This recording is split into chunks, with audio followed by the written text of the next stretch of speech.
an infinite amount of cash at the Federal Reserve. There is an infinite amount of cash at the Federal Reserve. There is an infinite amount of cash at the Federal Reserve.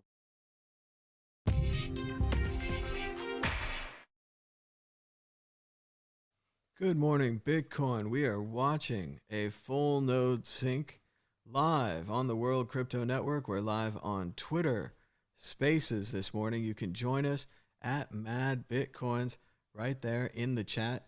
We're just getting warmed up, inviting some people.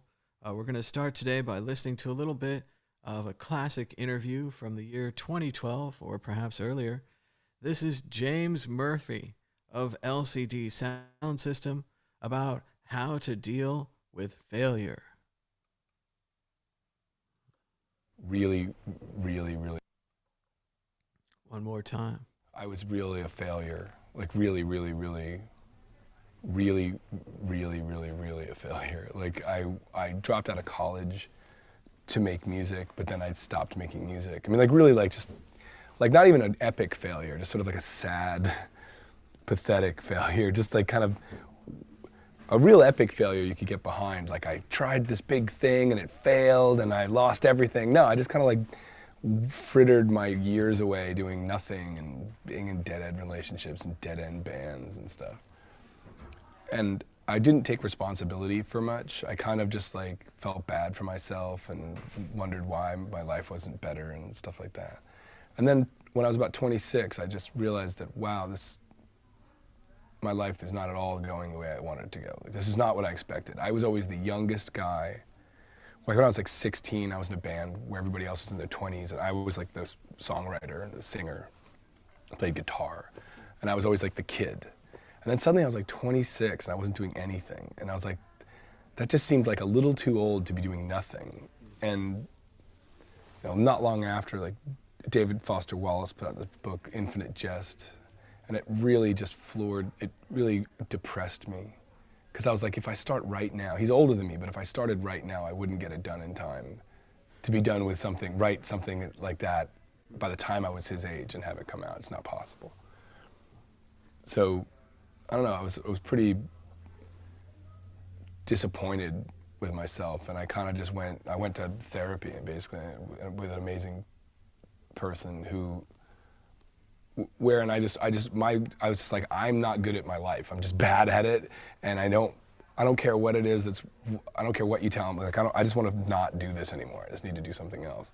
And I started just being, like, realizing how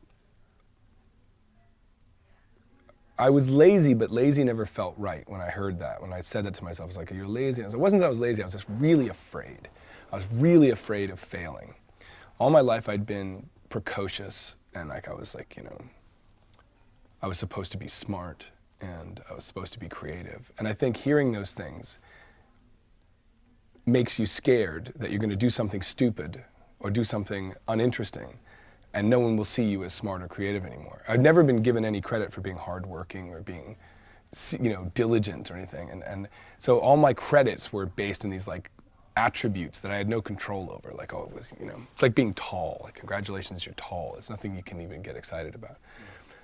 So I realized that I'd kind of like been so afraid of failing and looking bad that I didn't do anything, that I just did nothing, and I could claim some sort of safety in doing nothing. But then I just decided, look, that's pathetic, and I need to work against all of my instincts and start doing things. So that's where, I started a record company, built a new studio, and I started becoming aggressive and started like engaging culture, which was fun. I'd never like really engaged culture. I'd always been like if there was a bunch of people in New York City who like seemed cool, I would just like be sour grapes about it. I'd be very like, I don't want to go to that place. It's lame. All this, those people, and they all think they're so cool. I'd just be like really bitter. And I decided, like, why don't I just go and see if the 10% of those people are fun, just like every other 10, like 10% of every group of people are pretty all right, 90% of most groups of people are kind of terrible, but like 10%. So I started going to different types of things and meeting different people, and like started throwing parties, and all of a sudden I was kind of cool, which I'd never been in New York. I've just always been like a total, not even an outsider, just like sort of a nobody, like just sort of invisible, like sad, kind of shy. And all of a sudden I was DJing and I felt cool and I threw parties. And then one night I went to go see a band, and somebody else was kind of playing the records that I was playing. And like nobody else was playing the records I was playing. That was like my thing. And I got really mad and I got really defensive. And I was just like, what the, that's mine. Who the hell is this? Some 22-year-old. And I got really embarrassed by being like, these aren't your records. You didn't write them. You just play them. You just own them. You can't be proud of yourself for owning them. But I was mad at the same time because I was like, no, but I know that kid was at one of my parties and just doing, and it was like this really dense conflict that I couldn't resolve. And that's kind of where losing my edge came from. It like really just came from this, I didn't have a good answer. Like I was angry, but I was also really pathetic for being angry, but also kind of, there wasn't really a right or wrong. It was sort of like, I was right and wrong, and this kid was right and wrong, and everybody there who was right and wrong. And it felt really dense and really like easy to write from, like easy to make something from. And so I made that song, and everybody thought it was terrible. I remember playing it for people, and they would be like, they'd give you this face, like, like kind of like they don't want to say anything, and then ask you about like technical things, like, oh, what are the drums? And you're like, okay, you don't like this. And only Phil Mossman, who was the original LCD guitar player, was the only person who was like, I love this. And he was older than me. I think it had something to do with age. He was just like, I really love this. This is really funny. And so we put it out, and with literally the people from the label, like my two partners, Tim and John, were just like, they afterwards said, like, we just thought you were making a big mistake and you were gonna look like an idiot, and we just kind of felt bad for you. Like, it was the B-side until the last day. It was the B-side to Beat Connection until the last minute, and I was like, no, that should be the A-side. That's the one I should sink or swim with, But that was a Foster Wallace moment, really. And it had so huge impact, and still has. Well, that's a funny thing, because I know how many we made, and it's not that many, it's like 4,000, 5,000, 12 inches, which to me was a huge deal. But then when I was like, well, it kind of like, it was a song that everybody knew when I was flying around. This is also when I learned about how much people got music from the internet. I was like, how did everybody know this thing? It's like, we've only sold, 4,000 copies of it. And that's to stores, like, let alone, clearly some of them haven't gone home with people. Excuse me. And, but then I started meeting people. That's when I started making friends and meeting people that were other musicians. And it was just like kind of the story, partially the story of their lives too. Like I met the Optimo guys from Glasgow very early on. And they were just like, yeah, it just kind of felt like, this is our lives, kind of this sad, like wondering what to do with yourself kind of period of time. Oh, and then I had a job. It was the first time I'd made music my whole life, but it was the first time I made music that was like, where I wasn't trying to be another thing that I thought I'm supposed to be. That I was just trying to actually be as much myself as I possibly could. Like the first time I'd ever done that. And I was actually rewarded for it, which was remarkable. Like actually people were liking it. And so that was a big change to me. And I've become and since then, I've become a really intense proponent of my friends. Like I'm really, now it's been so long, and I'm really hardworking, and I'm effective, and I make, good decisions, and I'm very I'm reliable. And so a lot of people that only know me now, have this vision of me as being very very on top of things, which is I was the worst disaster. So when I'm trying to I'm like, you guys, you just make something. Don't worry about it. Just make it. Stop overthinking it. Just make it and put it out. And they're like, well, you can do that. I'm like, no, you have no idea. I spent my entire 20s. You are now younger. I'm talking to some 27-year-old who thinks that I know what I'm talking. It's easy for me. And I was like, when I was your age, I was still 5 years from putting out Losing My Edge. Like I was 5 years still of complete and abject failure to go. So you're doing great. Like you're actually doing fine.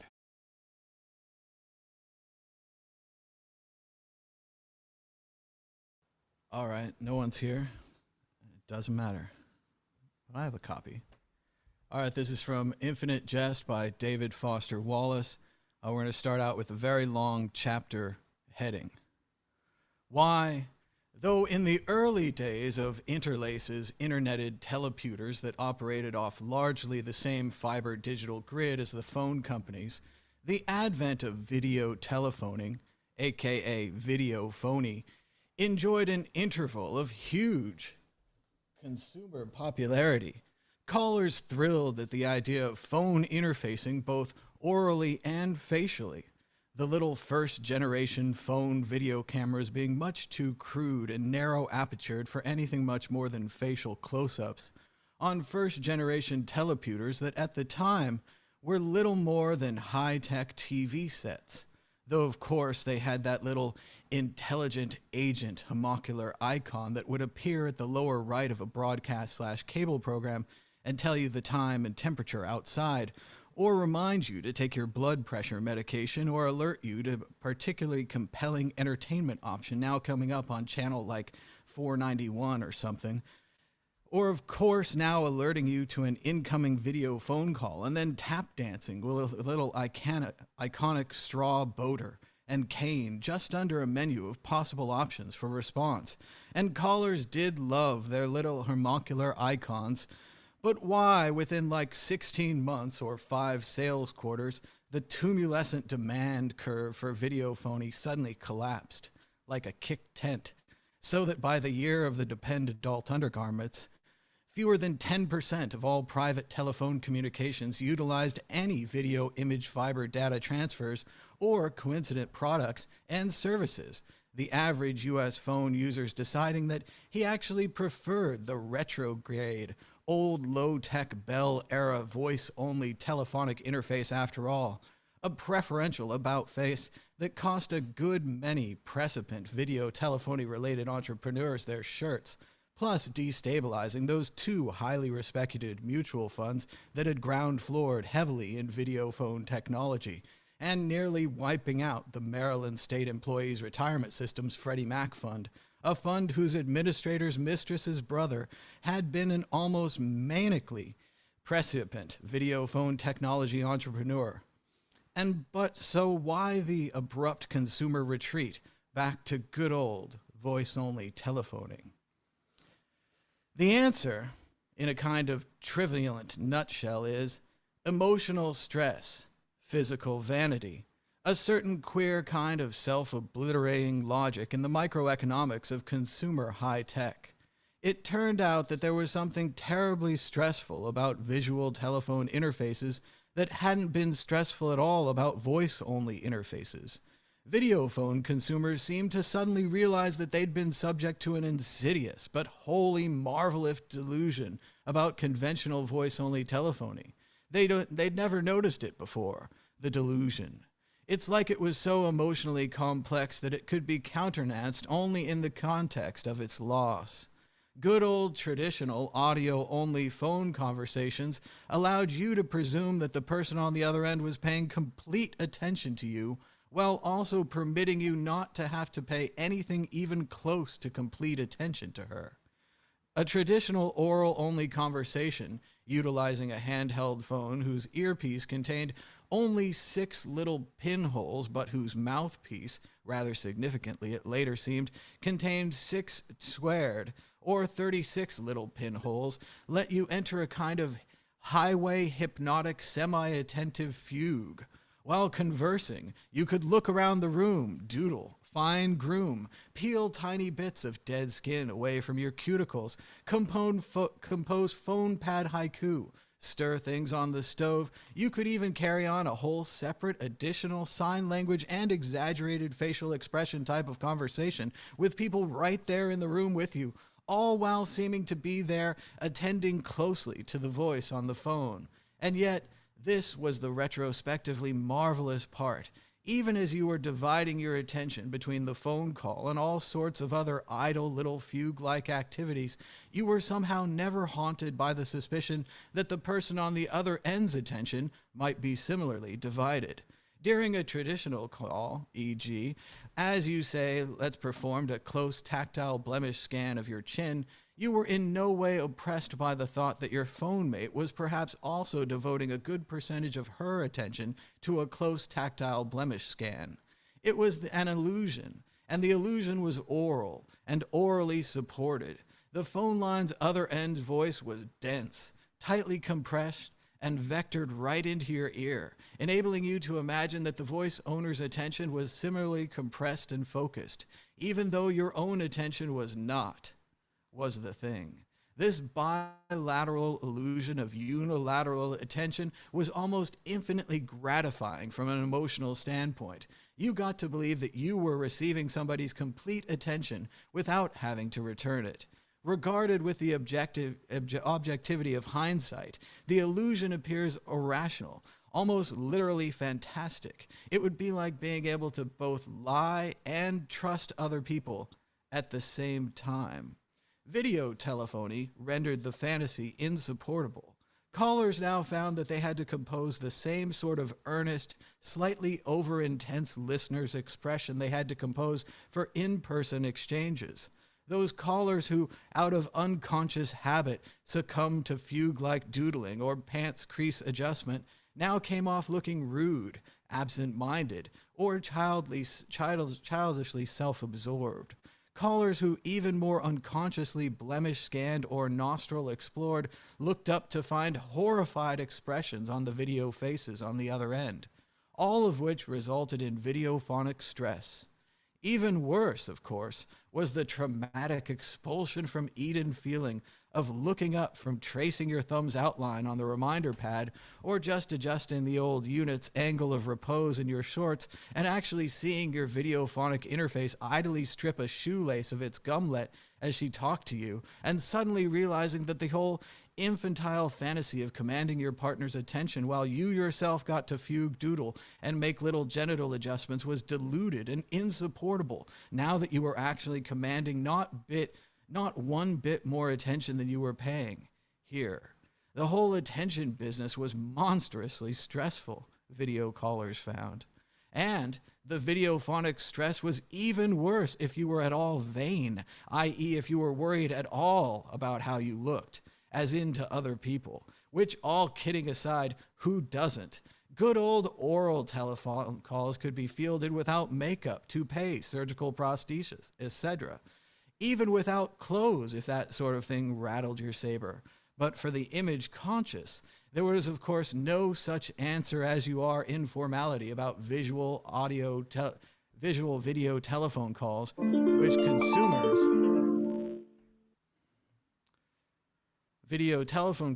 consumers began to see just call back.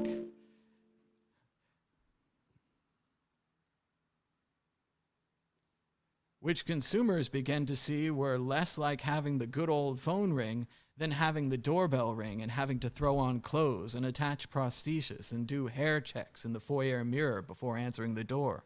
But the real coffin nail for videophony involved the way callers' faces looked on their own TP screen during calls.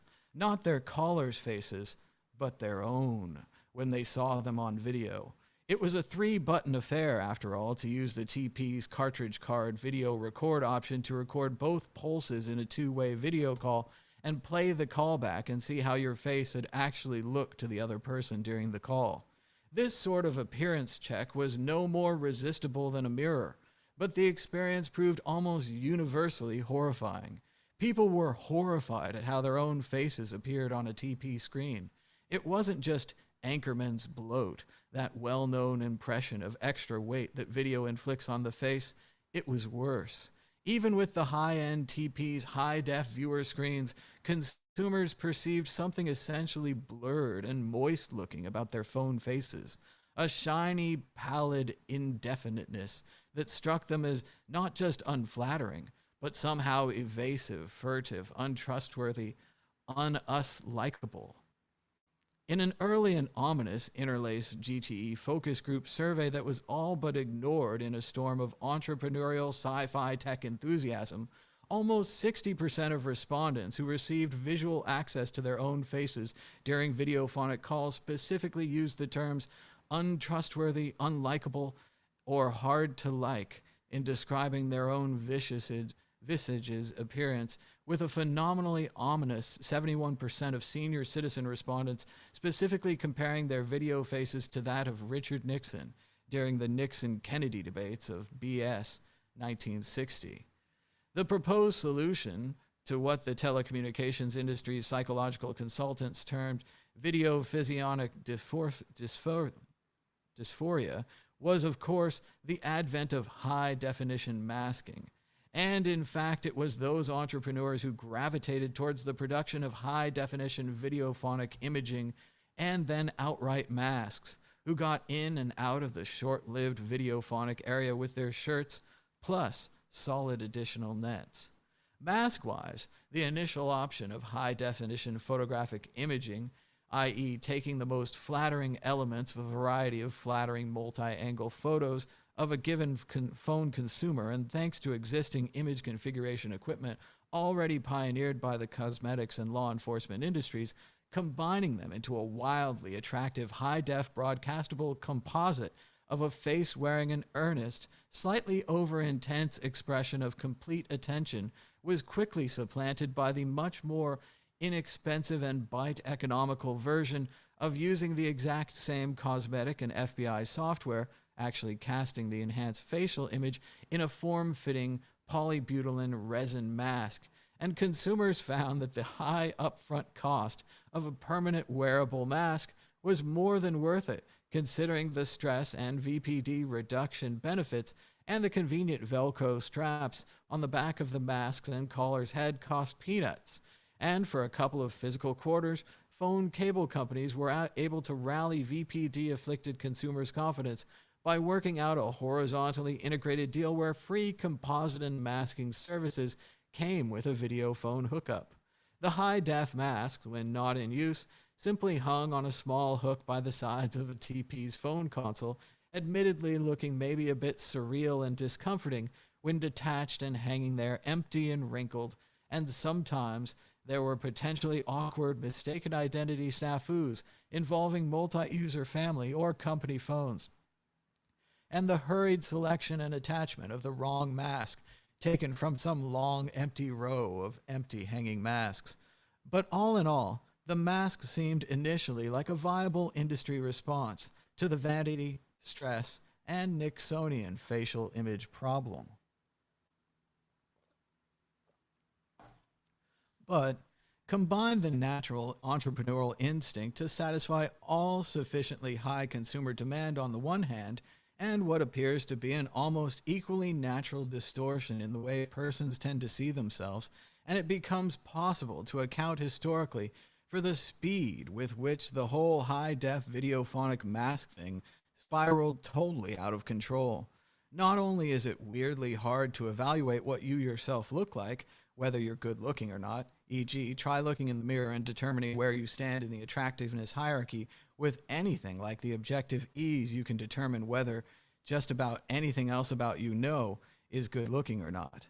But it turned out that the consumer's instinctively skewed self-perspection plus vanity-related stress meant that they began preferring and then outright demanding video phone masks that were really quite a lot better looking than they themselves were in person.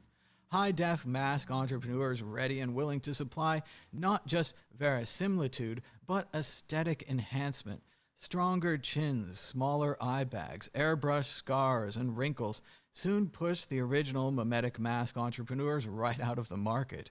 In a gradually unsubstantializing progression, within a couple more sales quarters, most consumers were now using masks so undeniably better looking on video phones than their real faces were in person, transmitting to one another such horrendously skewed and enhanced masked images of themselves that enormous psychosocial stress began to result.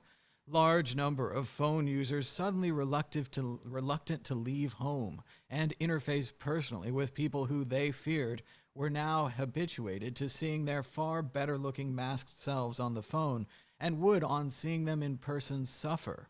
So went the caller's phobia, the same illusion-shattering aesthetic disappointment that, e.g., certain women who always wear makeup give people the first time they ever see them without makeup. The social anxieties surrounding the phenomenon psycho-consultants termed optimistically misrepresentational masking, or OMM, intensified steadily as the tiny crude first-generation video phone camera's technology improved to where the aperture wasn't as narrow, and now the higher-end tiny cameras could countenance and transmit more or less full-body images. Certain psychologically and unscrupulously entrepreneurs began marketing full-body polybutylene and urethane 2D cutouts, sort of like the headless muscle man and bathing beauty cutouts you would stand behind and position your chin on the cardboard neck stump for those cheap photos at the beach.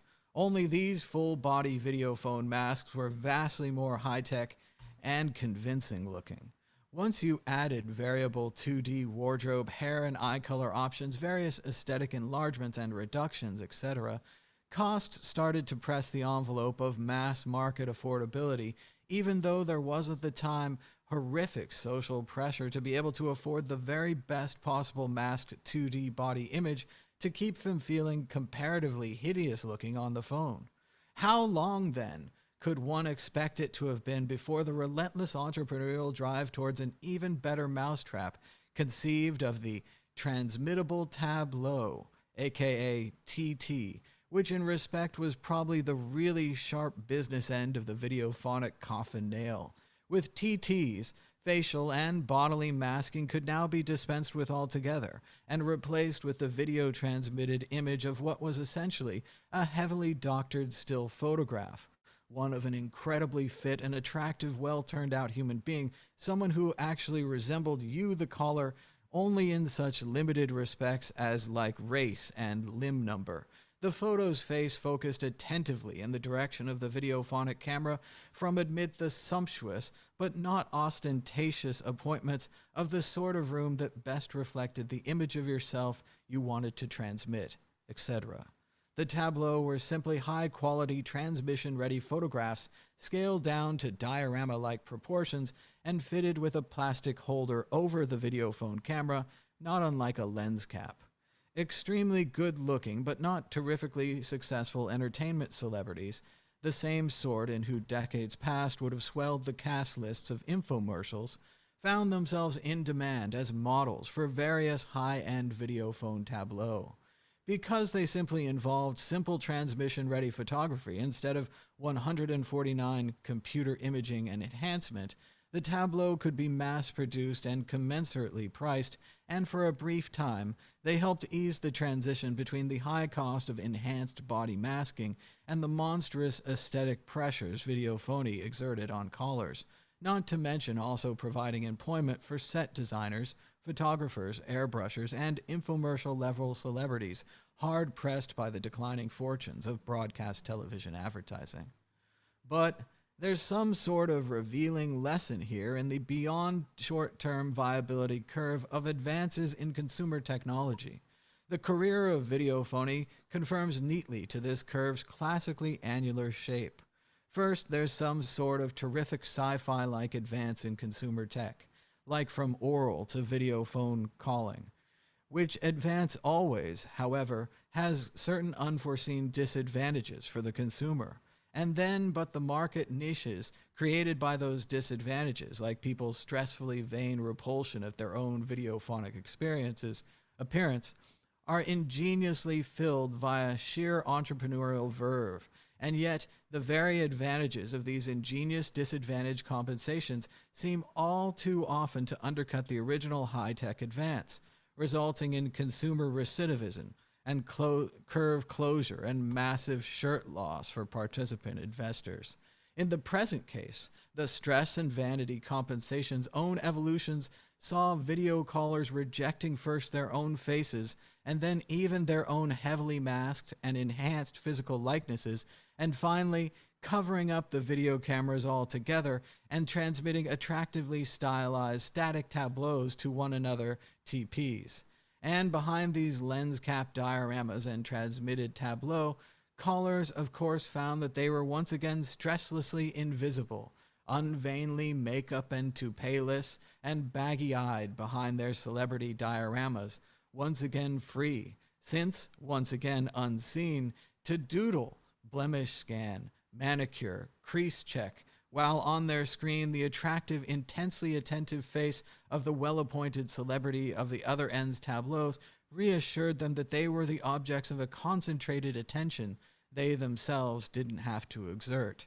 And of course, but these advantages were nothing other than the once lost and now appreciated advantages of good old Bell-era blind oral-only telephoning, with its 6 and 6 squared pinholes. The only difference was that now these expensive, silly, unreal, stylized tableaux were now being transmitted between the TPs on high-priced video fiber lines.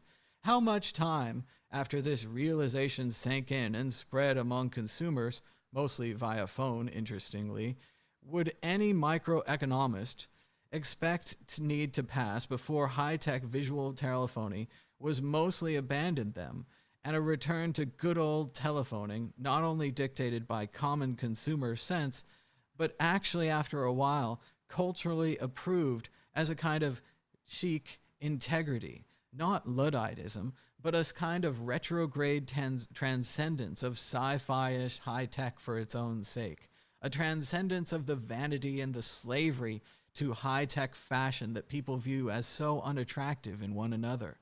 In other words, a return to oral-only telephony became, at the closed curve's end, a kind of status symbol of anti-vanity, such that only callers utterly lacking in self-awareness continued to use the video phony and the tableau, to say nothing of masks, and these tacky, facsimile-using people became ironic cultural symbols of tacky vain slavery to corporate PR and high-tech novelty, became the subsidized era's tacky equivalent of people with leisure suits, black velvet paintings, sweater vests for their poodles, electric zirconium jewelry, no-coat lingua scrapers, and see.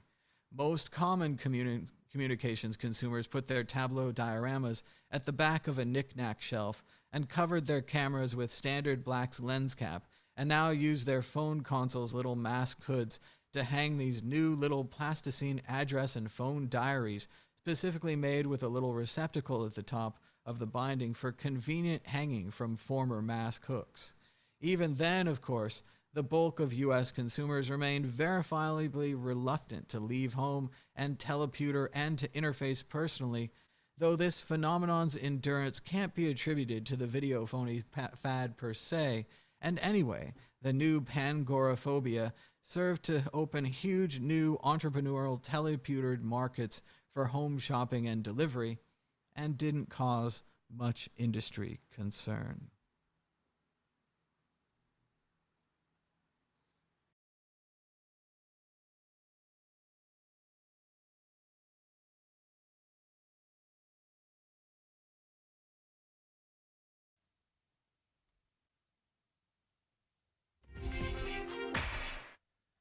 The Bitcoin Group, the American original. For over the last 10 seconds, the sharpest Satoshis, the best Bitcoins, the hardest cryptocurrency talk.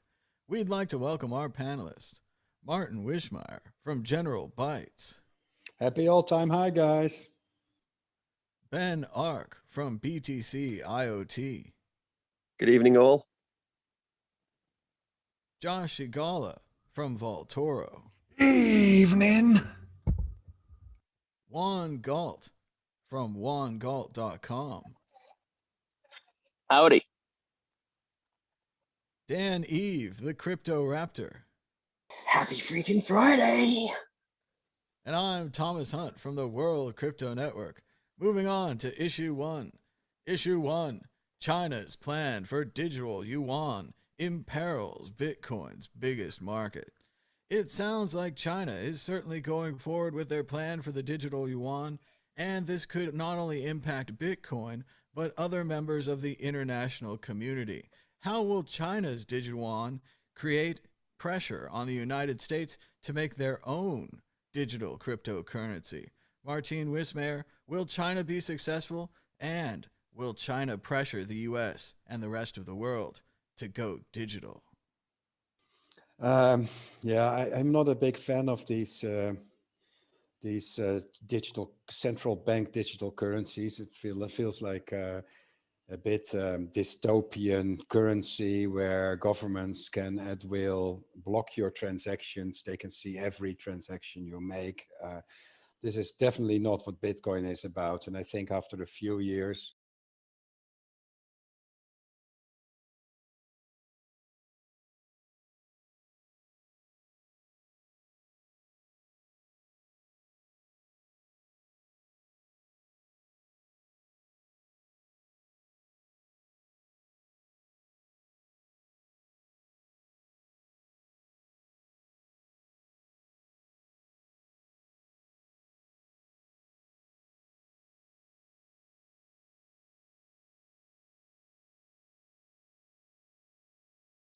yeah, we'll find out that the people will find out that they really don't want that. If from a business perspective, if General Bytes can add these digital currencies, but to be honest, I think people should just be very careful with these digital central bank currencies and stick to Bitcoin instead, because it's dystopian and unwanted. Ben Ark.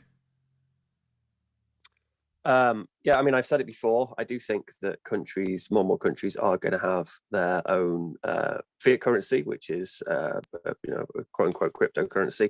I'm not really interested in them having their own blockchains or whatever else. It's kind of silly. But as a side chain on Bitcoin, some federated fiat side chain on Bitcoin, that to me makes sense. And it could be a more honest, kind of more democratic, more decentralized fiat, so it'd be a better fiat than what we have.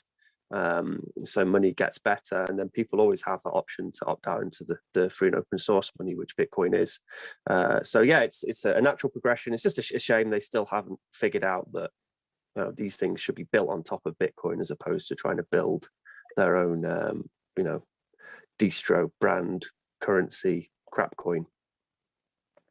Dan Eve, the crypto raptor. Well, as you hear about a new cryptocurrency, my thoughts are, is there going to be a pre-mine? Will they be doing some sort of testnet or airdrop or something? Will it be listed on Binance straight away? I mean, all these questions come to mind.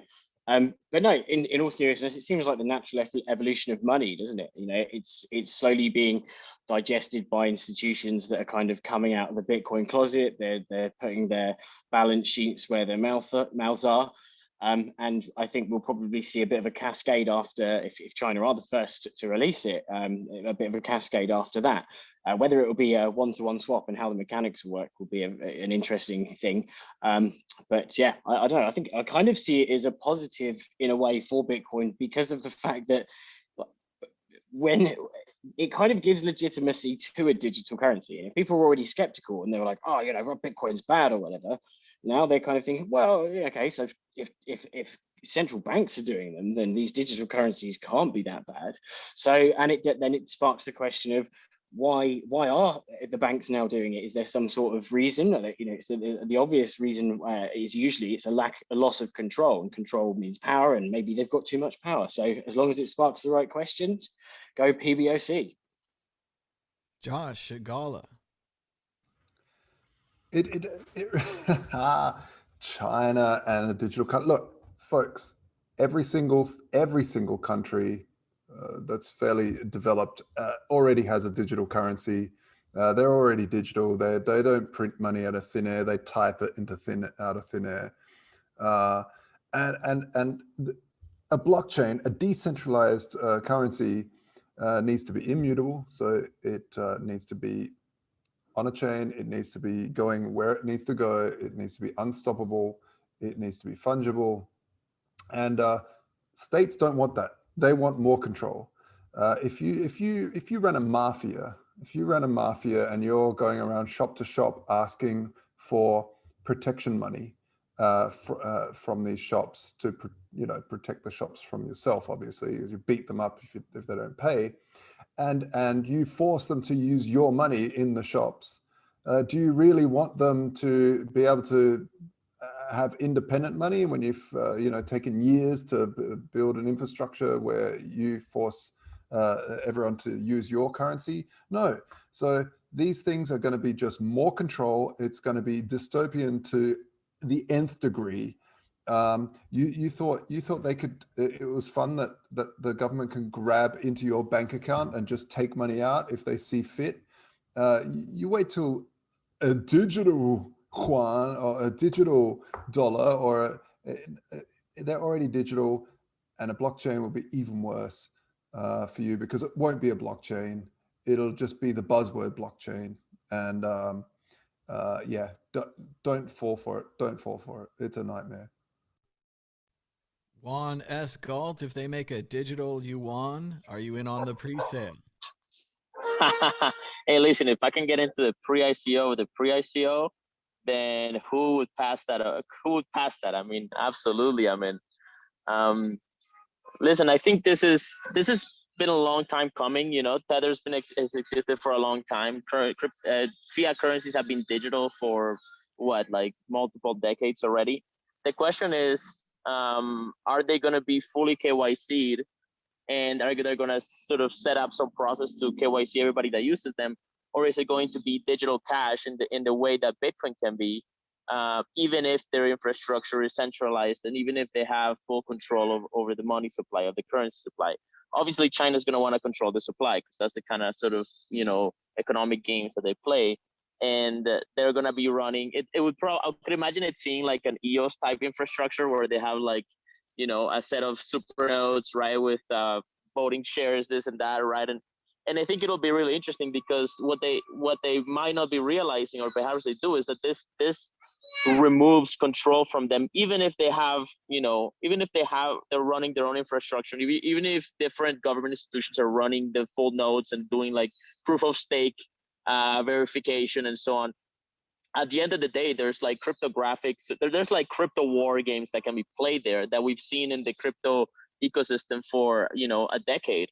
And they're exposing themselves to sort of new cyber risks in a sense, even if they can expand, right? Because the benefit to them is that if they do like a digital cash sort of yuan, where they control the money supply, but you don't need to KYC to use it, or at least initially you don't have to, right? Like with Tether, they do sort of on-chain analytics, and then if they decide that your public address is associated with whatever they don't want you to be doing, then they'll freeze that account. But that's after the fact. That's not, you don't do preventative KYC in that, right?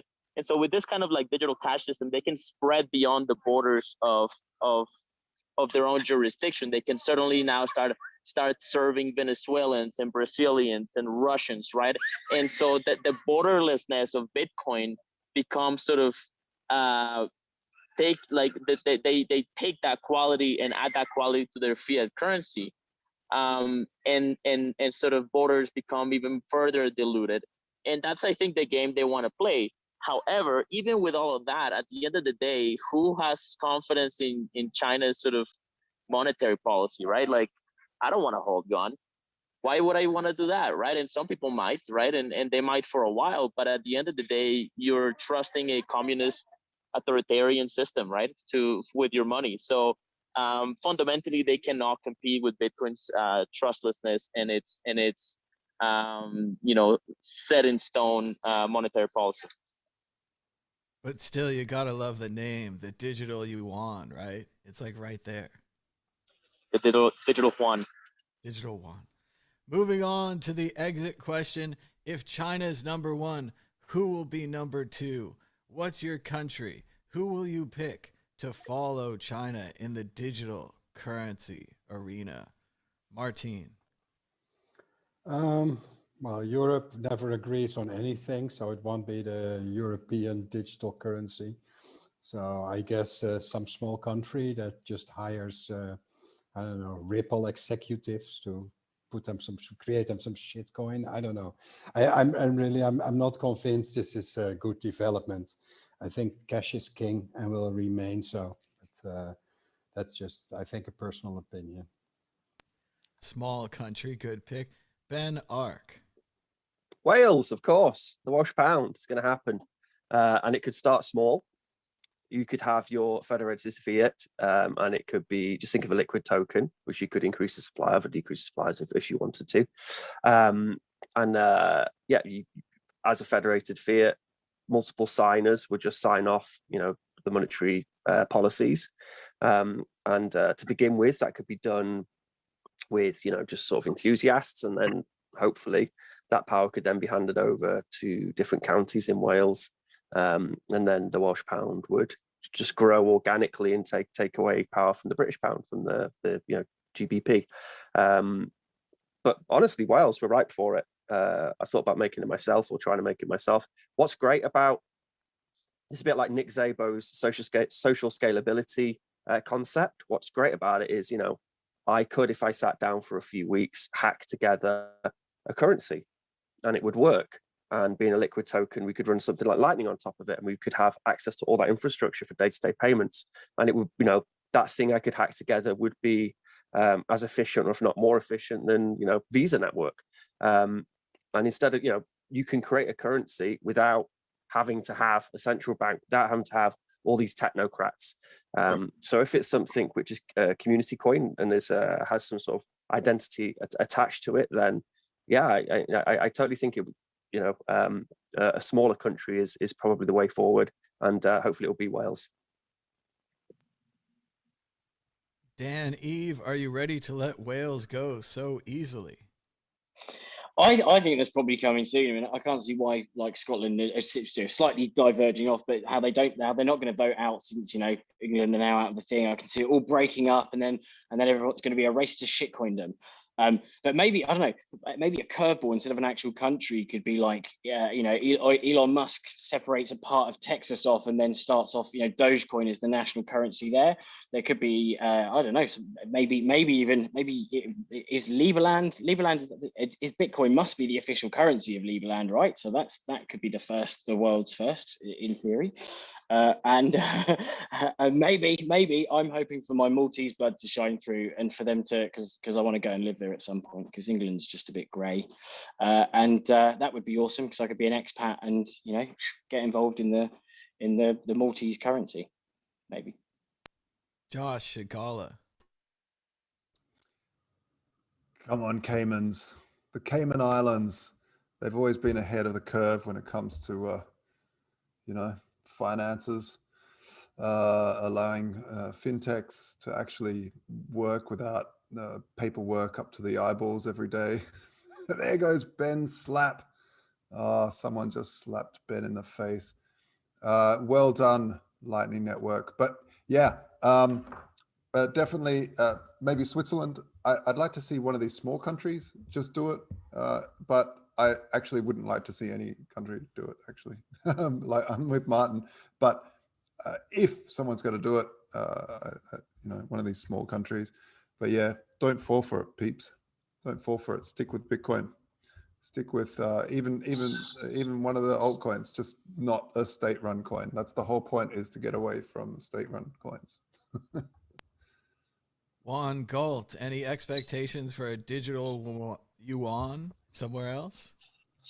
I mean, I don't know about expectations, but wouldn't it be funny if the Miami governor, or like if Florida launched the token, or Texas launched a private currency? We probably won't see that for a while, but Miami is really picking up on this whole scene, right? So, I mean, that would be pretty cool. I don't know if I have a pick, but it does look like things are attacking Ben on the Ben camera there. So let's see, country-wise, I still hope for Japan. I want to see a really technological country, somewhere where they already have the infrastructure, they already have the IT people, they're already ready to go, where the kind of transition to Bitcoin would just be overnight. Everyone would just agree on it, and suddenly it would be everywhere. Let's move on to show a picture of Tallycoin. Check this out. At Tallycoin, you can send a small message. So I put this message in, and I got the Lightning Network, and I'm going to send $2. And if you want to send us a message, I'll read it on the air later in the show. But more important than just sending messages, Ben has pushed the envelope and is ready to tell us about it. Ben, what have you built here? What's going to happen? Well, I mean, this is building up to my, I've had this dream for a while that we'll have a Bitcoin conference and a panel, and then each person on the panel will have like something you can have done to them, like you can electrocute them, or you can blow smoke at them, or slap them, or something, or punch them in the face with one of those. It's not been my dream to be electrocuted. So what I've been playing around, and I did make the electrocution thing as well, but it didn't work, sadly. But it wasn't my my fault. But the smoke machine and the slapping machine seems to be working quite well. So I just thought I'd test them on the show. But it's all made using LN Bits, the LN URL Pay extension on LN Bits, where you can mint LN URL Pays. You can do it on your own node, so you can do it in a self-sovereign way. In fact, I think it's the only easy way to mint an LN URL Pay or withdraw without having to write your own code. You just run LN Bits, or you can do it on lnbits.com. And all I've done is I've just got these devices connected to my LN Bits using LN URL Trigger, which is a little project I did a couple of weeks ago, which is where you just have an ESP32, and then it can see if it's being paid, and if it's being paid, it can turn a relay on and then turn on all this craziness. But I can probably I'll show you the slapping machine as long as I think I can show it you without it disconnecting. Or maybe not. I won't show you. Yeah, no, I will. I'll try. Right. This is a slapping machine. So it's a 12-volt battery. So and then it's got at home. You get out your wallet of Satoshi and you scan the QR code, and the smoke machine makes smoke, and the slap machine makes slaps. And how much does it cost, Ben? Well, it's 500 sats. I was going to reduce the price, but it seems like enough people are using it. So I maybe if it gets quiet, I'll reduce the price. I mean, it's 20 cents, guys. It's well worth the 20 cents to watch. It hurts as well. It really does hurt. It's horrible. But I can't wait to get Adam back on a panel and slap him one of these things. It'd be great. Not that I don't love Adam back, just I want an instruction kit, because I definitely need one of those in my life. They're amazing. Yeah. Yeah. We have space in the chat saying the porn applications are mind-boggling. Sometimes my mum watches this show, so I can't say anything. But there's lots of things that could be done. But we'll come back and we'll slap Ben again later in the show. But let's move on more time. Sorry. We'll just keep the camera on Ben now from now on. Who cares? Moving on to issue 2. JPMorgan sends its private clients a primer on crypto. The report, which was produced in February and obtained by CoinDesk on Friday, has been distributed to clients of JPMorgan's private bank, which requires a minimum balance of $10 million to open an account. And the idea here is just a general one. What has changed about Bitcoin in the last 5 years that JPMorgan would have such a radical shift of saying Bitcoin is a Ponzi scheme and it's tulips and it has no value and it's going to zero and you should avoid it like the plague, to suddenly recommending it not just to their clients but to their private clients worth 10 million or more? Let's go to Ben Ark. Go ahead, Ben. It's think about COVID. We've spent the past year, we're all indoors, we're all spending more and more time on the internet, living a sort of digital version of ourselves. There's been a huge bootstrap for a lot of industries, and I think, like we've seen with all the NFT stuff and all this interest suddenly in Bitcoin, and from people who want to use it for its store of value properties, such as these big money people. We've been catapulted maybe 5 years into the future when it comes to Bitcoin. Had COVID not happened, we wouldn't be where we are now. And that's the same with a lot of other industries, such as video conferencing, for example. So yeah, Bitcoin's more relevant than ever, and people are starting to understand the importance of having scarcity in a digital material world or a digital world. Yeah, that's just off the back of that. And then for JPMorgan's customers, I think these people have got they got to have $10 million in order to be clients.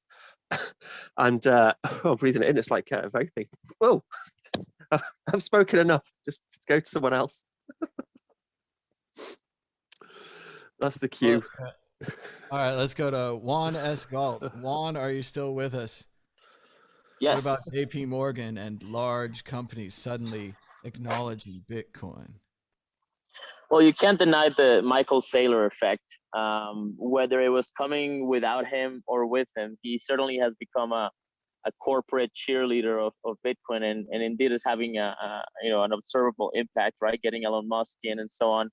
So that's gotta, as a bank, as an investment bank, you kind of have to look at that and realize that, you don't want to be the one that missed the boat. The other thing is that the liquidity and the market depth has probably increased to the point where they can actually start to put in a few percentage points, right? And like these major hedge funds and all these big clients can actually start getting in, because before they would just move the market far too much, right? Imagine if Elon Musk put that 1.5 billion into Dogecoin. I mean, it would be a very short ride to the moon and back down. So I think that's part of it. And the same thing with this sort of $1 trillion market cap with Bitcoin, that is going to be resistance, but once it becomes a floor, it's going to be a huge mark of credibility to Bitcoin as a serious sort of player globally. That added to the fact that the proof of work energy consumes is bigger than many countries now, which they'll use it as criticism, but in reality, it's actually a measure of its strength and resilience, right? So, it gives confidence to Bitcoin, and now they can't ignore it anymore. Dan Eve, $1 trillion for Dogecoin? Well, I personally think that JP Morgan, they're running by the classic rule, isn't it? It's fill before shill. They're not going to start harping on about it until their bags are ready. And, back when, I can't remember, it was 2017, 2018, when there was the whole thing of Jamie Dimon that was, he was slagging off Bitcoin, and then suddenly, like out of nowhere, like JP Morgan Sweden buys 9,000 contracts or something. Yeah, there's lots of kind of things like that have been going on the whole time. And at the end of the day, I think we said the other week, imagine they're all the big head honchos, just like you've got the pump groups. Now you've probably got like Elon and Saylor sat in a Telegram group going, yeah, should we pump like Cardano today, mate? Or well, not Cardano, but you know what I mean? They're probably all still doing it. Let's face it, in the higher echelons. That's why the 10 million plus customers are getting the inside info first, but obviously not before JP Morgan and Jamie Dimon, the Diamond Geezer, has filled their bags. Josh Shigala, do you need an illustrated primer from JP Morgan to tell you about Bitcoin? Absolutely. No, JP Morgan Chase is a criminal institution. They've been destroying the price of silver and gold for a long time with the naked shorts. They knew they could get away with the whole fill and shill concept because they couldn't in the regulated markets, and this is the game that Elon's playing as well by having fun with his tweets and moving the market. But JPM, all these major banks, of course, they'll offer their clients are demanding that they get with the times. They're going to look like antiquated fools if they don't offer their clients some sort of exposure to this amazing ecosystem. It was just a matter of time. And of course, Dimon, it's just ridiculously sick what he did to Bitcoin, and people, really, they need to pay. People need to just boycott that institution and not play with them. Don't let them in the garden. Martine, has anything changed in Bitcoin? And to agree with Josh, how many people did they turn off by being so overreactive and so afraid of this now suddenly a new asset class that they had to call it tulips and insult it over and over again? Well, JPMorgan is one of the largest private banks globally. They serve high net worth and ultra high net worth individuals with usually their minimum is $10 million. Ultra high net worth group of people, according to Capgemini, have at least $30 million. And of those ultra high net worth individuals, most of them have allocated at least 1% of their holdings into Bitcoin.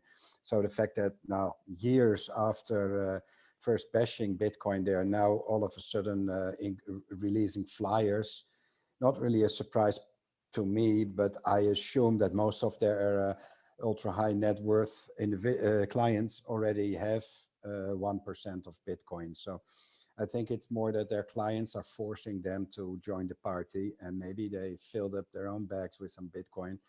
But it's if they want to remain relevant to their clients, then they have to say something good about Bitcoin, because their clients already have Bitcoin. That is what I think is happening. Exit question. The banks are now recommending Bitcoin. Has hell frozen over? Ben Ark, what else could happen that would convince you that Bitcoin has finally made it? Countries adopting it, I suppose. But it's worth remembering, as all these people who we criticize and we were happy not to be in Bitcoin before are now starting to get into Bitcoin and pour all that liquidity into Bitcoin. Bitcoin is the Trojan horse. So it's there to sneak behind enemy lines and, suck in liquidity. And the more liquidity it sucks in, the more power it takes away from sort of state capitalist neoliberal types, which is good because we don't want them to be in control of the money supply. Juan S. Galt. I have to say, I love this contraption you've created. If I wasn't here, I'd be hitting the slap button over and over and over and over again. I'm sorry, what's the question, Mad Bitcoins? What will happen next that would shock you about Bitcoin adoption now that the banks are accepting Bitcoin? I mean, it's incredible. I think we haven't really seen what the next level is. I guess it's going to be family offices. It's probably going to be governments adding Bitcoin to their treasury. I think we could see, after they print another wad of fiat currency over in Europe, I could see them adding Bitcoin to their reserves. If they launch another sort of globalist fiat currency, having Bitcoin in that reserve. I'd like to see Bitcoin test gold's market cap of something like $11 trillion, $10 trillion. I'd like to see it test that. I'd like to see it beat that. That would be a whole other level of adoption, right? That's what I'm aiming for. That's what I'm hoping we really get to, and that's $500,000 Bitcoin if we reach $10 trillion market cap. So other than that, I mean, we're already seeing signs. So we already entered it's getting ridiculous stage of the market, right? With this NFT selling for 69 million, but I think we still got some more to go. Dan Eve, will it replace gold and silver in pawn shops? Who adopts Bitcoin next? Gold, silver, Bitcoin? Well, I think based on the fact that the most FUD at the moment really is the environmental thing. Let's face it now. It's all about the environment. It's like the baking the noodles or whatever, the noodles of the earth. So I think final boss is Greta Thunberg. I reckon if Greta's like, I got a bag, then that's it. The world's convinced that then Bitcoin's okay, because even she's overcome the bad green side. But one thing I did think was quite cool about the JPMorgan report was that, I mean, it didn't just go in there lightly. It did say, like, here's a few ways of market participants valuing Bitcoin. They're like, well, using the Metcalfe's law, 21,000 based on the number of users. Then they went on to the gold valuation, as Juan said, and it's 540,000. Then they were like, the whole money supply, well, the whole narrow money supply, 1.9 million. So they didn't just like go in there and say, you should start thinking about maybe, you know, they kind of, I think that was a real teaser that, you know, saying Bitcoin could go to 1.9 million. I mean, that's, you know, that's, it's a lot past what I'd known as 38 times what it is now or something. I don't know. The maths doesn't add up, but yeah, I don't know. I think Greta, final boss, have a bag. It's very actionable too when they say the price could be anywhere from 20,000 to 1.9 million. It's like when I get information like that, I'm like, I know exactly what to do. Yeah. Josh Shigala, who will adopt Bitcoin next? Yeah, just want to add, it doesn't shock me that the banks are doing this. What really annoys me is that the banks say they will offer their clients Bitcoin, but they will not still onboard Bitcoin companies. And this is sick. These guys are a bunch of ass wipes. You know, that's how I have to say it. Like, honestly, banks, if you want to step into the game and grow this space and not just you know, basically use it as a marketing tool, and actually help revolutionize money, then help businesses that are doing amazing work in this space by onboarding them. It's like the pot industry in the States, not being able to bank and having to use all of cash, you know, and being in a really dangerous spot, very robbable because they have to use paper cash. Actually, they don't have to because they could use Bitcoin. But yeah, so onboard businesses. That's where I would take my hat off and say, good on you, bank.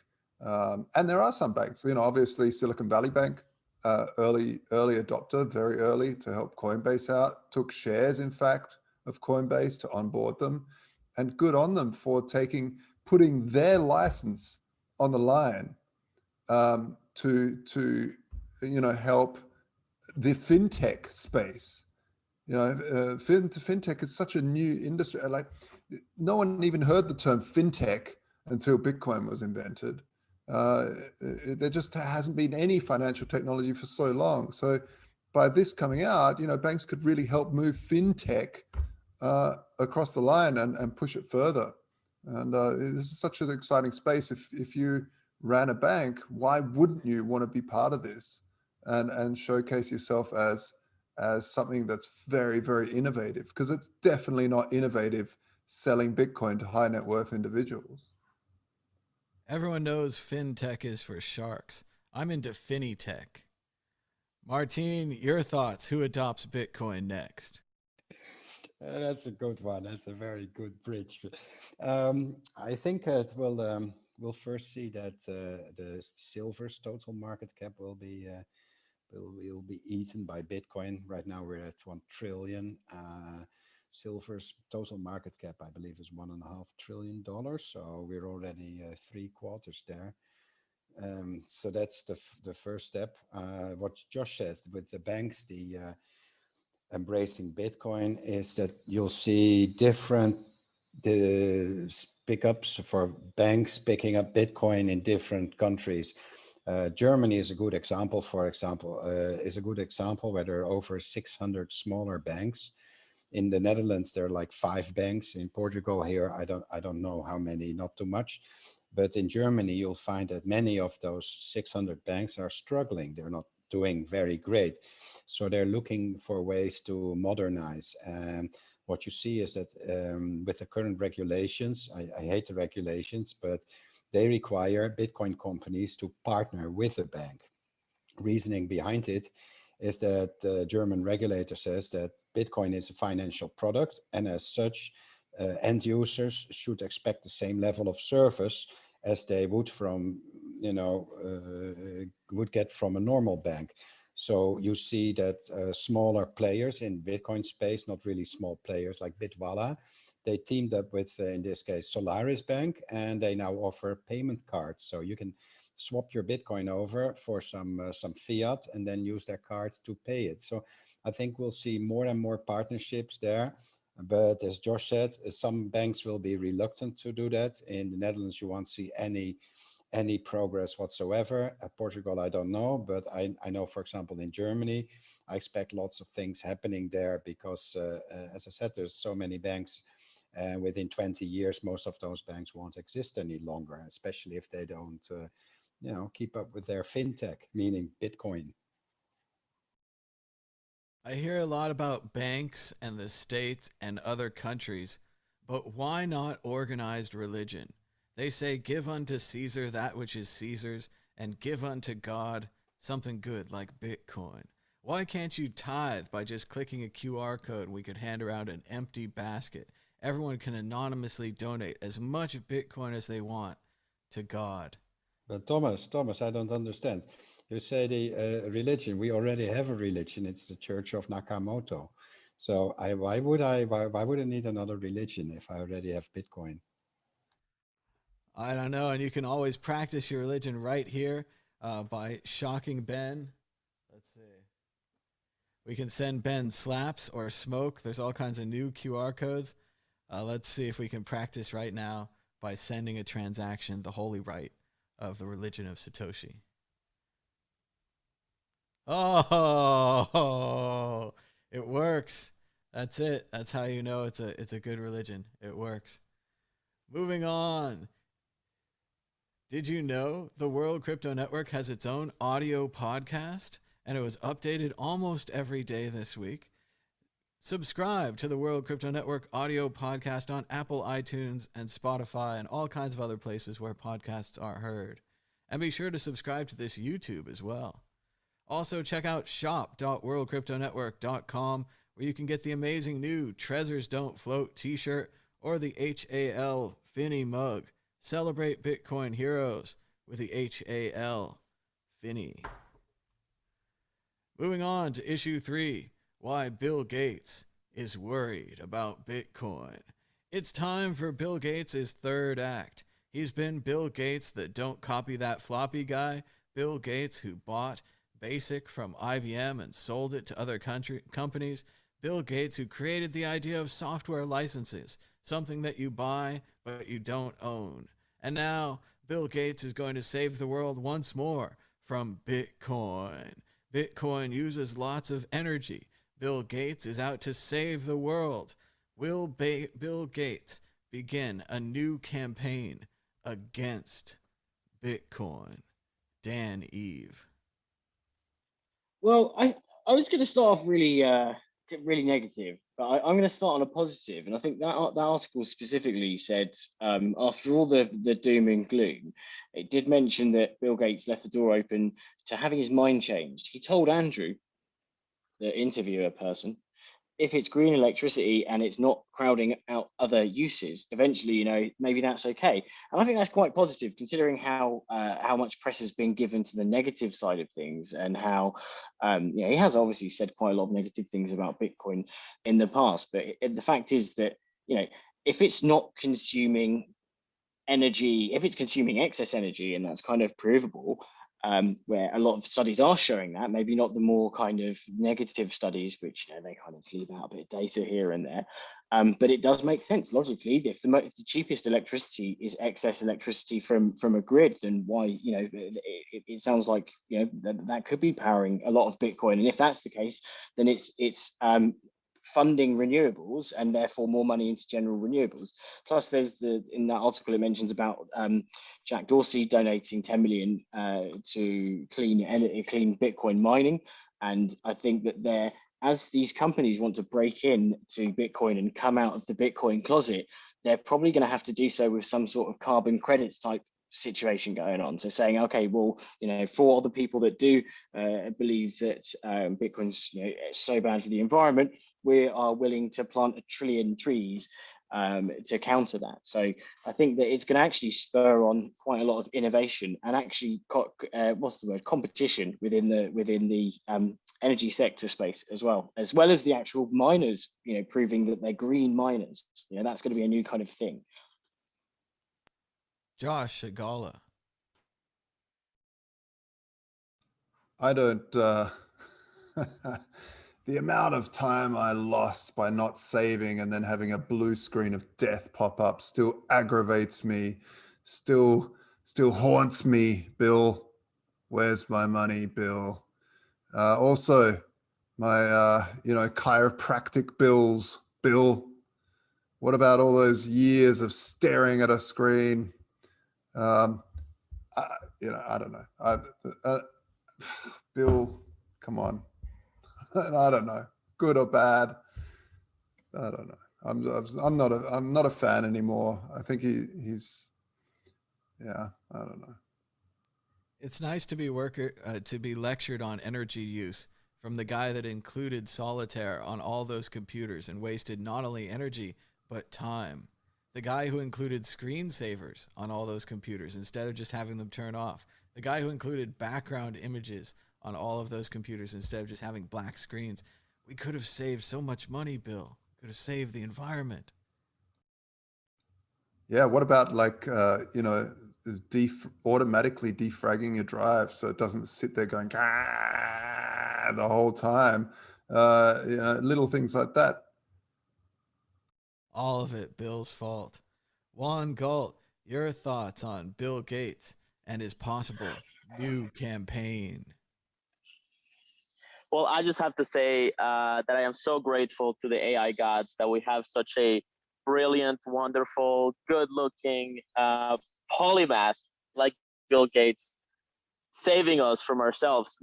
This guy is not only a king among nerds, he is apparently a medical expert and virologist.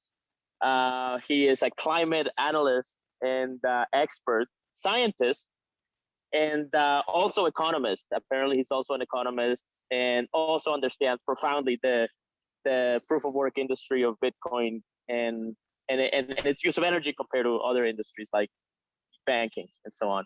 So I'm just very grateful that we have Bill Gates. I'm part of the Bill Gates cult. If he comes, I will kiss his feet. Okay, I might have to barf now, but anyway, just heads up. I got like 6% battery left, so this might be my last. I might have one round left. Hopefully, it will be as comedic as this one. I don't know about all that, but Bill Gates does read a lot of books. You got to give him credit for that. Martine, your thoughts on Bill Gates? I've been told he died like somewhere in 95, and this Bill Gates is actually a hologram. So don't trust the hologram. It's all a distraction. They're trying to inject you with microchip chips. Don't fall for it.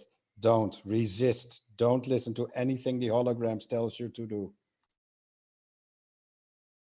Exit question, forced yes or no question.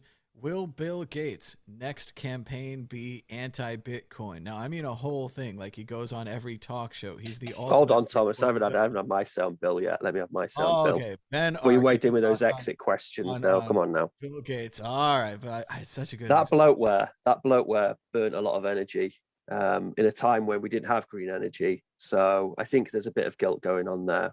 To be fair, Bill, if you look. Once upon a time, Bill really quite liked Bitcoin and the concept of Bitcoin. And he is a bright man. But yeah, just like Juan said, it's that cult of the entrepreneur that you can have this hero who saves us from all these things and is an expert in all these disciplines. Like he is a very bright man. He's got a lot of funds and resources and he can do a lot of good with his money. And he is in a position to lobby miners, which is good. But he's not the ultimate authority on Bitcoin. And as we know, it incentivizes renewables, which is great. We can lobby these miners. They're big physical organizations, and as well as that, we can the best way to improve efficiency in Bitcoin is to increase the throughput in a transaction. So it includes so much more data, which is what we're going to do with Taproot and what we're doing with second layers. So it's not just a vulgar me sending value from me to you, Thomas.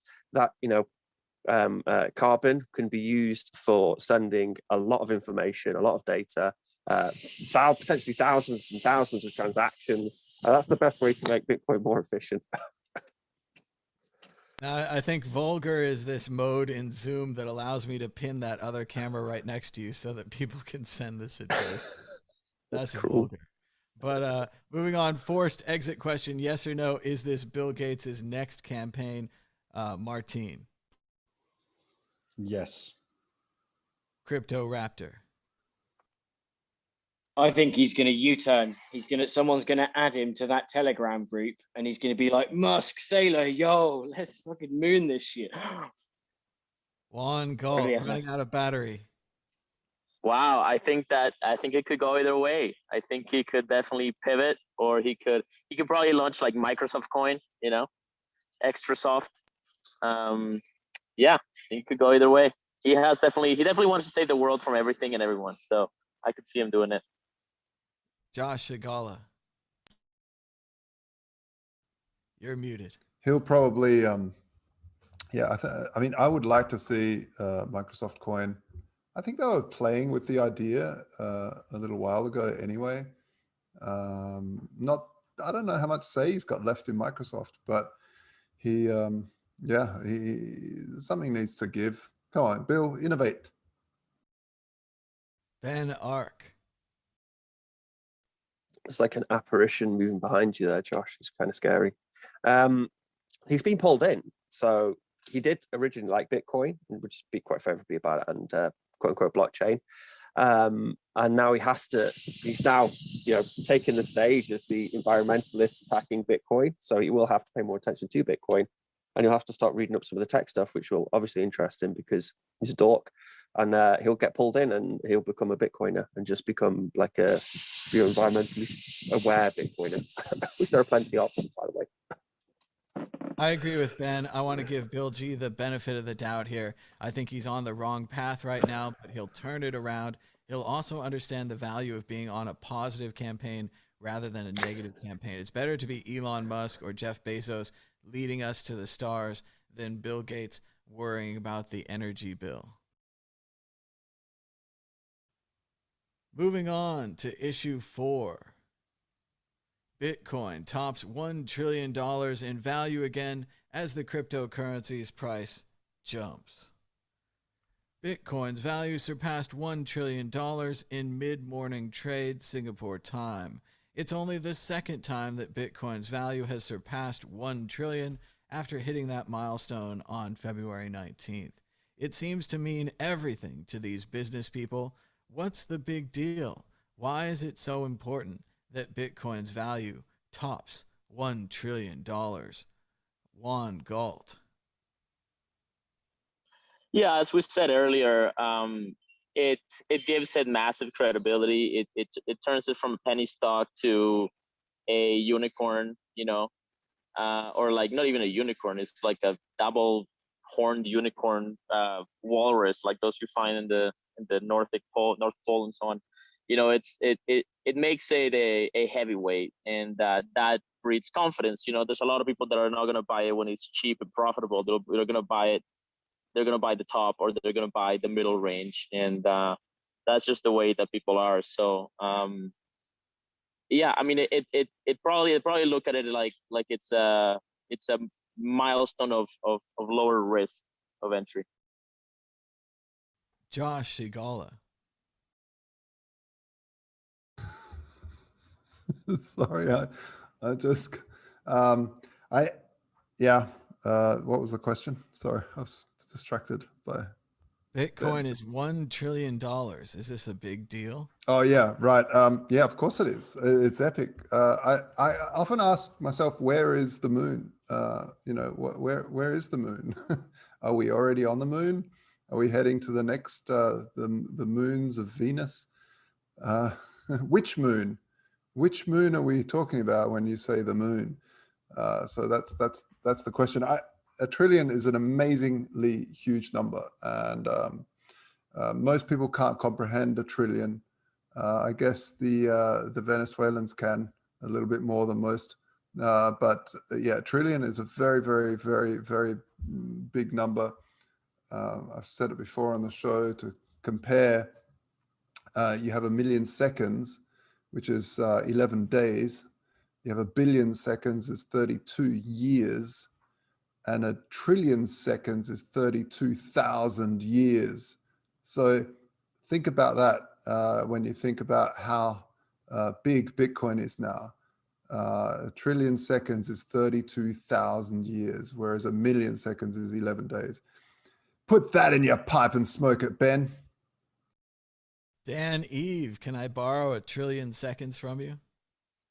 It's a huge number, isn't it? I think that's it. It's like a big marker. You know, it's like all the round numbers. I think we've had it kind of hit resistance in different countries where the round number of that country has been reached, and maybe people are like, yeah, let's push it over. But 1 trillion kind of really put it onto the radar, because it went from kind of, I don't know, I think it went from fantasy to, oh, it's a real big competitor now to a lot of the companies. And there was a lot of focus, what, a year or two ago, or 2-3 years ago.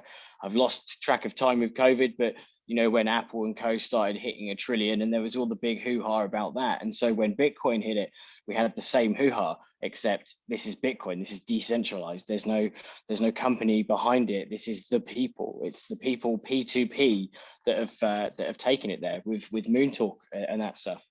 But the thing that concerns me is I'm not really a tradey person, because I'm pretty bad at that. I'd never publish my trading stats, that's for sure. But isn't there like a double top thing? Like, I'm worried that we're not going over that 58,300, and that, you know, and you know, so come on, buy some, please, because I was hoping for us to continue till September. So no, carry on buying. That's not financial advice. Buy anything. Bitcoin is particularly good to buy, though. Before we go to Ben Ark, I just want to remind everyone to push the like button. We have about 70 live viewers, but only about 30 likes. So you can like us for free. Also, if you don't subscribe, please subscribe already. About 30% of the people watching don't subscribe. So you could join us, and you're already here anyway. First slap Ben, then slap the like button. Yeah, is the slap button fixed, Ben? I think the slapper stopped, but the smoke has been fun. Is this the slap button not working? Ben Ark, your thoughts on $1 trillion? Does it mean a lot to you? Yeah, I mean, it's going to go up, and it's clear skies above now. We've broken all-time high. We did it pretty easy. There's nothing stopping us continuing our ascent upwards. I was kind of scared a while back that maybe it was like that perfect storm of FOMO with all the Elon Musk stuff, and we were due for a bit of a correction, but it just seems to be so short-lived. There's so much interest from all these big money players, like the JPMorgan story. So it's going up, baby. It's going up. And what was the original target we talked about 6 months ago? Was it what, 230K? Is it eventually $230,000? One Bitcoin equals one Bitcoin. No, don't say that. That's the target. I think we've got a good chance at it. Martine Wishmayer, your thoughts? $1 trillion, big deal? I think it's enormous. It's a fantastic deal, super big deal. A reason being, Bitcoin has been the top performing asset for the past 10 years or so. It's already eaten 2/3 out of silver's total market cap. So we'll see Bitcoin taking over silver next. I think we will continue to see rising Bitcoin prices. Another thing why this $1 trillion market cap is so important is before that, there wasn't just not enough liquidity in the market to justify pension funds and stuff investing into Bitcoin. And now that you see that it's a $1 trillion market, there's definitely enough money there and liquidity in Bitcoin. So that means that every hedge fund manager and every pension fund administrator will have to consider something about, what do they think about Bitcoin, whether they like it or not. They have to have an opinion on it. And before they could just laugh it away and say, oh, it's red poison squared, old men yelling at TV. But now they can't do that anymore. They have to take it seriously. And it's good. We've been working hard on this. We've been building an industry for the past 10 years. And now it's our time to shine. So yeah, good on you, Bitcoin. You deserved it.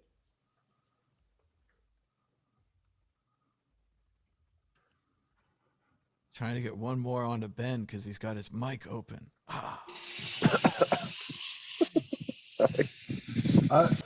Well, Go ahead, One Josh. thing that I want to say is that really this stimulus bill that the Americans are about to get rained on them, get airdropped onto them, is even if 5% goes into stocks and Bitcoin, which is probably a very lowball number, that's still billions of dollars going into Bitcoin.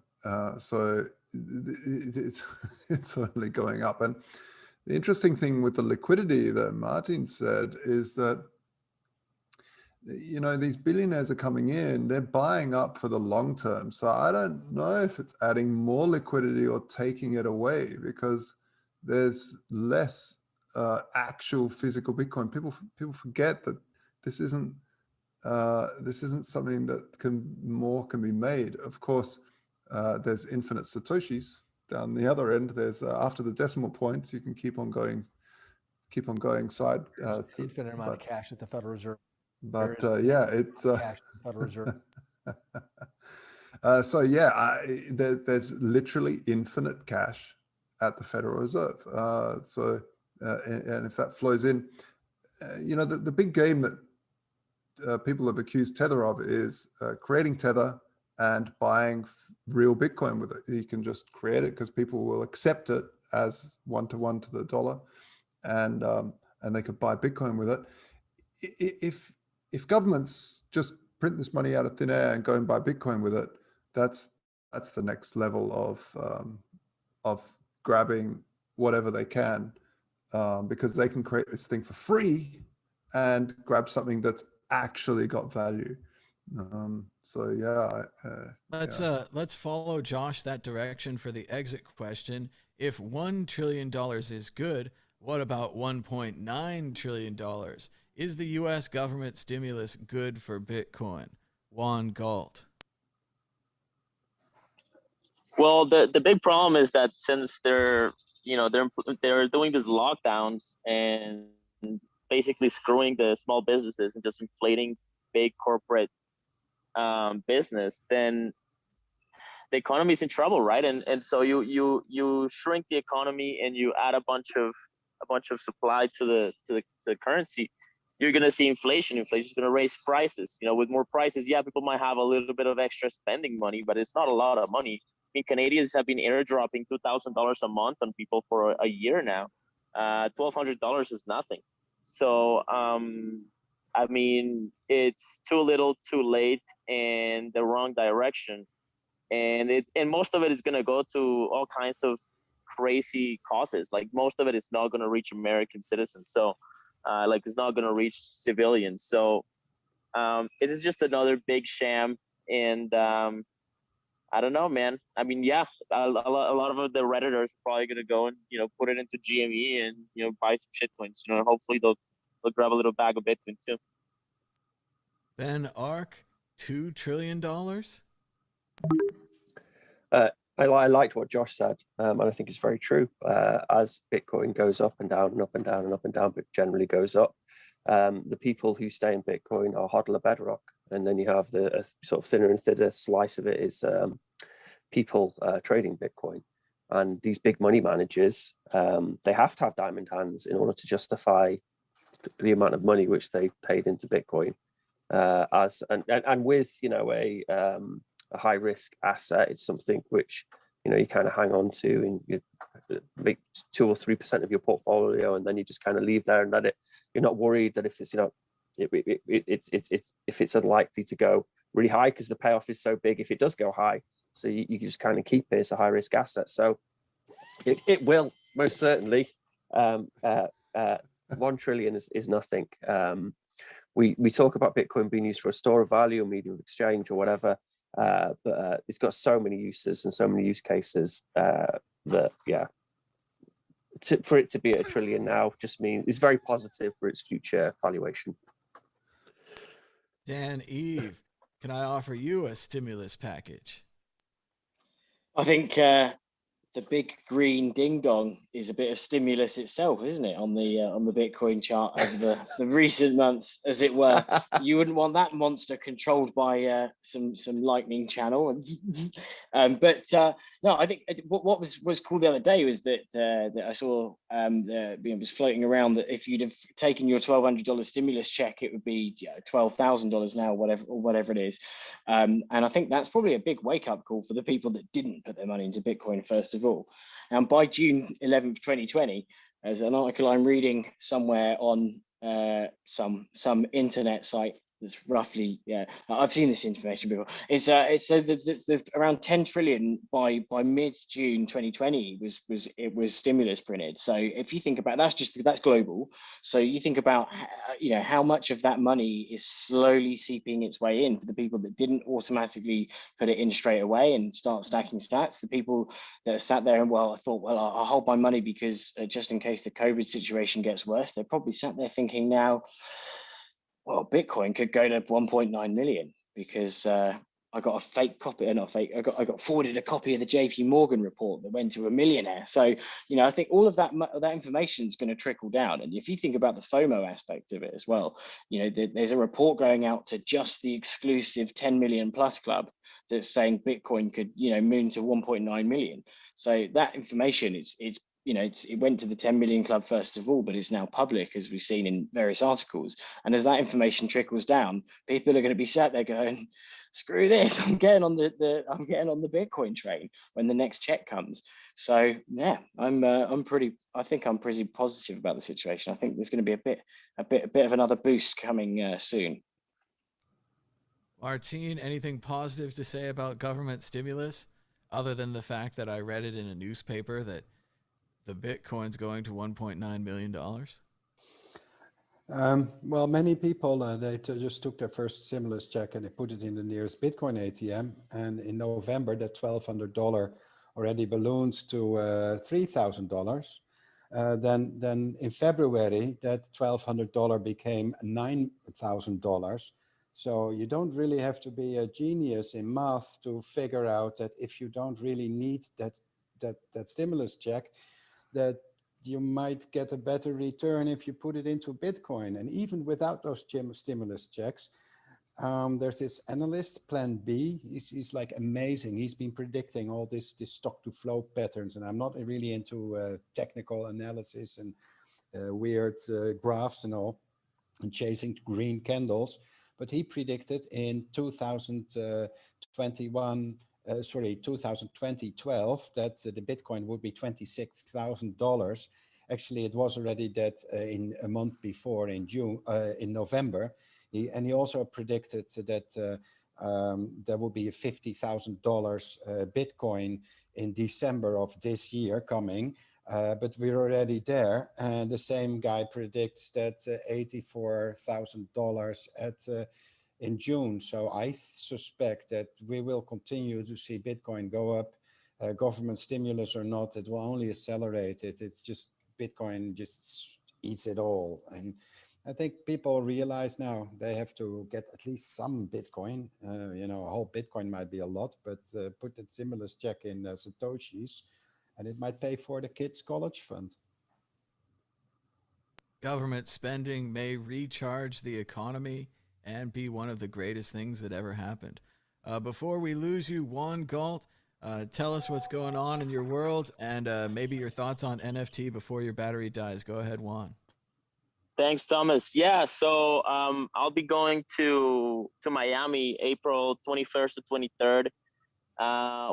I'll be going with BeYourOwnVault.com, my consulting company, to teach the Art of the HODL workshop, doing a couple of presentations, sort of a newcomer presentation and an advanced one. So it's going to be a good time. Looks like Miami is open. So if you dare come out and play, it's going to be a good time. And it's kind of like a very workshop-oriented, sort of education-oriented conference called xCrypto, or the Miami Crypto Experience. Look it up. You can find it on my social media. So yeah, that's happening soon. I'm really excited about that. And I mean, they're going to have some NFT stuff, some Bitcoin stuff, some crypto stuff. So it's a very sort of general big conference. And I mean, as far as NFTs go, you know, I mean, I still got a bag of Pepe Cash cards that I'm hoping will someday be worth something. And on that note, that John Villar, the co-founder of Pepe Cash, which was basically one of the earliest NFTs, they're like, these guys were pioneers in the industry. John Villar just died of a heart attack a few days ago. So, you know, say my best regards to his family. It's really, really sad. He was a really good guy. I interviewed him ages ago in Colombia. And yeah, he will be missed. He was a pioneer. But I mean, NFTs, you know, I think, I don't know what to say. 69 million. It's madness. It's, I think, you know, we might see more than that, but it's just madness. I was speechless. Pepe Thanks, Cash guys. is indeed a pioneer. I only wish Theo was here. Thanks so much, Juan. And check out the X Crypto Conference. Juan's going to do a workshop there. Moving on to issue 5, NFTs. As Juan alluded to, an NFT has sold for $69 million. Non-fungible tokens and blockchain technology are taking the mainstream art world by storm, fetching huge prices. They've made their own platforms. They've printed their own tokens, and now they're selling products for millions of dollars. There's nothing to see here. It's great for artists, and it's even better for investors in these strange art products. Let's go to Ben Ark first. Ben Ark, can I sell you an NFT? Would you buy one? I feel like it's an old dude confused in this doolally world where there's these things which are being sold for $69 million and it doesn't even exist. It's like a digital thing. One of the beauties of digital stuff is you can easily replicate it, which is why we've got access to so many more resources than we used to have access to.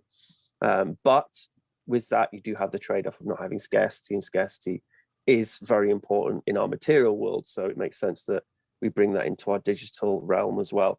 It feels very much like the NFTs are .comming in the, you know, just like the .com bubble.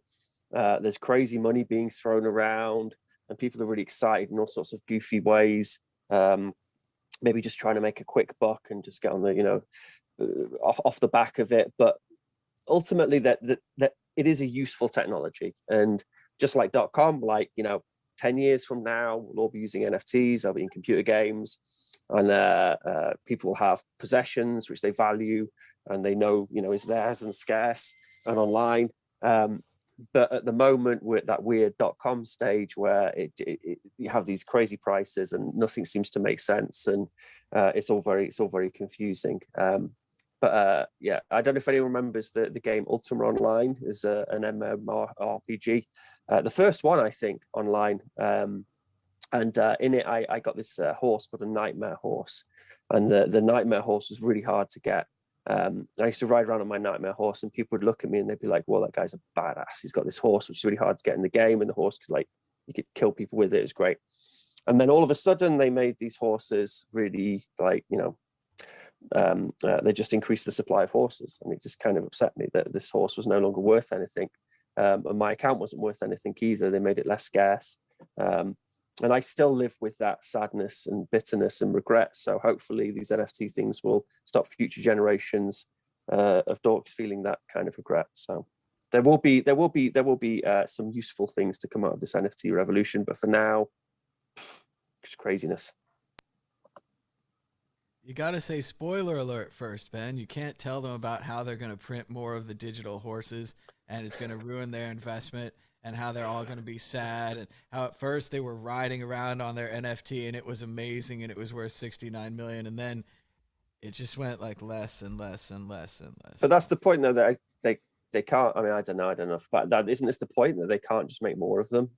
Don't you do something to make sure that the point is that the people investing don't understand it, and that there's no lock that this key fits into. So yes, you can't make more of that exact key, but you could make lots of other keys. Oh, slightly different horses. Slightly different horses. Actually the same horse. Martine Wismayer, can I buy you an NFT? Well, Well, I bought some artworks in the past that are registered on the blockchain, but they're physical artworks, and I had an eerie white wall that just needed some decoration. But the NFTs, there's some brilliant artists out there with really nice artwork. But what we see with the NFTs is that they're both the solution and they're the problem. There's many artworks that have basically been digitized and copied and then sold as an NFT, even though the original artist doesn't even know his own artwork is sold as an NFT. So even if you are owner of that NFT, you have to verify that it's a real artwork by that artist, and that it's not just somebody scanning in somebody else's picture, selling it off as an NFT, as their own, and then you've got a fake NFT. So in a way, I'm not really eager to just go and buy those NFTs.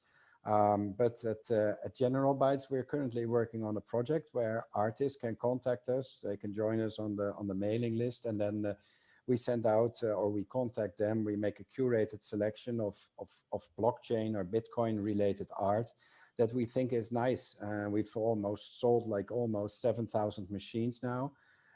So there will be 7,000 video displays with art all over the world. And I think we can help the art movement that way. They don't necessarily have to be an NFT or anything, but just NFTs for NFT's sake.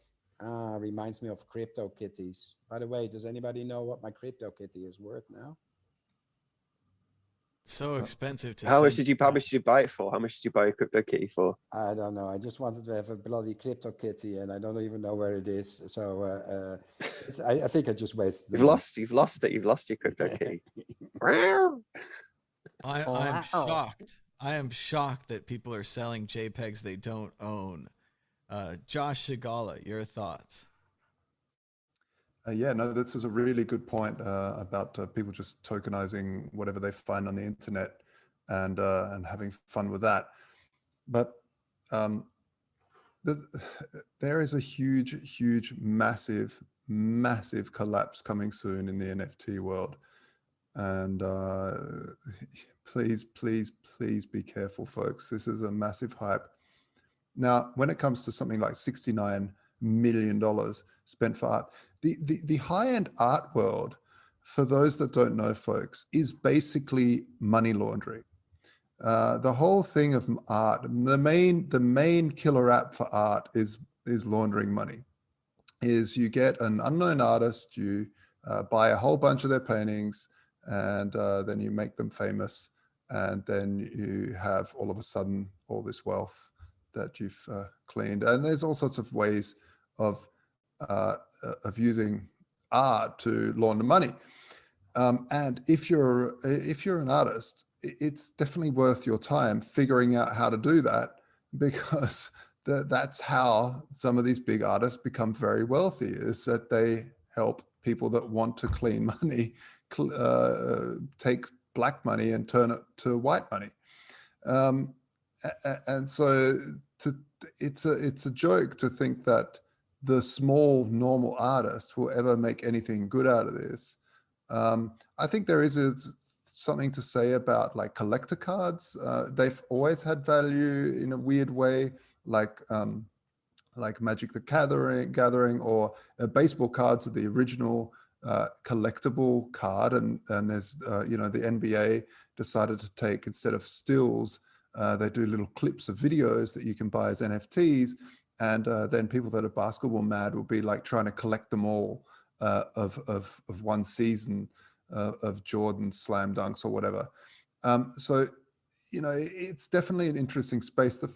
It's not funny, it's kind of unfortunate. I was telling a few of my artist friends back in 2014, 13, 15, all the way along, like, tokenize your art, like take a picture of it, then hash it into the blockchain, and there's something there. And they never did it, and now, but there are really good projects. Adam B. Levine of Let's Talk Bitcoin, he pretty much invented the term token, He was the one I first would hear talking about tokens, tokenization. And his project, token.fm, is really, really interesting. It is for artists, recording artists. It's like a Spotify. And instead of paying, Spotify, you're actually paying the artist directly, and the artist can have an NFT on there which becomes a key to basically unlock behind stage stuff or extra artwork for their fans and stuff like that. So really, really cool stuff. Token.fm, check it out. Built with Bitcoin. I think it's Counterparty. So there's some really interesting work that Adam B. Levine's done, and I think that's very, very interesting. The other space I really like NFTs for is in-game items. I think there's a big use case there of being able to collect your character and walk from game to game and keep those assets and be able to and every time there's a second market transaction, that the game developer still gets a cut without having to give it to Steam or these app stores for games, which are pretty parasitic and centralizing force, as well as a censorship force. Not that there's too much censorship in gaming, but it's an interesting world. I'm not saying money laundering is good or anything by the stuff I said before. I'm just saying that that's the reality of a lot of high-end art, is that it's purely a mechanism for laundering money. Dan, can I get you a token? Maybe you could do your laundry.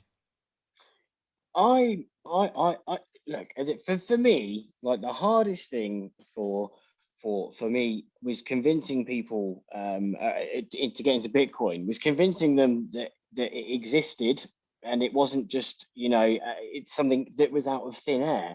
And there's all this discussion, there always has been, about the intrinsic value of Bitcoin and what gives it value. And it used to be calculations on how much the mining cost was, and I think that's originally what Satoshi based it on, wasn't it? He kind of said, it costed you start talking about the electricity cost. And I think there's a use for it. But I think a lot of art's crazy. A lot of it's amazing. A lot of it's beautiful. A lot of it's like odd, and I wouldn't buy it. But it's a preference thing. It's one person's trash is another person's treasure, and it's the same as the same with music. It's the same with anything that you have a preference for. That if you I like avocados, you don't like avocados. Cool, I'll pay for an avocado. And then there's an avocado market, because even though that some people don't like them, there's still people that do. So I'm kind of game for it. I think it's a cool idea. What I want to do, I'm gonna tokenize the crypto wrap at some point when I figure out how Ethereum's fees go down, or maybe even do it on Binance Chain. That's double blasphemy there. I don't know, but fuck it, I'm gonna do it sometime. Exit question: will the NFT investors be successful? Yes or no, Martin? I think. Well, the thing is with art, if you have to ask yourself, is this art? Then usually you can consider it art. So yes, some might be successful, and even if it's not, you still have a nice arty image which you can beam on the wall with a projector. So if you like it, if you like the art, I'd say go for it. But yeah, don't expect to sell it for even more in the short run. Josh Shigala, are you buying now? Yeah. Are you buying NFTs right now? No, I'm not buying NFTs. I'm waiting for certain use cases. I'm not buying NFTs. No, I'm staying as far away as possible. Ben Ark, are you buying NFTs? I think Crypto Raptors won. Like, that needs to happen. Why hasn't that happened already? But it's very bubbly at the moment. Actual art has, an ROI, return on investment. You get to look at it on your wall. And sometimes it's the best kind of return on investment because it feeds the soul. And in the future, then, you know, if it's whenever I've spoke to actual, you know, people with art galleries and asked what the best piece of art is to invest in, they say, well, just buy something you like, you know. And then you're likely that there's going to be people out there who also like it as well. And ultimately, you've got something which you enjoy looking at. And then I have seen some pictures which, you know, I've wanted to go the extra mile to own, put on a wall and just look at, because they're beautiful, they're gorgeous. I can't imagine getting that same feeling from something on the computer. Just, you know, for me, it doesn't work. This doesn't work as well. It's not in my material world. It's just in that digital world. But I do think NFTs, like particularly the in-gaming stuff, has a long way to go. So yeah, I mean, so like Tallycoin wrote this game with Mattel, The Adventures of Tron, and in it, Tron, he has to jump along in a digital world and collect tokens. Why is he collecting those tokens? If there's loads of them, why do you want to collect them? They're scarce. So he has NFTs. So, you know, Hal Finney was thinking about this back at Mattel in 1982 when he wrote this game. Legs, you know, up on a table, chair back, and he was thinking about scarcity in the digital world and different types of tokens. And here we are. Yeah, that's the interesting thing is, why would you want to spend your precious fungible tokens for one non-fungible token? Yeah, that's a good point. Oh. Good. Let's see. Do we go to everybody? I think it's time for the Magic 8 Ball. Will the investors in NFTs make lots of money? You may rely on it. There we go. It should have asked if they'd lose their money. Better deal. Let's move on to the next issue. Oh, we're out of issues. Let's see if anyone sent us any messages to read on Tallycoin using the Lightning Network. Remember, you can donate now. You just select $2 or whatever you'd like to say. You can type it in, and then you just click Lightning. And we can also shock Ben a few more times. But yeah, everyone needs to get ready with their Lightning wallet for this show. You might need to upgrade it to, if that's the 8 gig model, you've got to get the 16, because I can't even open Photoshop with the 8 gig M1 Mac. It's awful. Yeah, small. Copying and pasting, it even crashed on that as well. So there's not enough RAM. Yeah. Go after Bill Gates. Bill Gates on them. You can type it in. Slapping Ben was so much fun, so much smoke. The new South Park was pretty good. Yeah, it was all right. I liked it. It was almost as good as the pandemic special. It was the vaccine special. So that's about it. Oh, we have issue 6. It just keeps going.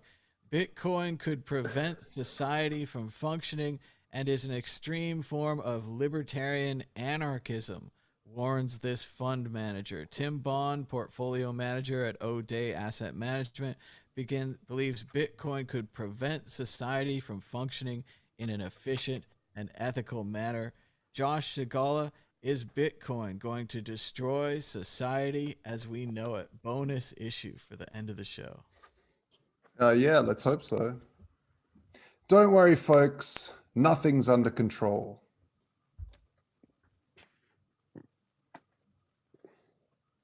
That's what we paid Bitcoin for, right? Ben Ark, will Bitcoin destroy everything? Yeah, that's why we're here, because it can all be a lot better. And I'm not sure the alternative he's proposing, but we need to take the power away from that 1%, and this is the best way to do it. So whatever. I'm surprised he's not getting on board with it. Did he not get the memo? Martine, your thoughts about Bitcoin being the destroyer of all things? Well, it's an old money guy telling that saying that new money will destroy the world. But you know, it's similar to the origins of the internet. The internet at first, people said, well, the internet will destroy the world because now everybody can start a radio station. And it's no longer just state radio.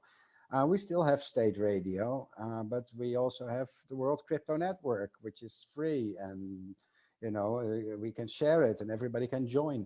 And this is the same with money. The internet took away the monopoly of information away from governments. and Bitcoin removes the monopoly of money printing from those same governments. So they just have to watch their spending a bit better, and then all will be okay. But I think it's good.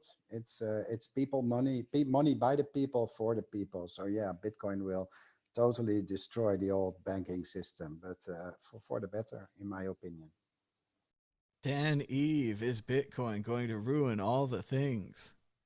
I'm going to take a slightly different angle to this, and the legal approach that usually like the prosecution or whatever do with the witness is like destroy their credibility. So I'm going to say, who cares about O'Day? Because they're currently in a rebranding, because unfortunately Crispin O'Day has got indecent assault, sexual assault charges against one of his staff. So who gives a shit about what any of their company says, because they're going to be not called O'Day for long by the sounds of it.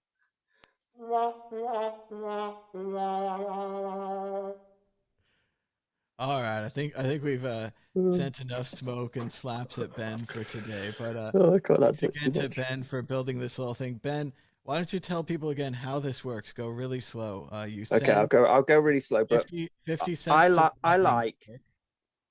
I love about us lot, we're all in a technology which is on the forefront, doing new things. And in this show, for the first ever time in history, in the universe, somebody sent a transaction through the computer, through the screen, anonymously, for a small amount you can't even do on Visa Network. It's such a small amount to trigger a physical device, on the other side of the world, to attack somebody and slap them or blow smoke in their face. So this is a first ever, with first ever time in history, somebody's, sent a private transaction through the internet to slap someone in the face, or through the internet to blow smoke in their face. First time ever in history. It's great. And thank you, audience, for joining us on that journey. If you want to build your own versions of this, I can't screen share because I'm having to be on my phone at the moment because I broke my computer messing about, hacking away. But if you're interested in building your own device, which can be triggered by sending a Lightning transaction, a Bitcoin transaction, then if you go to my Twitter, Ben Ark, you'll be able to find and look for the LNURL trigger post, or if you go on my GitHub, which is ARCBTC, and look for the LNURL trigger project on there. It's a very simple device. It's like £4 to make. And with it, you can just plug it into anything which turns on for a period of time, and then get it to turn on for a period of time when someone pays some Bitcoin. It's using LNURL, which is great because it means we can have a static QR code as opposed to having to constantly generate invoices.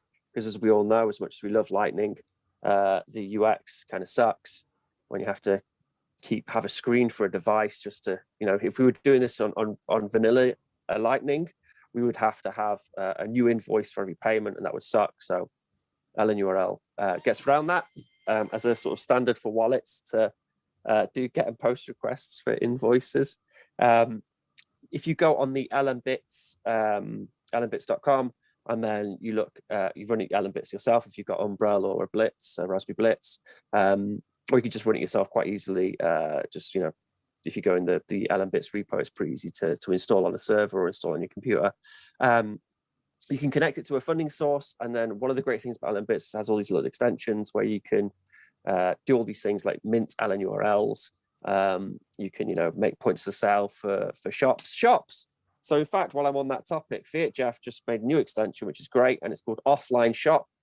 So think of a market stall, uses LNURL Pay, and what's great about it is, I don't know if people have been noticing, but when you pay to slap me or pay to blow smoke in my face, it sends a little success message saying, thank you for slapping Ben, thank you for blowing smoke in Ben's face. Well, the Offline Shop extension, you can have a static QR code for a product in your market stall. Someone pays, they get a word, okay? And if that word is part of the word list you preset in the Offline Shop extension, then you can confirm that payment is a legitimate payment to you. So you can receive Bitcoin payments without having to have any internet connection or anything, and you can verify, validate. Oh yeah, it's probably, there's ways to hack around it, but it's good enough for kind of a market stall kind of scenario. You can verify payment by the person who's made the payment receiving this word, which they can say to you, and then the words, it kind of scrolls around your word list. So if someone comes and says the same word to you, you'll be like, oh, no, the person before that already said that word, so I know it's going to be the next word on this word list I pre-did. So yeah, so it sounds all very complicated, but it's not complicated. Go on LNBits, have a little play around, dick about. You can go on LNBits.com. Don't put any liquidity on there. Maybe just put a few Satoshis on there, then take them off. Because if not, then eventually one day I'll just run away with all your funds. And Ben, where can people follow you on Twitter? ARCBT. Is it ARCBTC now? It is ARC. I don't know what it is anymore. Which direction it was, so I was going to ask you. I mean, I used to be BTC Socialist, but that was a bit controversial because of all you. Talking of triggering, all you libertarians out there. But I think I changed it because like my projects were getting enough coverage, and they're more important than my silly political views. So ARCBTC, ARCBTC. If you go on there, then you can I'll do some tutorials actually for all this crap, particularly this Slappy machine, because it's great. Let's have one last little look at the old Slappy machine. So this is the Slappy machine. It's a 12-volt battery with this is a motor from a windscreen, a car windscreen, sellotape to the 12-volt battery with a relay. I don't know if you can see it. There's the relay. Okay. And then the relay is plugged into an ESP32. So that's like £4, those two little devices there. And then that's just waiting for payments on, and then when it receives a payment, slaps me in the face. Brilliant. It's never-ending comedy. But there's lots of, as someone said before, there's lots of applications. I'll let your mind run wild. But there's a hell of a lot of applications. People being able to make payments on a screen and then have something happen to somebody. Martin, prediction or story of the week? Go ahead. We almost sold 7,000 machines, so I think that was our big news. Yeah, 7,000, that's a lot. Yeah, it's been completely focused on that, and there's some new developments I can't tell you yet, or I can tell you, but I can't tell in the show yet. But for me, 7,000 is the big milestone coming. I think in 2 days' time we'll have 7,000 sold. Yes. 7,000 Bitcoin ATMs. Fantastic. Josh Sigala, prediction or story of the week? Go ahead. Well, I thought I'd just show you guys quickly this the new way of Vaultoro Direct on Vaultoro. Just quickly, if you can see the screen. If you want to buy a trade between gold and silver, here we have some Bitcoin. I've got 3 grand of Bitcoin. I've got 9 grand of gold. I'm thinking, all right, I might trade my gold back to Bitcoin. So I'll click over to Vaultoro Direct. I want to buy Bitcoin with my gold. I want to sell, 50 grams of gold, 0.50 of a kilo. No, hang on, that's half a kilo. And hit go. You get all the prices, confirm, and there I've got more Bitcoin. So I've just sold gold back for Bitcoin, and so that's that. And it's just such a nice way of bank independently getting not going back to fiat. Hedging massive price spikes in Bitcoin. If you think you're at the top, go into fully allocated gold. It's fully insured and audited, sitting in a high security vault in Switzerland, vaulted by Brinks, and insured by Helvetia. So there's it's just such a nice thing. I'm really proud of the team, what we've done there. You can also get silver and trade back and forth with silver and stuff like that as well. So check it out. Pretty proud of it, and also a bunch of other new features coming really soon, which we're working hard to do. Very cool, and you can try that out at vaultoro.com. Dan Eve, prediction or story of the week?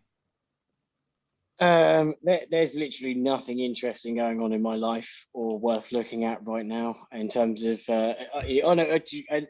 Maybe go and just do some research on Bitcoin. Just go and look at just Bitcoin stuff. I don't know. Do something like that productive. Yeah.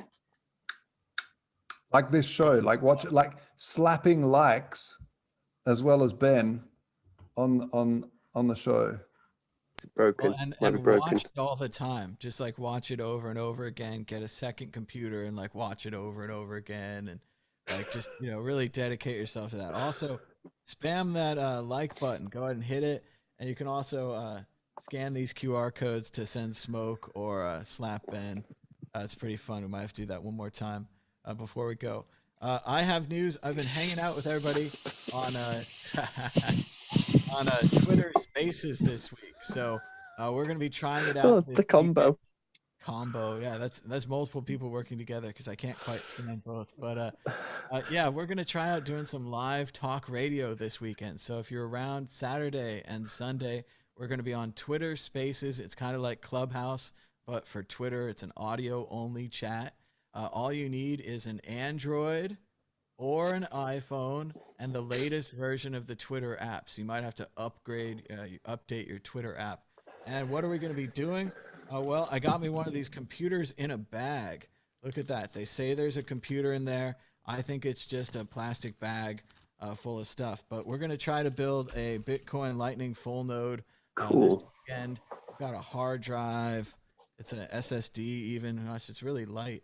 I don't think we put a full hard drive in there. But we'll see. Plugs into some other thing. I'm going to put it all together. We're going to follow BTC Sessions instructions. We bought this stuff on his list. So shout out to BTC Sessions, a great YouTube channel. He's got a fantastic video on this.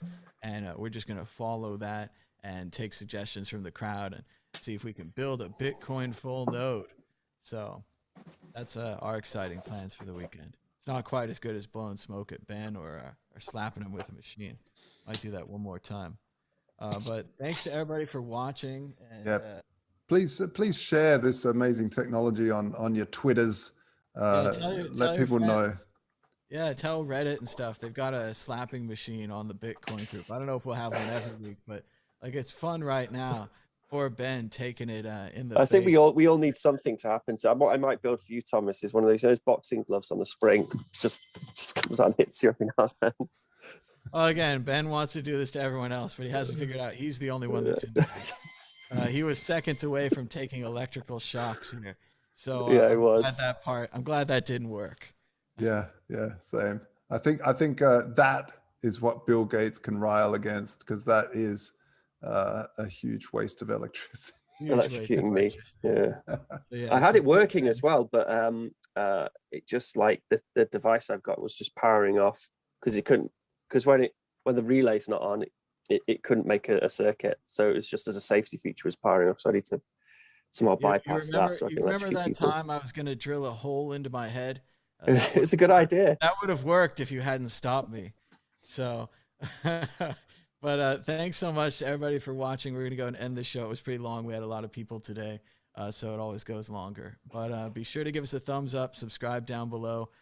Tune in live next week to shock Ben with more stuff. It'll be fun. So thanks so much for joining us. Until next time. Bye. Bye.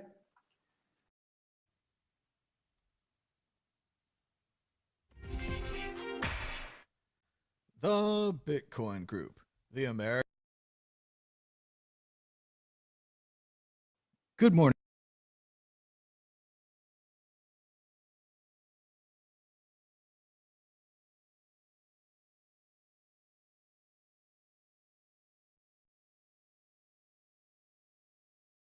Bitcoin. Today is Thursday, March 4th, 2021. The price of Bitcoin is down 6.42% in the last 24 hours, with a last of 48,265, a high of 51,777, and a low of 48,208. That's $1 for 2,075 Satoshis. But first, hacktivism. Satoshi's hacktivist approach of distributing Bitcoin via a free open source grassroots project contrasts starkly with their predecessors. Chom, Stefan Brand, eCash, and others took a very different approach, filing patents, founding closed source venture backed companies, and attempting to drive adoption via corporate partnerships. This paralleled Len's own extensive contribution to open source projects like PGP, Mixmaster, GNU Privacy Guard, and others, as well as his extensive volunteer experience with groups like Shmoo Group. It's interesting to note how different Bitcoin was from the other projects like eCash and Chaumian Cash. And we're joined today by members of the Open Crypto Alliance to protect Bitcoin, blockchain, and crypto. We're joined by Jed Grant and Stefan Kinsella. How's it going, Jed and Stefan? Great. Thanks to be here. So today, hey, Thomas, nice to be here too. Good to see you. All right, so we just want to talk about the basics of Bitcoin patents and what's going on with Bitcoin. Previously, I know that Coinbase had formed a group with Square. They were going to protect all the patents, and certainly we can trust them. There's also a lot going on with Craig Wright, who claims to be Satoshi and is now trying to cash in on some of those claims. So what do you guys do at the Open Crypto Alliance? The Open Crypto Alliance is a nonprofit venture that a bunch of volunteers to this point have come together to support. And the goal is to protect the technology behind Bitcoin and blockchain and going forward for the future of Bitcoin and blockchain. Basically, I noticed several years ago that people were filing a lot of patents on blockchain technology. In 2018, it was a couple hundred. 2019, it grew into many thousands. And last year, I think there were almost 13,000 patents filed on blockchain and crypto technology. And this is a real threat to not to the Bitcoin network per se, but these patents could be asserted against miners in order to shut them down in certain countries, and asserted against Bitcoin-based businesses in the future in order to shut them down and make them pay. And what we want to do is actually stop the patents from being granted in the first place or invalidate them as quickly as possible so that that technology can stay in the public domain for everybody to innovate and build on. You mentioned Square and COPA, and there are some complementary efforts. So we're part of an ecosystem that's protecting the space. If you look at first we have open source licenses. Bitcoin was released under the MIT license, so that's already a good step. Which protects that's where I was going to start. Is I want to say, isn't Bitcoin open source? Can't we just run it because it's open source? Why do we need patents? Why do we need this at all? We don't need patents on Bitcoin. We don't want to have patents on Bitcoin. We want to destroy them before they're granted. That's our goal. And then you have other groups, open source, but then you have COPA that you mentioned. COPA is like a patent pool. So people who have patents can join COPA and they agree not to sue each other over them. So to foster innovation, which is a good effort and very complimentary. And we see eye to eye on many, many things. And I think we'll be working together. Also, you have other non-blockchain specific groups that help as well, like LotNet. LotNet is a license on transfer network, which was founded by Google and a bunch of other tech giants, as well as traditional companies like DuPont. I'm actually a member, my company joined LotNet. LotNet means it's a patent inoculation. So they're also different than what we're doing. If you join there and patents of other members fall into patent trolls' hands, you immediately get a free perpetual license on that patent. So you can't be sued by the patent troll. So it's a different approach to protecting people from patent abuse. But we're really going at the root of the problem. And it's like taking a cheap Stinger missile to shoot down a big helicopter, like was done in the 80s in Afghanistan. And what we're going after is, while the patent's being filed and it's been published and it's being considered, we want to invalidate it during that phase before it ever gets granted. So a patent, just to go general, is like a copyright or a control on a technique. Like if I have a factory and we make widgets and my widgets are a pole that's bent in half, that's our special patented technology. So for Bitcoin, what kind of things are people patenting? Patents could be on any aspect of the tech. And if you look at Bitcoin, there are cases already where patents have had a negative effect. If you look at Schnorr signatures, for example, those are just coming now in Taproot. Schnorr signatures were considered at the beginning by Satoshi, but he could. Bitcoin was released. That patent expired in sometime in 2008, I believe. And at that point, there were no good modules that have been tested, no code that had been developed and used long enough to really rely on Schnorr signatures. So we have elliptic curve in Bitcoin because of a patent, when we could have had Schnorr signatures from day one. Other patent threats to Bitcoin are things like hashing algorithms. In the future, we will have quantum crypto hashing, and we will need to upgrade the Bitcoin network so that we replace SHA-256 with quantum hash algorithms and quantum resistant hashes. And in order to do that, we need algorithms that are open source and free. If all of those are patented by IBM and others in their development, and there are no free quantum hashing algorithms, Bitcoin will be broken and we won't be able to upgrade it without violating patents. So this is the kind of thing we're looking at. So originally the problem that Richard Stallman saw is that he could edit the code. So he could fix anything, he could look at the code. Then all of a sudden this closed source code came along and he couldn't edit it. But this is an even larger problem. This is something that, as a technology person, I'm not even sure I agree with the creation of software patents. But for Amazon to take something that seems very simple, like one click, I want to buy the stuff on this page with one click. You don't need to be a scientist to invent that, yet they patented it. As far as I know, I think they control it. Yet it seems very simple. What do you think about the general idea of software patents? Is this a good direction for us to go down as a technological society?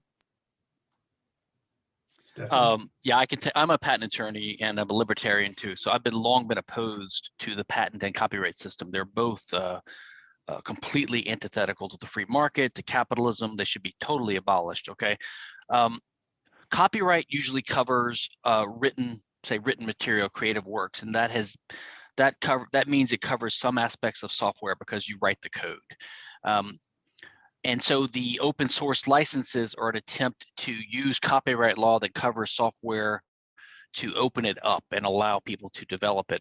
I actually don't like the GNU and the copyleft type licenses because they still restrict what you can do with the code. I would prefer a CC0 or a CC type BY type license, or just to get rid of copyright altogether. And Stallman, by the way, these leftist guys that were for the open source license, they're not against copyright. They're not very principled. They're not very good on economics. You know, they wanted to open up software somewhat using these license schemes, but that's not nearly far enough. Now, the patent system, as you alluded to, does cover machines, inventions that are machines and processes or techniques. And you can use that to cover some types of software because software could be viewed as a technique or as a process. So you can cover some aspects of software with the patent system, and that's what a lot of these companies are now doing, like Alibaba and InChain and others filing patents on this. Of course, it's a bad idea, and of course, the copyright and the patent system should not apply to software. In fact, I believe it's unconstitutional for the copyright system to apply to software because in the Constitution, the copyright system was only for writings. And copyright software is a functional thing. It's like a machine in a sense. I don't think it should be covered by copyright. And the patent system shouldn't cover it either, in part because it is so difficult for the patent offices and the examiners to find the right prior art to search, because most of the relevant prior art is not published in journal articles. It's just buried in code or known in certain insular communities, and it's really hard for examiners to search. So they end up granting a lot of patents on techniques that have been well known and they should not have been granted. But then once they're granted, they have a legal presumption of validity and can be used as a weapon to threaten people and to extort them for payment of fees. This is what the patent assertion entities or the patent trolls do. And they are actually the least of the problem because at least all they want is a cut. They don't want to kill the victim that they're a tick sucking the blood out of. You know, they want to take a little cut. They don't want to kill the cash cow. But a competitor who gets a patent wants to use it to stop his competition. They want to kill you. So a patent held by a non-troll is even more threatening than a patent held by a troll. But they're all a problem and a threat to the crypto ecosystem right now. I know one of the interesting patent troll cases to come out recently was targeted against Joe Rogan. And what the troll came along saying is that they owned the idea of the podcast. They owned the idea of putting an RSS feed or an HTML file with a series of audio files in a row, and this creates a podcast. And they were going around suing smaller podcasters, just taking their money, but they went up against someone large like Rogan, who then formed a legal crew to try to take them down. But that's only one example. There's probably thousands, hundreds of thousands of these very small patent troll cases going on. Yeah, of course. And lots of people settle and they don't publicize what they did because that's part of the agreement. Or sometimes it is publicized as a way of shaking down other people. Like a patent troll will go after weak players first and offer them a very small and quote reasonable license. So they'll just take it to make the guy go away, you know, $5,000, $10,000 instead of spending $1 million defending yourself and winning or losing. And so then they will go to other people and say, hey, we've gotten these 10 companies to roll over and pay us a license. Obviously, the patent is strong, so you better play ball too. So yeah, there's lots of cases like that, and it just chips away at innovation, in part because it just saps funding away from these companies, right? They have to spend time and resources, get insurance. Their costs just go way up. And a startup company, you know, they need money. It's scarce. They have a hard enough time raising money from venture capital firms. And they have to waste it on defending themselves from bullshit IP claims. I know working in video and making videos that the copyright controls do have a chilling effect, and that I feel it. I don't even try to discuss music or bring music into this show. I know I'll get shut down. One time I played a Colbert clip that was too long. They shut off my entire video feed, right? They stopped the entire thing. What kind of effects would you see these patent trolls having on Bitcoin? They will shut down a lot of innovation in the Bitcoin ecosystem because they will get patents on aspects of the technology that will prevent businesses from accepting payment with Lightning nodes. They will get patents that prevent miners from mining in certain countries, and they will shut it down, and there will be effectively no Bitcoin mining in that country. And this is the threat that we need to protect against. And the issue with Bitcoin is, and why we're all here, is there's nobody behind it. There is no company, there's no organization. So either we stand all separate in a decentralized world, or we unite around the important aspects and we defend Bitcoin against its attackers. And that's what we're proposing to do with Open Crypto Alliance, is we want to defend the technology behind Bitcoin and crypto in order to protect it for all of us and keep it in the open domain. And it is those endpoints Thomas, that will get attacked. It's those businesses, it's you and me, you know, that will get attacked by the trolls.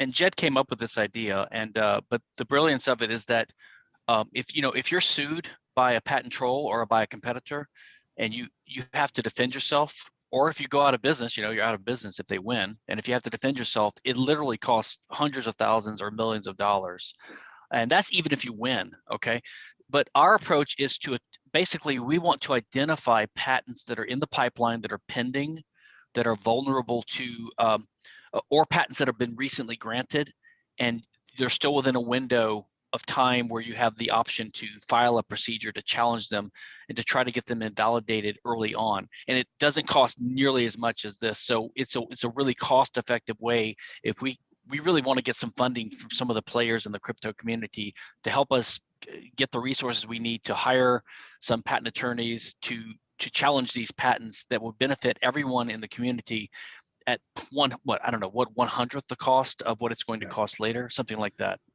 Yeah, it'll cost us, 10 grand to 30 grand in total to attack a patent that's in that granting process. And it will cost every single person that gets trolled by the person who gets that patent $250,000.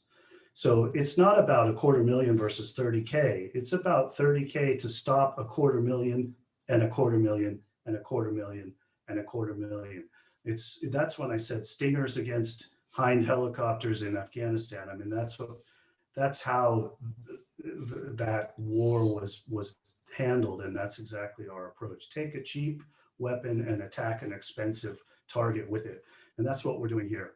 And I think it'll be effective. We've got actually some actions in the pipeline now, and we expect to be filing some first opposition to some patents in the next several weeks. It'll take about 3 months before we get an answer. So within 4 months from today, we should have some good news to report. That's our objective. So it's interesting. And on the people filing these, you mentioned, N-Chain files a lot of blockchain patents. Some of them, if you look at how many patents, I mean, we're over 20-something thousand patents in the last 2 years filed, and a lot of them are by the same players. There's no way a single human being could have come up with that many inventions. The number of inventors is quite limited in some cases. So the issue here is that they're not actually inventing this. They're taking stuff that is open source and that's out there already, and they're patenting it because it hasn't been patented before. And if it's not your invention, it is, correct me if I'm wrong, Stefan, but if it's not your invention, you're not allowed to patent it. You have to be the inventor to patent it. Right. Isn't that the case? Right. To get a patent, there's a few criteria. Number one, it has to have utility or usefulness. So you can't patent a perpetual motion machine because they don't work. And you're not supposed to patent like a bomb that would explode the earth because that's destructive. It's not useful, it's harmful. But that's usually a given requirement. It has to be statutory subject matter, like something that is subject to patents. So you can't patent a song or a physics truth or a mathematical thing. They're too abstract. But so it has to be that. And that is sometimes an issue in software because it wasn't clear for a long time whether software was statutory subject matter. But the main two things, it has to be novel, which means new, and it has to be non-obvious, which means given what we knew already, it wouldn't be an obvious thing to do. Like if cars were known, you couldn't patent a brown car because it's obvious once you have a car to paint it brown or whatever. But you also have to be the inventor, which means if you learned about it from someone else and you file a patent on it, you're not the inventor. And usually that's not a problem because it's actually fraud on the patent office and it's an ethical violation. No reputable patent attorney would ever do that. I've never done it in my life. I've never known anyone who does it. But you have these scumbags out there who might do that, and the patent office is not equipped to investigate that. Just like in the Copyright Office, Craig Wright, from what I understand, filed a registration with the U.S. Copyright Office on the Bitcoin white paper, claiming to be the author. And it was registered because the Copyright Office doesn't investigate. And so then they went around using that as proof that the U.S. government has recognized his ownership of white paper, which is a complete lie. It's false. This is not what it means at all. I mean, I believe someone else filed the registration too, just to be a smartass. I thought about doing it myself, but I'm a patent attorney and I might lose my license for committing fraud on the Copyright Office. But some people don't give a damn about that, So I think at the time it was almost a political movement, people trying to claim the copyright and just have more and more submissions and just kind of the absurdity of his claim. Yeah. Right on. Obviously you wouldn't want to do that as an attorney. That would be a bad idea. I really like this idea. I think it's proactive and it's smart. And at least coming from the United States, where we have the Democratic Party, they never seem to have a plan for anything. Meanwhile, the Republicans are out there saying, we've got a 5-year, we've got a 10-year, we're looking ahead to future problems. And I think one of the obvious future problems with Bitcoin is indeed this not having a founder, the founder disappearing, the early way that Bitcoin was set up. So a little background, why do you guys think Bitcoin was set up the way it was? The founder disappearing, the logo being kind of copyright free. There's no corporation. Why would they do this? It's put us in this terrible position, right? Well, I think it's a brilliant position. It's exactly where we should be. It should be free and open for all of humanity. And I think that was the intent. Hiding yourself as the inventor of something like this, if you really grok it and you know exactly what you've invented, it makes perfect sense as well. I mean, I thought about how could you invent a digital cash that would suck up all the dollars in the world? That thought crossed my mind in early 2000s, well before Bitcoin existed, but it's very hard to do. And no one knew how to do it. And once you figured that out, you might realize, I don't necessarily want to be the public guy who did this, because that might even damn the project. It might condemn the project to failure, because before it gets big enough, I'll be arrested, I'll be trotted out and treated like, you know, burned at the stake. And that's not going to help. So if you're smart enough to solve that problem, which Satoshi obviously was, he, they, it, her, whoever, then you obviously are also smart enough to know the ramifications that the responsibility of that invention entails. And this was the best way to get Bitcoin into the world, I think. Well, and not even just burned at the stake. With Prometheus, who brought fire to man, they strapped him to a rock, and every day a bird would return to eat out his liver. So there's even worse things than just a little bit of immolation. They can do it every day. So yeah, I think it was a great move to hide himself. But then that leads us to our next question. Now that Satoshi has left, and even just this morning, I read a long article about Sassaman and that he could be Satoshi and he was in all the right places. What happens next when these other Satoshis come along claiming to be Satoshi? What does Bitcoin do? What has Bitcoin done? Keeps going. We don't need these fake Satoshis, you know. But we do need to protect Bitcoin from people who would claim to be Satoshi and use the legal system to try to exert control over the people who are benefiting from Bitcoin. I want to make that very clear. The intellectual property law behind patents makes the patent holder capable of turning the person using the technology covered by the patent into their slave. So a patent troll is a passive entity that requires other people to do work because of their patent and to pay them for it. So it is slavery.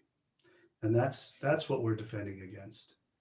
Yeah, Roderick Long, a well-known libertarian philosopher, a friend of mine, who's also been against intellectual property from about the same time I have, since 1995. We both started writing articles against it. And he's got one called Intellectual Property is Slavery. And he explains, it's just like Rothbard's argument against defamation law, that you can't own a reputation because a reputation is what other people think about you.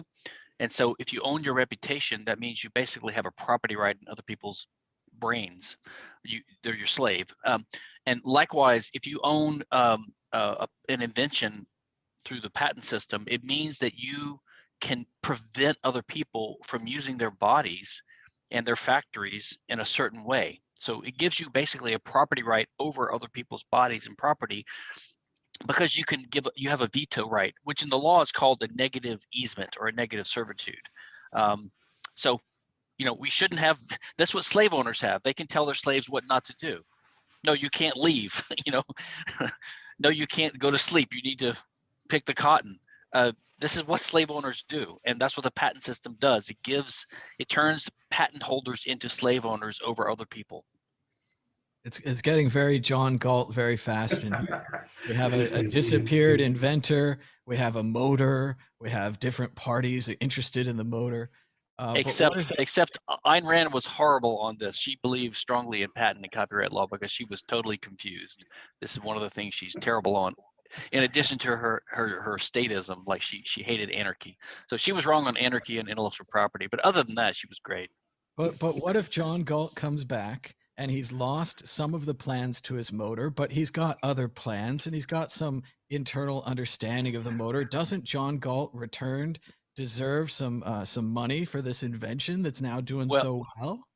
Ironically, in Atlas Shrugged, so John Galt abandoned the motor at the factory of the 21st Century Motor Corp, and it was found by Dagny and the other guy. Can't leave behind property. That's bad. Yeah. He left it behind, and then they hired a physicist, a young physicist who later joined the cult, and they were trying to reverse engineer the machine, which is a violation of John Galt's intellectual property in the machine. So Ayn Rand herself was a hypocrite. She couldn't live up to her own insane intellectual property views. I wanted to go there too with halt and catch fire, with that idea where you reverse engineer. If I maybe you know a little bit about a CPU, but we put you in a room with books and things, you develop the same CPU. Should you own that CPU? Can you make the clone? Well, under the current system, if you get a patent, as I said, you have to be the inventor, but you don't have to be the first inventor. As long as you came up with it on your own independently and you filed a patent before anyone else did and before it was made public, you can get a patent, and then you could use the patent to stop other people from using it, even if they independently come up with the idea later, or even if they came up with the idea before you did, but if they kept it secret, which is one of the dangers of using the trade secret system, which is what people used to use before the patent system. They would just keep their techniques proprietary and secret, and that was their competitive advantage.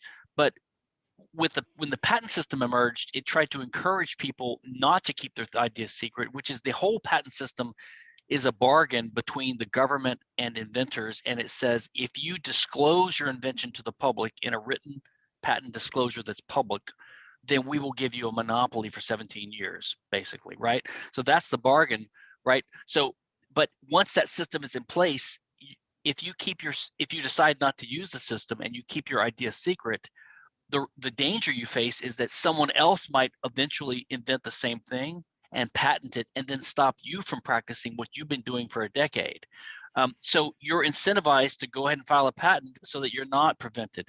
Now, Obama's America Invents Act in 2011 did make one change to patent law, which is the only positive change that's ever been made in the history of American IP law in 230 something years. They expanded the prior user defense. So if you are making something in secret, but you're using it commercially and someone else patents it, you get a limited defense to keep doing it. You can't license it, you can't expand your operations, but you can keep doing what you were doing. So, there's a little crumb thrown to people who were previously victimized by this insanely unjust system. But still, it's a minefield, and it's a risk to keep things secret now. It's a very interesting trade-off to think. On one hand, something like Michael Jackson's patented shoes in the Smooth Criminal video, they had little hooks they would hang on nails so then his crew could lean over more than other dancers. But on the other hand, you have something like David Copperfield, who's a magician who needs to hide his secrets, who had to reveal one of his tricks recently because of a lawsuit and all these kind of things. Where do you fall on that? Should they be able to have these patents or these things? Well, I'm opposed to the whole patent system, and I think Jed is with me. There are certain industries and sectors that are not covered very well by IP law, like the fashion industry, perfume, and as I recently realized, because I started smoking pipes again, like the whole pipe industry, like the design of pipes is extremely competitive and interesting, but all these pipe makers come up, there's only so many ways you can make a pipe, right? Some of them resemble each other, but there's no protection. They just go by their reputation and by the mystique around their brand. In the fashion industry, there's no protection for IP except for trademark, which is why the high-end fashion brands for purses and things like that put their logo all over their luggage and their purses so that they can at least use trademark law to stop knockoffs.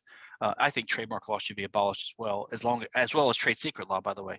Trade secret, defamation law, patent law, copyright law, boat hole designs, database rights, Semiconductor Mask Work Protection Act, they're all completely incompatible with the free market. You can't protect ideas. Information is not a scarce resource that can be protected by property rights.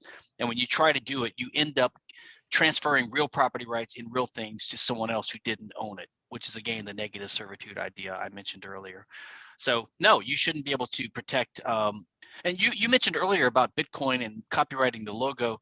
I don't know who came up with the logo. I don't know if Satoshi came up with the B logo, but that clearly, whoever designed that logo, there is a copyright in that logo. I don't know who owns it because I don't know who designed it. But there is no trademark in it because at this point, it's probably too descriptive and too generic to get a trademark in it. It'd be like you can't get a trademark in things that are descriptive. Like you can't get a trademark in the word book because then anyone who wants to sell a book, they can't say what they're selling. So it has to be something arbitrary and fanciful, basically, which is why the less descriptive a mark is, the better it is for trademark purposes. Like Godzilla software or something like that, or Mozilla. So And the white paper, yeah, go ahead. Well, I think this Mozilla, that was a funny one because they changed their name to like Phoenix and Firebird. And it was like, no one's ever heard of Firebird before, guys. Good one. And they had to change that right away because obviously it's a car. But it's interesting to say what we have right now with the current situation in Bitcoin, because we do have someone that's come back. They're claiming to be Satoshi. They've passed some technical tests. They convinced Gavin Andreessen and some other people that they're Satoshi. They've somehow gained a large amount of wealth and power, perhaps through legal agreements saying that someday in the future, when they have all the Bitcoins, they'll give the lawyers some of the Bitcoins. Sounds like a good deal for the lawyers. They've been convinced they're on board. But now this hasn't worked out like he thought, or maybe perhaps like he planned, because everyone didn't fall in line behind him. He didn't get to have a big corporation and control over Bitcoin. So the first attempt hasn't worked. Now it seems like he's going to the second attempt with the patents. What's happening right now with the person claiming and the patents, just generally? I don't think anything's changed. I think these patents have been filed over several years. So it's just accelerating is what's happening. But the patents have been filed, some as early as 2015, even earlier, I think. And he was one of the first ones to file them, but he's not the only one filing them. And there are other people filing them. And abusive patents in particular is what we're after. So patents that are not from the inventor, that are not new, there is prior art, and patents that obviously infringe on what Bitcoin is already and was since day one. And the way we go about that is going to be interesting, and it's a new approach. So we need to crowdsource. We need a lot of help. We need to crowdsource, and we need lawyers who can read these patents and who can summarize them and turn them into text that engineers can understand. And then we need engineers who can understand the source code and look at GitHub and SourceForge and other repos, and who can find code that was written before that patent was filed that does what that patent claims to do, to have invented. And this is how we'll invalidate these patents. So that's the process we intend to use. And it's going to take a lot of effort, and it's going to take coordination, which we're doing. We intend to, crowdsource. I don't want to just crowdsource in a chaotic way. We want to build a database of prior art that ultimately patent examiners will be able to use, because I don't think many patent examiners look through GitHub today. They're not going through the source code. So we as a community need to do that. And so we don't need a huge amount of money. We need money, obviously, because we have to pay fees, but we also need people as well to come behind. So it's important. And I don't think that strategies have changed. I think from the founding, the intent of N-Chain and the intent of some other players in the space has been to try to patent the technology so they can control the industry in the future. By the way, if you're curious about how this patent process works, about getting all these, like if you file, what are they, Jed, like 1,500 patents filed by N-Chain alone? More. I think they're over 2,000 now. So, and yeah. So the way it works is like at a company, like I've done hundreds and hundreds of patents for high-tech companies. I have never, ever seen a company invent something because of the patent system. Now they file patents because of the patent system. So if they're improving a product and they come up with a technique to make it work, then they file a patent on that while they're doing it. It takes some of the engineers time, and they have to pay a patent attorney like me. It's a waste, but they do it, on the side to build their portfolio up because the investors want them to have it and they need it for defensive purposes. But sometimes they will have patent brainstorming sessions. So they'll sit in a room, 5 or 6 engineers and a couple of patent lawyers recording it all, and they'll just brainstorm. They'll say, hey, what if we put a bit at the end of the register like this, and that would help do this? Or what if we put the lens and the laser like this? And they're not even planning to do it. They just brainstorm. Or they might read other people's patents and say, how could we improve on it? They just come up with ideas, some of them trivial, some of them bullshit. And if it sounds good enough, like you think you can get it past the patent office, you file it. And so it's not invention at all. It's just manipulating the system to get a patent. And if you come up with an idea, it's easy for the patent attorney to split it into 5 or 6 or 10 cases. Instead of having 20 claims in a patent, you might have 3, and then take the other 3 and go to another, et cetera. They're called divisionals or continuations. And so you can have a whole family of patents, and it looks like you have a lot, and that threatens people. Then you have a stack of patents this high, and when you send a cease and desist letter to someone, then this poor guy doesn't know what to do. There's a stack of patents that are written in arcane language. They can't understand it. They don't know if they're infringing. They know that they never even read these patents, so they didn't learn it from this guy. They're not copying, and not that there's anything wrong with copying. That's called the free market and learning and emulation and competition, but they didn't even do that. And so they call a patent lawyer and they say, hey, we're getting threatened, and are we infringing? And the patent lawyer says, well, I can do a review for you, and it'll cost you $80,000 because I have to go through all these cases and review the prior art. What are they supposed to do? Pay him $80,000 every time they get a letter? And then the patent lawyer gives them an opinion like, I don't know for sure. As far as I can tell, you might be violating. Okay, what are they supposed to do with that? So you're better off just paying a $50,000 licensing fee and moving on, right? So this is how the system works. It's a sick game. Join us and fight. We want people to spin up Lightning nodes under their desk and open a business on it, you know?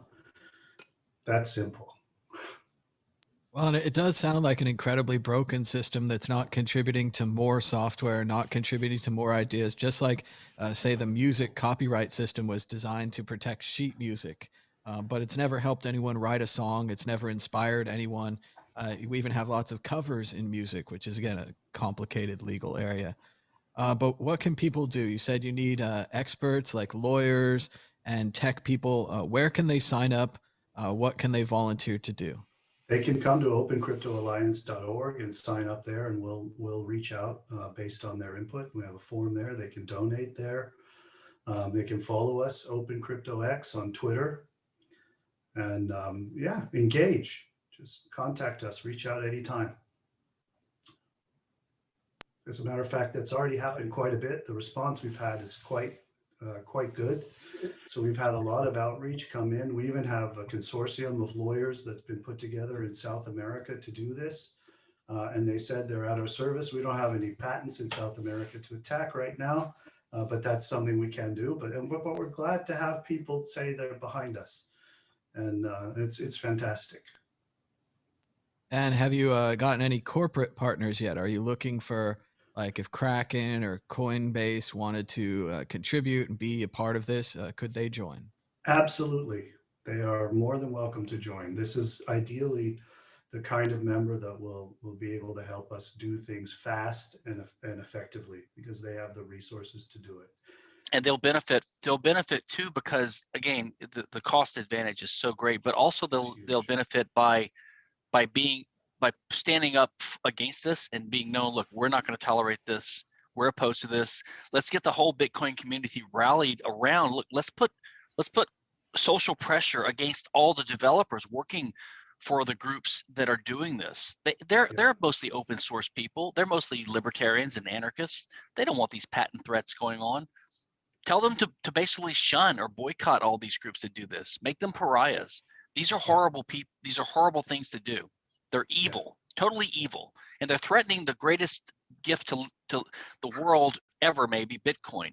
Anything that threatens the internet or Bitcoin is horrible. Copyright threatens the internet, and patents and these fools are threatening Bitcoin. And this does seem like the kind of thing that in the past you could have just put behind you, put to the side, not paid attention to. But as you guys said, it is starting to accelerate. Just recently, we had lawsuits filed against people putting the white paper online.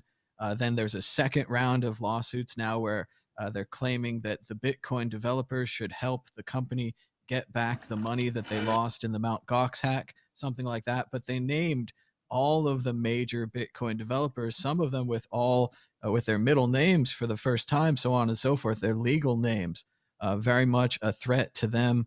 And like you say, many of them are open source. They're not incredibly well off. They don't have lawyers. If you don't have a lawyer, also, it's very expensive to get a lawyer, a lot of legal time. These are complicated cases, like you said, having to read the GitHub, having to read the engineer's report, having to read the legal side of it, having to, you know, create a synthesis of all three of those. It's a very complicated every time these patent things come in. So. And another important thing to stress, if you scroll down just a tad on that page there, you'll see that graph.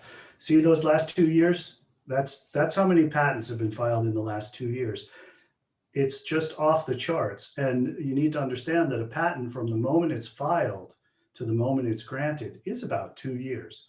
So what we're looking at right now is an opportunity, a window of opportunity for us to employ the strategy that we have to derail all of those 20 some odd thousand patents that have been filed in there. I mean, obviously we're not going to take all 20,000 down, but we're going to pick the ones that really need to be attacked and go after those with a vengeance and do everything else we can on the side. But we now have the window to attack those and make sure that they never get granted. If we don't do anything now, within 18 months, those are going to be granted and they're going to be used to shake people down. So what we're trying to prevent is the storm that's coming in 18 months to 2 years, and that will just be miserable if we don't do anything today. And I know everyone's having lots of fun putting laser eyes on their profile and freaking out the normals and all the good stuff we do in Bitcoin. I've seen a lot of great memes from the Strike team. They've got a whole crew of memers now. But I'm asking, and I'm thinking that what we should do here is use those memes in a different direction. We should try to use those memes to identify these potential patent problems, to maybe motivate some companies to join this group, you know, needle them a little bit, poke them. Don't poke them too hard, but just, you know, casually say, hey, maybe you want to check this out, or here's a picture of a cat, seems cool, or a cat with laser eyes, and just this kind of thing. I think we can do some positive things with hacktivism as well. I was reading this book called The Cult of the Dead Cow, and it's about this hacker group from the 90s. And they didn't just hack computers or embarrass people or that kind of thing. They also advocated, like Stefan's been saying, for these early ideas, for these foundational internet ideas. And something that JP Barlow said is that when he defined things like the Cypherpunk Manifesto and things like that, he intentionally inflated his language. He intentionally got, you know, all or nothing and existential, and he went all like over the line because he was trying to harden people for what was going to come ahead. And he said, if you're not prepared to, you know, stand up for your rights of cyberspace, you're not going to have any rights in cyberspace. So he intentionally defined those rights as larger, you know, liberty type rights, constitutional stuff. So I think we can do that now with Bitcoin. We can get ahead of this. So one more time, guys, Jed Grant and Stefan Kinsella from the Open Crypto Alliance, where can people check you out and what can they do? Maybe just give it like an action item for like a normal person, what they could do. And then maybe an action item if you work at one of these companies or if you know somebody and you want to do some good here, what can they do? Individuals, if you're technical or if you're a lawyer and you have time to give, go to opencryptoalliance.org, sign up, and we'll reach out. We'll get back to you as quickly as we can. If you have crypto or even fiat to give, go to Open Crypto Alliance and make a donation, or reach out to us if you want to do that donation off the site. It's fine.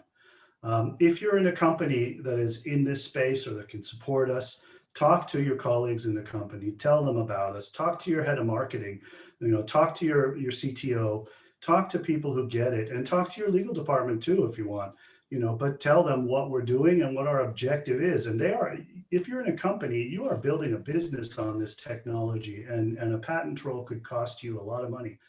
A donation to us might save you that in spades, you know, multiple times of what you donate. We can defend you against. And if you want to get involved, we're happy to bring people in.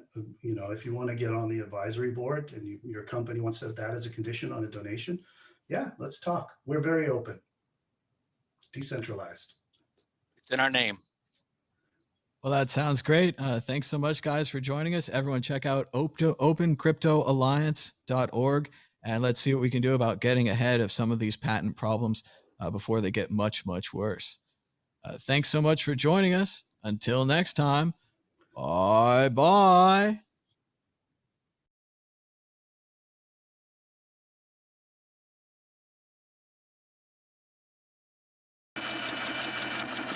There is an infinite amount of cash at the Federal Reserve.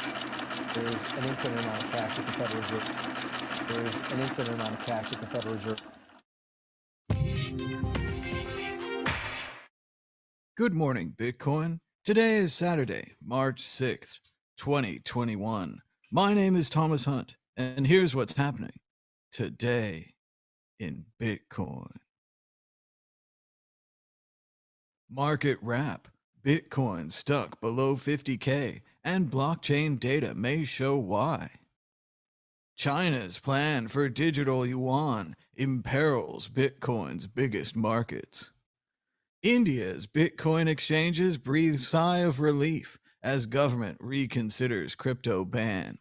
But first, the price of Bitcoin is down 0.8% in the last 24 hours, with a last of 48,033, a high of 49,489, and a low of 47,159.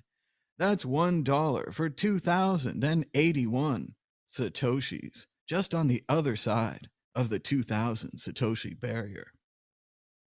Volume was at 4,811 Bitcoins changing hands, pretty good for a Friday, Saturday. The market continues to lean long, with 93% of the market heading that direction. Bitcoin dominance is down slightly at 79.99%. That's about 80. That's 21 Satoshis for a penny. Bitcoin stuck below 50K, and blockchain data may show why. Investors are speculating how a faster than expected economic rebound might benefit Bitcoin. Bitcoin ended the first week of March with little fanfare as the market reset after the prior week's 21% plunge. There are also more signs that the global economic recovery might come faster than previously expected, and traders are speculating on what that might mean for the world's largest cryptocurrency. This week's muted price activity in Bitcoin showed in the trading volume from 8 US-focused exchanges that CoinDesk tracks. It has been flat over the past week, roughly a third of levels seen recently. Bitcoin is consolidating around 50,000 after rebounding from lows earlier in the week, said Jason Lau, Chief Operating Officer at San Francisco-based crypto exchange OKCoin. Most recently, its price action has been hovering within this range, while open interest in Bitcoin futures has also remained constant. 50,000 also appears to be a key short-term resistance level, according Into the Block's newsletter Friday, citing a key blockchain metric, in and out of the money around price, IO map.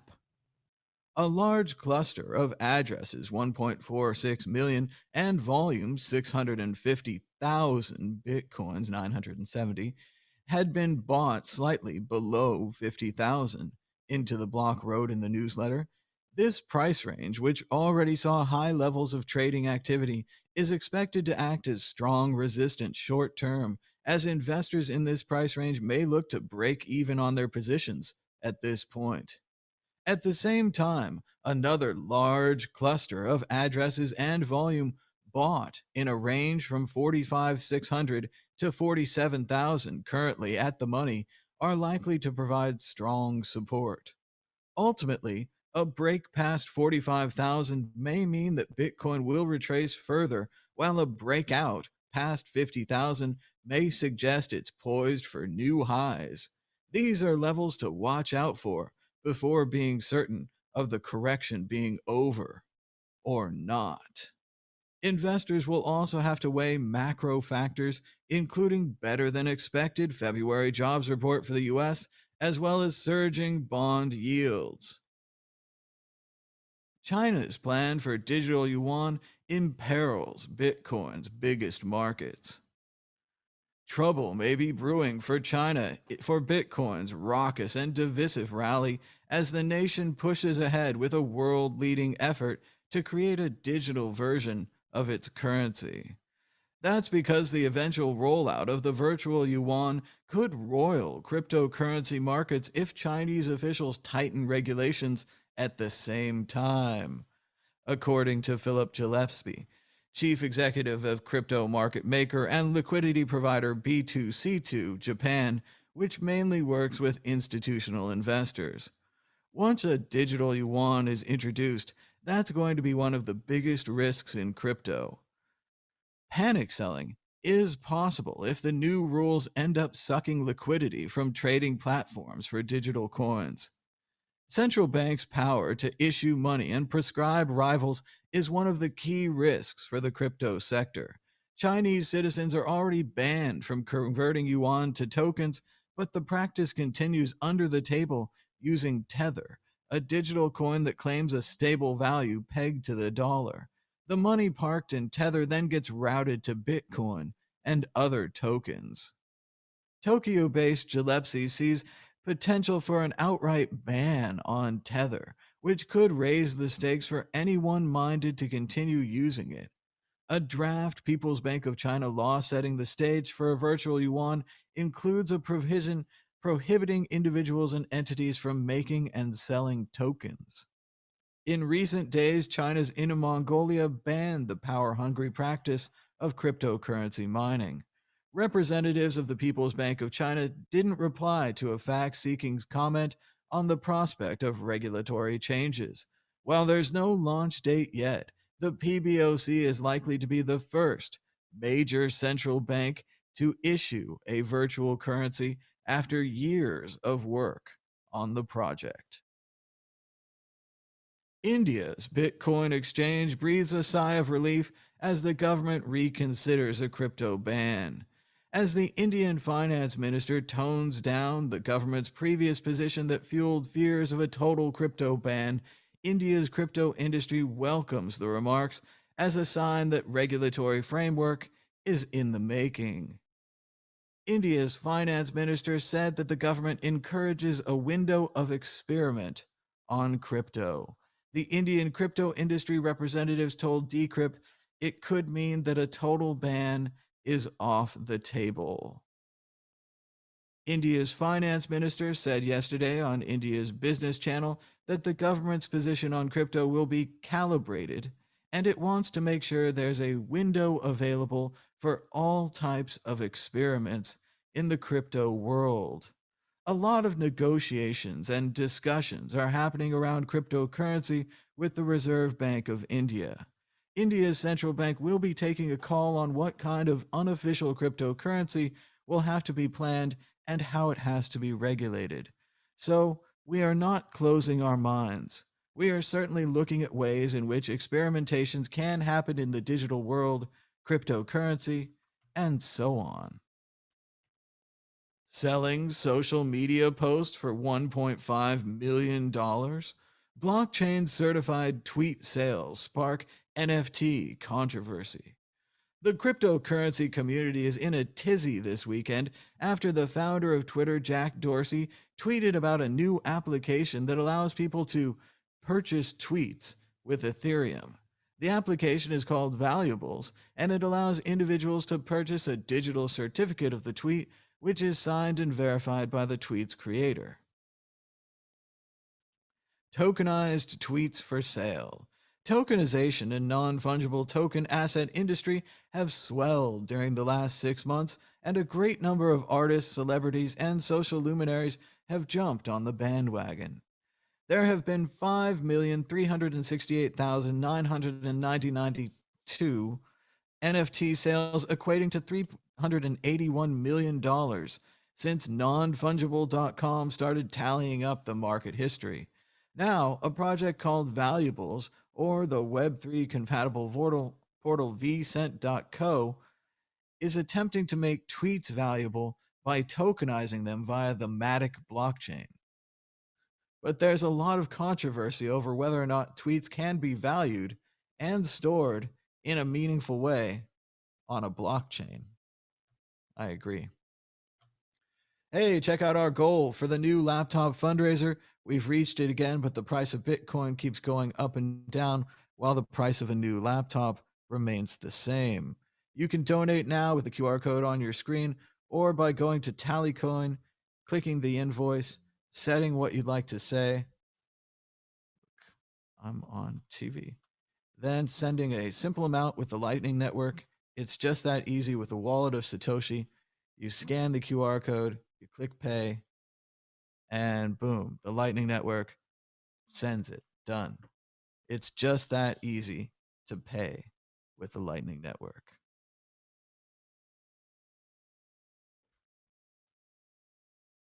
The World Crypto Network shop has HAL Finny t-shirts, and I got one recently. It's great. I wish I'd ordered a size up, but it's great. We've also got the HAL Finny mug and the Trezors Don't Float 2.0.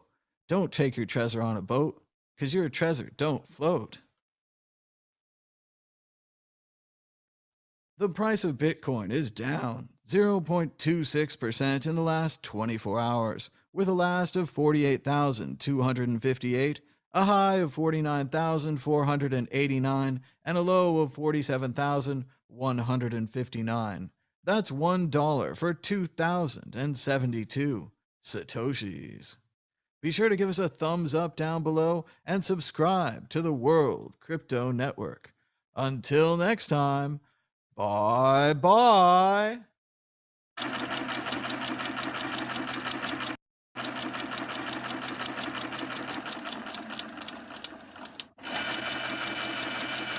There's an infinite amount of cash at the Federal Reserve.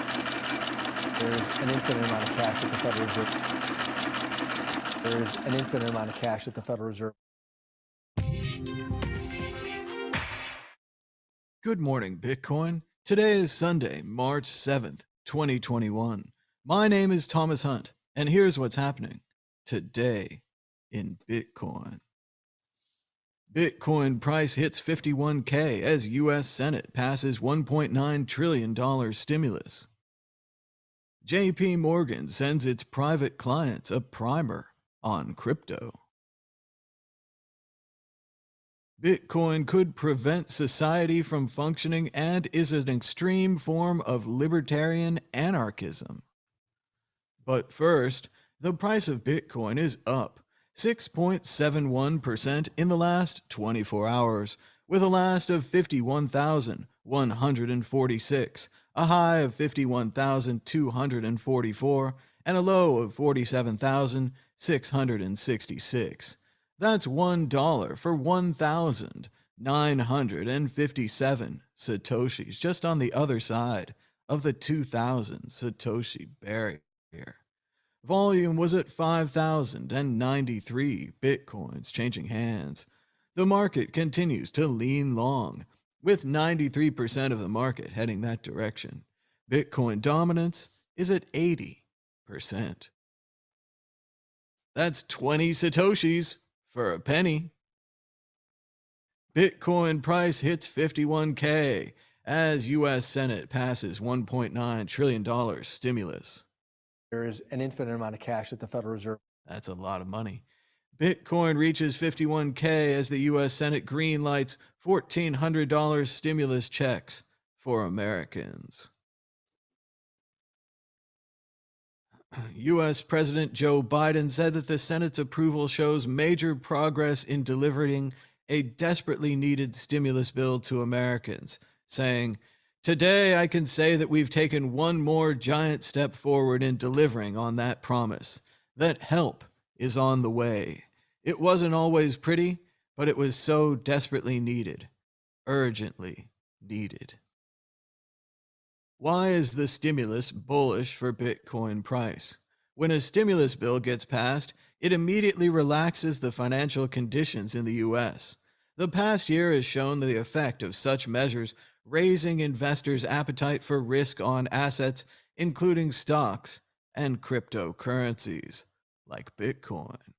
In April 2020, when the first stimulus bill was passed, it coincided with a massive bull run in both the U.S. equities market and the cryptocurrency market. Naturally, investors anticipate the second stimulus package to have a similar effect on the price of Bitcoin in the short term. Peter Brandt, a longtime trader, said the devaluation of the purchasing power of the U.S. dollar had only started. The combination of a devaluing dollar and the new stimulus package would likely cause market sentiment around Bitcoin to improve. Brandt wrote, "The devaluation of the purchasing power of the US dollar has only just begun. This is why Bitcoin, real estate, US equities, and commodities will continue to trend higher when expressed in USD fiat terms." If the US stock market begins to recover after a week-long pullback, it could further catalyze Bitcoin, given that equities and cryptocurrencies fell in tandem during the recent correction. JPMorgan sends its private clients a primer on crypto. The report, which was produced in February 2021 and obtained by CoinDesk on Friday, has been distributed to clients of JPMorgan Private Bank, which requires a minimum balance of $10 million to open an account. The report breaks down how Bitcoin could be valued, applying 3 different metrics: the number of users, the value of gold, and the global monetary supply. If applying a version of Metcalfe's law, that Bitcoin's value is proportional to the square of the number of users, it would be worth 21,667. If applying the current value of gold to the max supply of 21 million Bitcoin, it would be valued at $540,814. Whereas applying the global value of money to Bitcoin's max supply would place the crypto's valuation at $1.9 million per coin. Bitcoin could prevent society from functioning and is an extreme form of libertarian anarchism. Sounds true. A portfolio manager at one of London's leading hedge funds has warned that Bitcoin, probably the best known cryptocurrency, has no real social utility other than as a tool for speculation and a means to launder the proceeds of crime. Tim Bond, partner and portfolio manager at O'Day Asset Management, also told MarketWatch it was damaging the planet. To my mind, Bitcoin is a particularly vile asset class. If Bitcoin starts to displace fiat currencies, government-issued currency that is not backed by a commodity, government's ability to tax, spend, and redistribute will be severely impaired. In this sense, Bitcoin is the spearhead of a particularly extreme form of libertarian anarchism, which is presumably why it's also so popular in Silicon Valley. O'Day Asset Management, which has over $3 billion in funds under management, was established in 1991 by billionaire Crispin O'Day. Bond said neither he nor it has a holding in Bitcoin.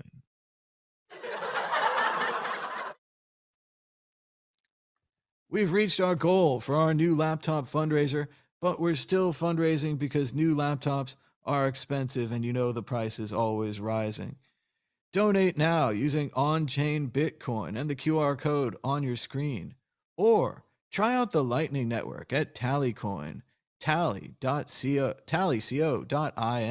or link in the description below.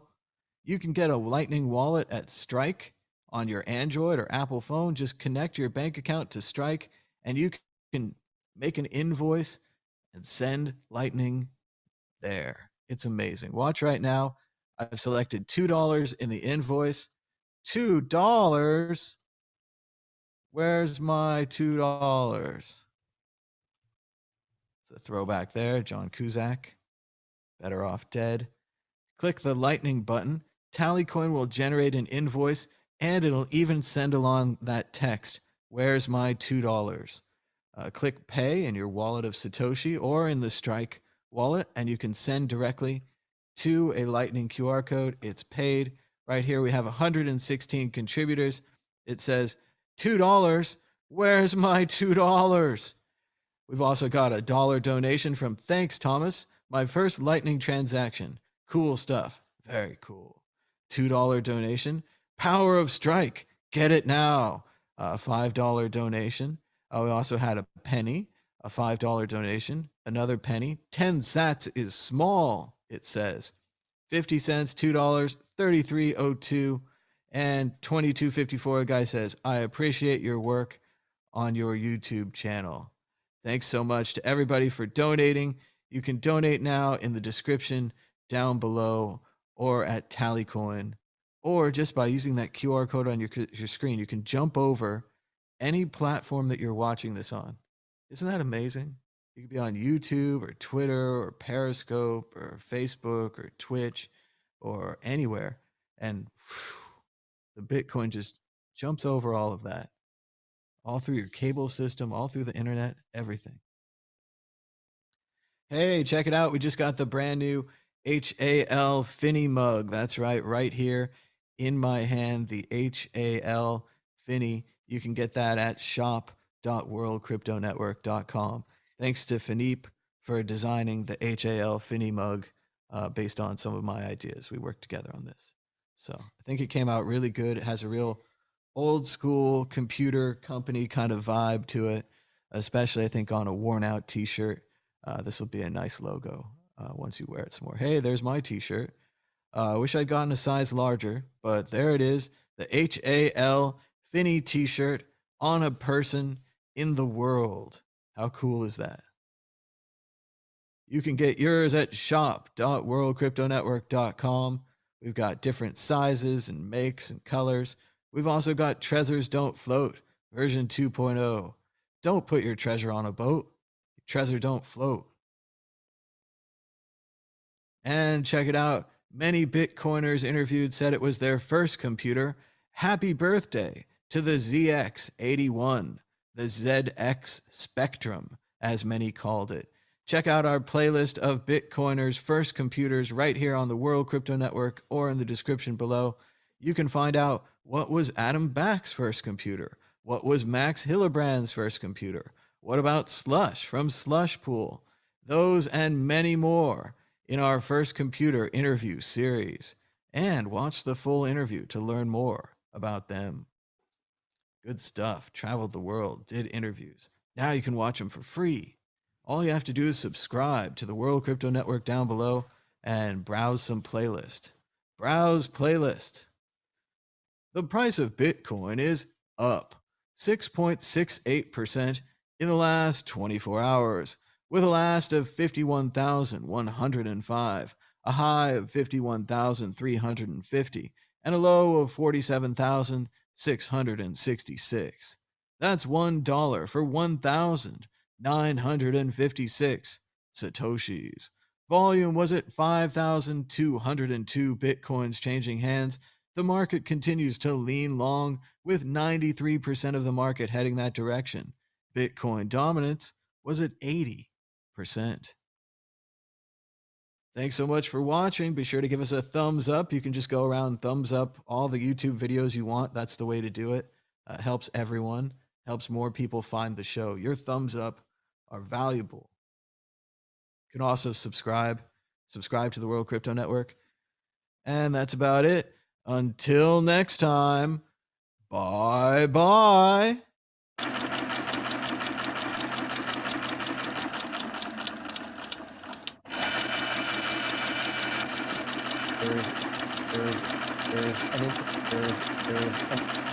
There's an infinite amount of cash at the Federal Reserve. There is an infinite amount of cash at the Federal Reserve.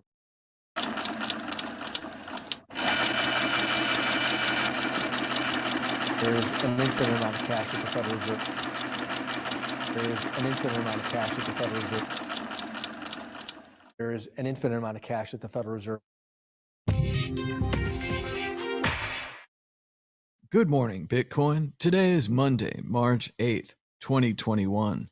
My name is Thomas Hunt, and here's what's happening today in Bitcoin. Bitcoin stimulus-led rise fades as stocks drop, dollar gains. Want to be rich? Bitcoin's limited supply cap means you only need 0.01 BTC. But first, the price of Bitcoin is down 0.85% in the last 24 hours, with a last of 50,914, a high of 51,822, and a low of 49,369. That's $1 for 1,963 Satoshis. Volume was at 5,892 Bitcoins changing hands. The market continues to lean long, with 93% heading that direction. Bitcoin dominance was at 79%. 20 Satoshis for a penny. Rush to Bitcoin? Not so fast, say keepers of corporate coffers. When Elon Musk's Tesla became the biggest name to reveal it had added Bitcoin to its coffers last week, many pundits were swift to call a corporate rush towards the booming cryptocurrency. Yet, there's unlikely to be a concerted crypto charge anytime soon, say finance executives and accountants loath to risk balance sheets and reputations on a highly volatile and unpredictable asset that confounds convention.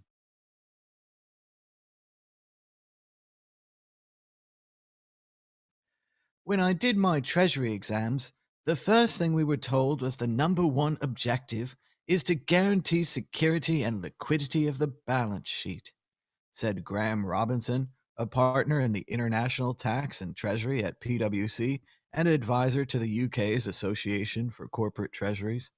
That is the fundamental problem with Bitcoin.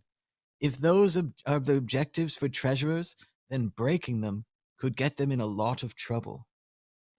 Tesla's $1.5 billion Bitcoin bet saw it join business software firm MicroStrategy and Twitter boss Jack Dorsey's payment company Square in swapping some traditional cash reserves for the digital coin. Proponents of the cryptocurrency see it as a hedge against inflation. There is an infinite amount of cash at the Federal Reserve. At a time of unprecedented government stimulus, a falling dollar, and record low interest rates that make attractive high-yielding assets hard to find. While the moves have prompted more boardroom discussions, though, headaches from Bitcoin's volatility to accounting for it and storing it are likely to preclude a big wave of companies holding large amounts on balance sheets in the short term. According to more than a dozen financial officers, board members, and accountants interviewed by Reuters. It will take more than a small handful of disruptive companies investing in Bitcoin to impact the narrative in boardrooms, said Raul Fernandez, an entrepreneur and investor who sits on the audit committee of the board of chipmaker Broadcom, as well as other companies. Bitcoin stimulus-led rise fades as stocks drop, dollar gains. Stronger bond yields and a rising dollar are capping price progress for risk assets. Bitcoin has erased Sunday's gains as stock markets struggle to cheer progress on U.S. fiscal stimulus efforts. The cryptocurrency is changing hands just over 50,150 at press time, representing a 1.55% drop on the day. Prices had jumped from roughly 49,000 to 51,800 on Sunday as the U.S. Senate approved President Joe Biden's $1.9 trillion stimulus plan. The bill now heads back to the House for clearance. Traditional markets gave mixed reactions early today, with the U.S. dollar falling against major fiat currencies and Asian stocks and U.S. stock futures initially charting modest gains. However, with the U.S. 10-year bond yield remaining elevated near 12-month highs reached on Friday, the dollar soon regained ground, pushing the Asian equities and the Bitcoin lower. The 10-year trail yield is currently trading just shy of Friday's high of 1.62%. S&P futures are now nursing losses, and futures tied to the tech-heavy NASDAQ index are down nearly 2%. Movement on stimulus was expected to push upward pressure on yields and cap progress for risk assets. Hence, Bitcoin's failure to establish a foothold near 52,000 doesn't come as a surprise. The cryptocurrency faced rejection near 52,000 3 times this month, making it a level to beat for the bulls. The breakout, however, may remain elusive if yields continue to rise, diluting Bitcoin's appeal as an inflation hedge. Additionally, developments in the Chinese stock market could be a key driver of Bitcoin's price action. The Shanghai Composite Index fell over 2% today, while the FTSE China A50 Index declined by nearly 4%. The former is down 14% from its near February peak, while the S&P 500 is down less than 5% from the record high reached in mid-February. Although the exact reason for the big drop in Chinese stocks is not known, it could be a harbinger of things to come amid rising fears of an early unwinding of stimulus by the Federal Reserve. The stock market may be collapsing after a last gasp bull run. 3 signs you're ready to invest in Bitcoin. Here we go. I don't have a drum roll, I just have a drum hit. But number 1, you're willing to take on higher levels of risk. Okay. Number 2, you have a diversified portfolio. And number 3, you're able to invest for the long term.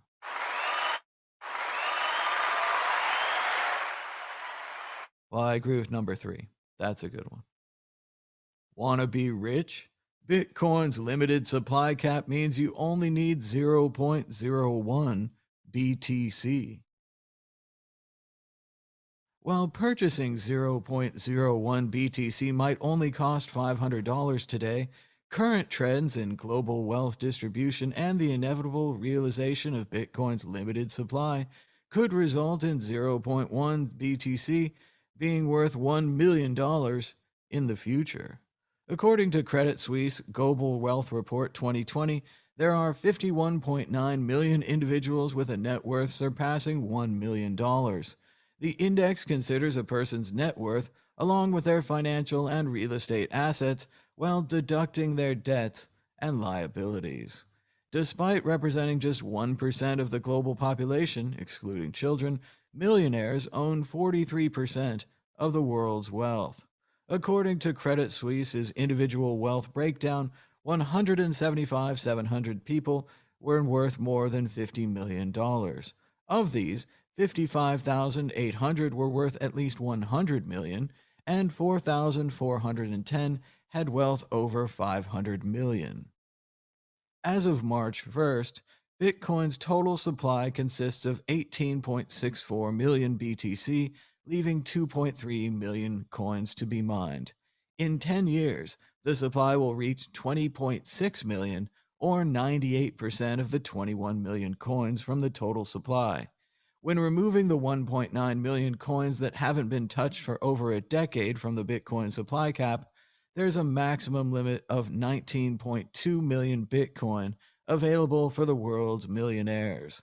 This leaves 0.37 BTC per millionaire, including the yet-to-be-mined coins, assuming Bitcoin supply will be evenly shared between said millionaires. However, if every Bitcoin that has remained unmoved for 5 years or more is lost, a maximum of 14.57 million Bitcoin will be available for accumulation. In this scenario, each of the world's millionaires could own just 0.28 Bitcoin each, assuming the supply is evenly distributed.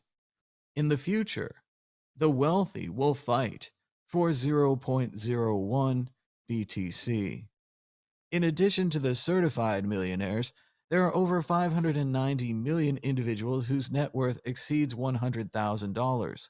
These people shouldn't be disregarded as potential holders, even though their purchasing power is less. Assuming global wealth proportion shown in the chart above stays the same, millionaires represent 6.32 million coins out of Bitcoin's remaining supply, suggesting each individual would have the opportunity to purchase just 0.12 Bitcoin each. The remaining 590 million individuals currently worth 100,000 or higher could effectively hold another 5.9 million coins, resulting in a mere 0.01 BTC per adult. To conclude, buying 0.01 BTC today, roughly a $500 investment at current prices, can assure one a top 13% holder position. When comparing top 13% holder position, when comparing the relative wealth concentration of the fiat and Bitcoin markets, being among Bitcoin's top 13% shares, the same exclusivity as being a fiat millionaire. Bitcoin roundup. Bitcoin back over 50K in post-stimulus. Norway's Acre wants in. Bitcoin fans started the weekend with a reminder of why they got into the crypto in the first place, as the Senate passed a $1.9 trillion stimulus bill, which includes $1,400 checks to be sent out to the majority of every man, woman, and child in the country. That money is to be created with the touch of a few buttons on a keypad. There is an infinite amount of cash at the Federal Reserve. That's a lot. In other news, Norway's 180-year-old Acre ASA is setting up CTAS to gain exposure to Bitcoin. In Bitcoin speak, we will be hodlers, says Kjell Ing Roque, Acre chairman and majority owner. CT's initial purchase was 1,170 Bitcoin. Roque also said, Bitcoin may still go to zero, but it can become the core of a new monetary architecture. If so, one Bitcoin may be worth millions of dollars. Thanks to everyone for donating to my new laptop fundraiser. We're accepting Bitcoin and the Lightning Network for this fundraiser. Check out the Bitcoin QR code on your screen right now, or try the Lightning fundraiser using Strike. You can buy Lightning with Strike. It's just that easy. Send it to your wallet of Satoshi or wherever you like to send your Lightning. And right now we're going to say, send the Lightning. And you can also send a message on Tallycoin. You just type it in. You set your amount. I want to send $2. And you click Lightning. And Tallycoin encodes all of that into a QR code. Scan it with my wallet of Satoshi. Bing. Send some more Lightning down to the fundraiser. And it's sent. It's just that easy. Paid, done. Use the Lightning Network again. Hey, check it out. I just got my brand new HAL Finny mug. I like this. I'm into mugs. I'm not sure I'm into t-shirts, but I'm definitely into mugs. It's a nice looking mug, kind of a classic Unix old administrator type t-shirt. Got the IBM writing, says HAL. Check out the HAL Finny mug. Get yours at shop.worldcryptonetwork.com. We've also got the HAL Finny t-shirt. Check it out. Could have got a bigger size, but excellent looking t-shirt. Show your support for Hal Finney. Wear the t-shirt. And check out shop.worldcryptonetwork.com. We've got more t-shirts and mugs, including the brand new Treasures Don't Float 2.0 t-shirt. Don't take your treasure on a boat. Treasures don't float. The price of Bitcoin is down 0.72% in the last 24 hours, with a last of 50,763, a high of 51,822, and a low of 49,369. That's $1 for 1,969 Satoshis. Volume was at 5,825 Bitcoins changing hands. The market continues to lean long, with 93% of the market heading that direction. Bitcoin dominance was at 79%. Be sure to give us a thumbs up and subscribe down below. If the World Crypto Network gets to 100K, the price of Bitcoin will follow. Right now, we're around 55,000 subscribers. So the price and the World Crypto Network subscribers have reached an equilibrium. But it's up to you to drive it up with thumbs up and subscribes. Check out the channel. We've got some videos from yesterday. We did a really long hangout in a brand new product called Twitter Spaces. It's basically like Twitter stole the idea of Clubhouse. Why not? Audio only chat on Twitter. We might even try it again today. It was pretty fun. We went 9 hours yesterday. Thanks to everyone who participated. There were a lot of times where I didn't have to talk at all, or I could go take a break because there were so many people who wanted to chat and share their opinions. We had really nice chat. And thanks to everybody for joining us. We might even try that again if I can get the podcast version to upload. The computer's like, 9-hour podcast does not compute. Anyway, if you're bored, you could always listen to that. And maybe if you want today, we could participate if we do another one today on Twitter. So thanks so much for joining us. Until next time, bye-bye.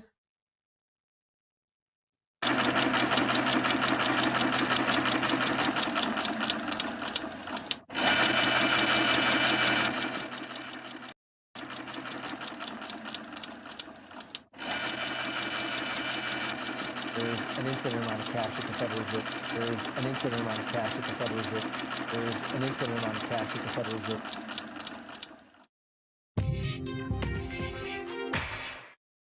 Good morning, Bitcoin. Today is Wednesday, March 10th, 2021. My name is Thomas Hunt, and here's what's happening today in Bitcoin.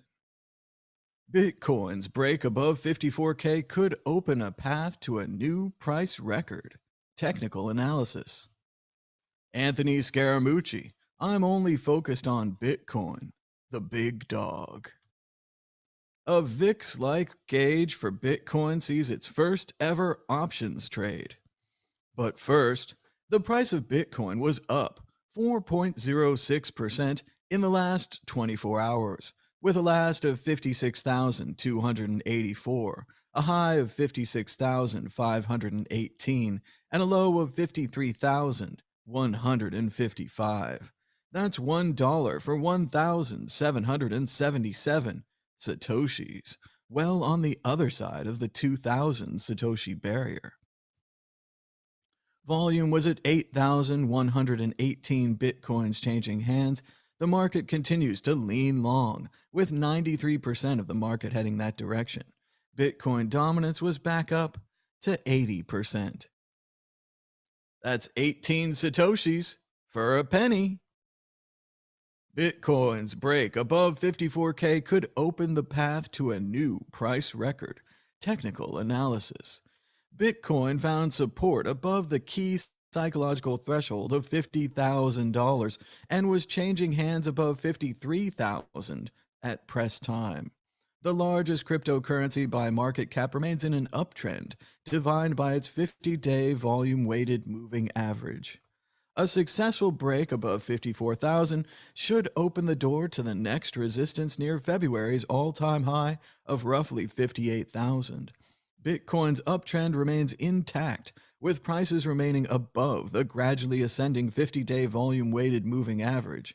Rising price floors indicate strong buying interest. High trading volume during the February sell-off is a sign of a capitulation as buyers stepped in to defend support around the psychologically important $50,000 price level.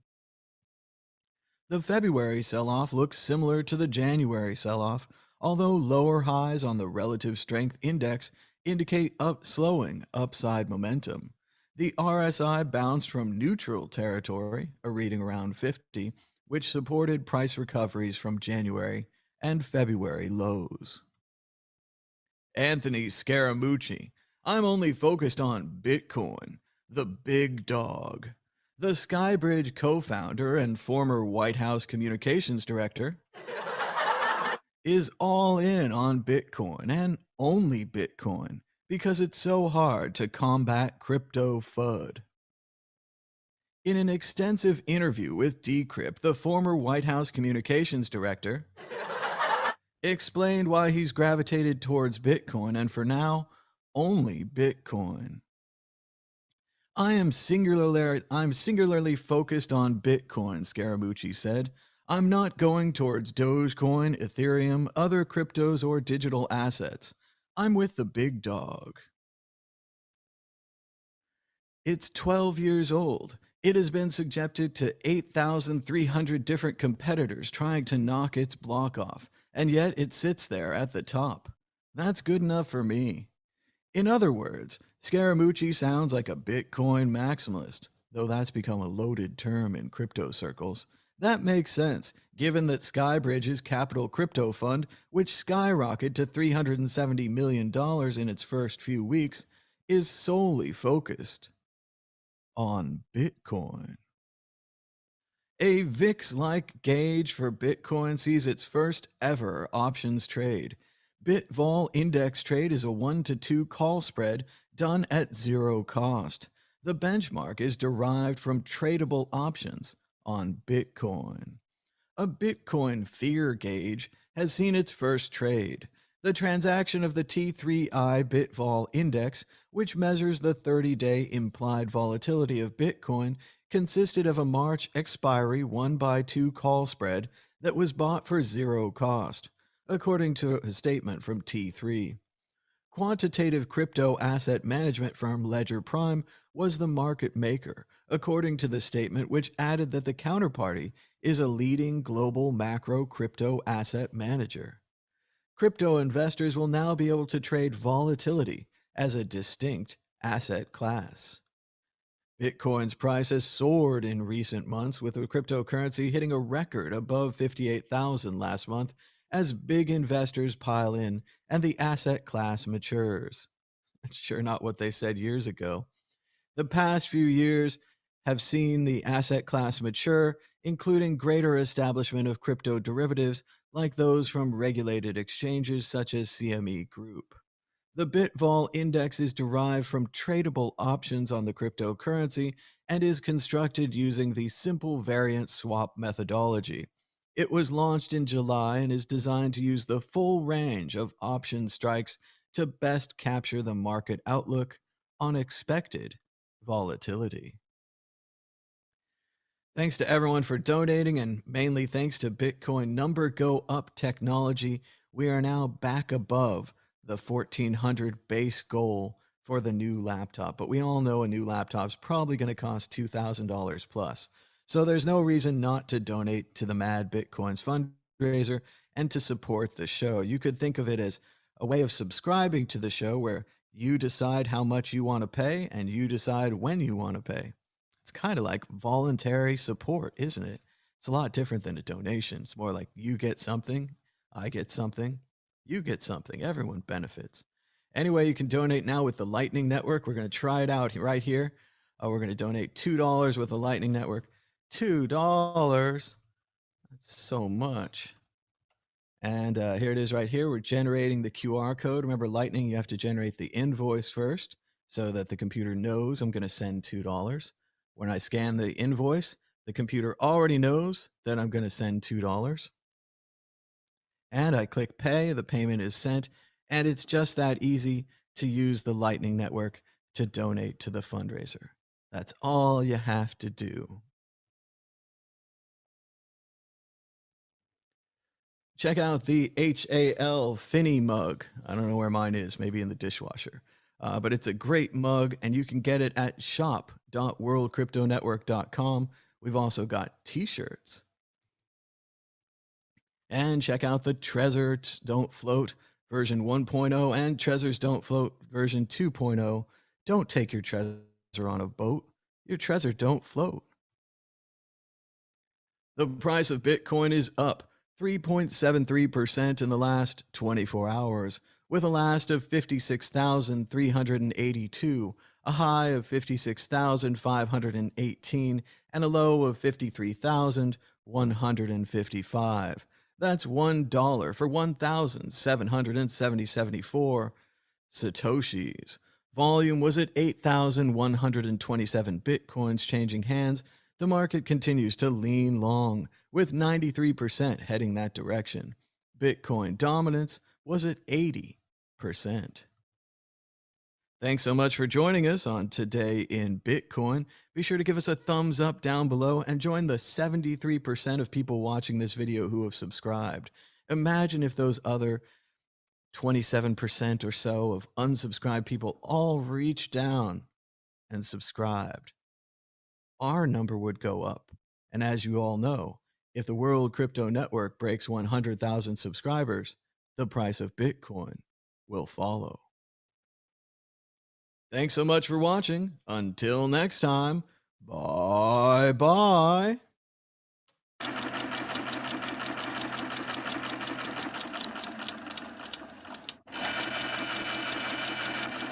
There's an infinite amount of cash at the Federal Reserve. There's an infinite amount of cash at the Federal Reserve. There's an infinite amount of cash at the Federal Reserve.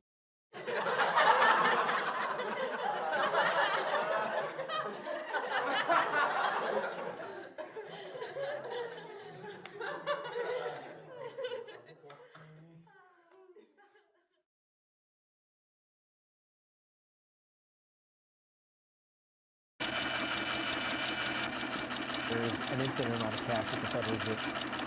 There's an infinite amount of cash at the Federal Reserve. There's an infinite amount of cash at the Federal Reserve. Good morning, Bitcoin. Today is Thursday, March 11th, 2021. My name is Thomas Hunt, and here's what's happening today in Bitcoin.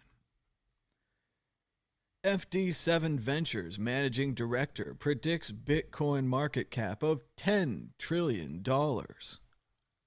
Market wrap.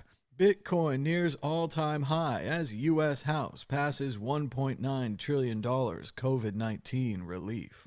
There is an infinite amount of cash at the Federal Reserve. That's a lot. JPMorgan Bitcoin exposure basket could be gateway drug for clients.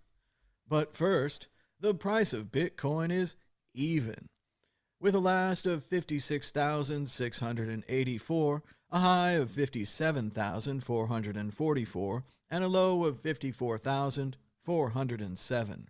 That's $1 for 1,763 Satoshis. Volume was at 9,216 Bitcoins changing hands. The market continues to lean long as more people are heading long on Bitcoin than buying short at 94%. Bitcoin dominance was at 80%. That's 18 Satoshis for a penny. FD7's managing director Parash Chand predicts Bitcoin market cap of $10 trillion. Chand, who's the founder of Ask the Doctor and a Bitcoin investor since 2011 and managing partner of billion-dollar global currency asset investment fund FD7 Ventures, believes more people will continue to add cryptocurrency to their portfolio over the next 2 years, raising the market cap of all cryptocurrencies. The new generation of retail investors who got burned on Robinhood will turn to the cryptocurrency markets. We will see a lot of stimulus checks invested in the crypto market instead of the stock market. It's a pretty cool thing to see this young generation learning to invest.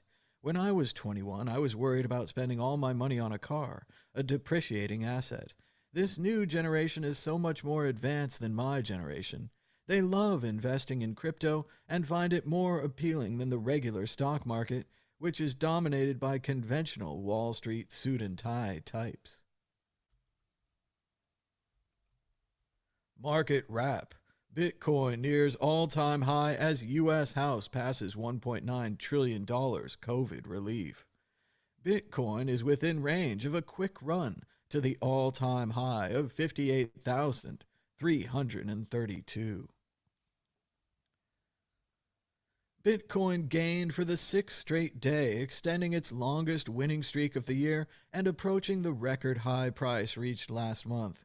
The largest cryptocurrency was changing hands above $56,000, up about 3% on the day, and within range of a quick run to the all-time high of 58,332. We continue to see strong upward momentum from technicals. Gary Pike, Director of Sales and Trading at institutional cryptocurrency trading platform B2C2 USA told CoinDesk. One should not be surprised for Bitcoin to test the old highs and potentially break through. The day's gains came amid fresh evidence of two big bullish market drivers over the past year.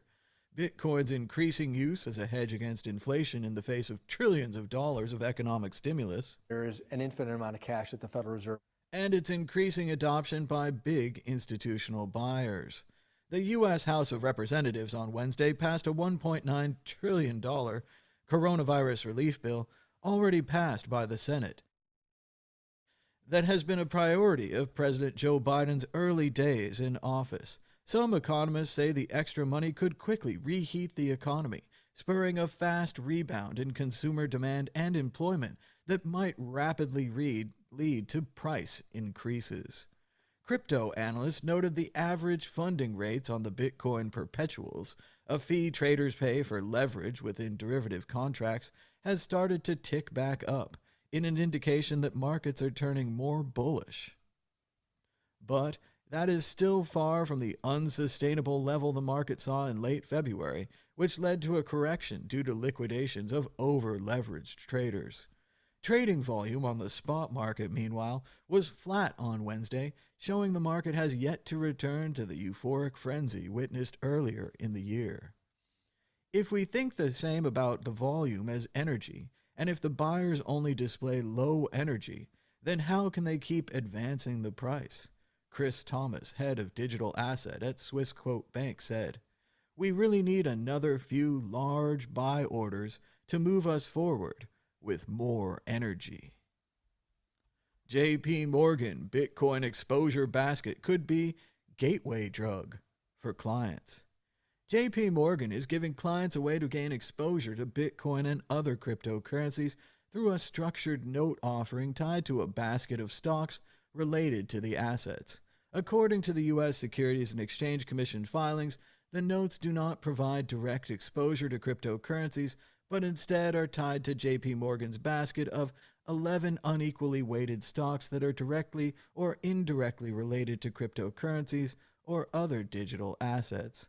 The weights of the stocks in the basket were determined based in part by each company's exposure to Bitcoin and liquidity. Given that the U.S. Securities and Exchange Commission has not yet to approve a cryptocurrency-backed ETF, these JPMorgan notes in some way circumvent regulation and represent an ETF or mutual fund of sorts, holding 11 stocks. The market value of the notes and payment at maturity will largely depend on the performance of Class A common stocks of MicroStrategy 20%, Square 18%, and the common stocks of Riot Blockchain 15%, and Nvidia Corporation 15%. Together, the four stocks of these companies make up 68% of the basket. According to BitcoinTreasuries.org, a site that tracks firms' exposures to Bitcoin, the first three collectively hold $5.6 billion worth of the cryptocurrency.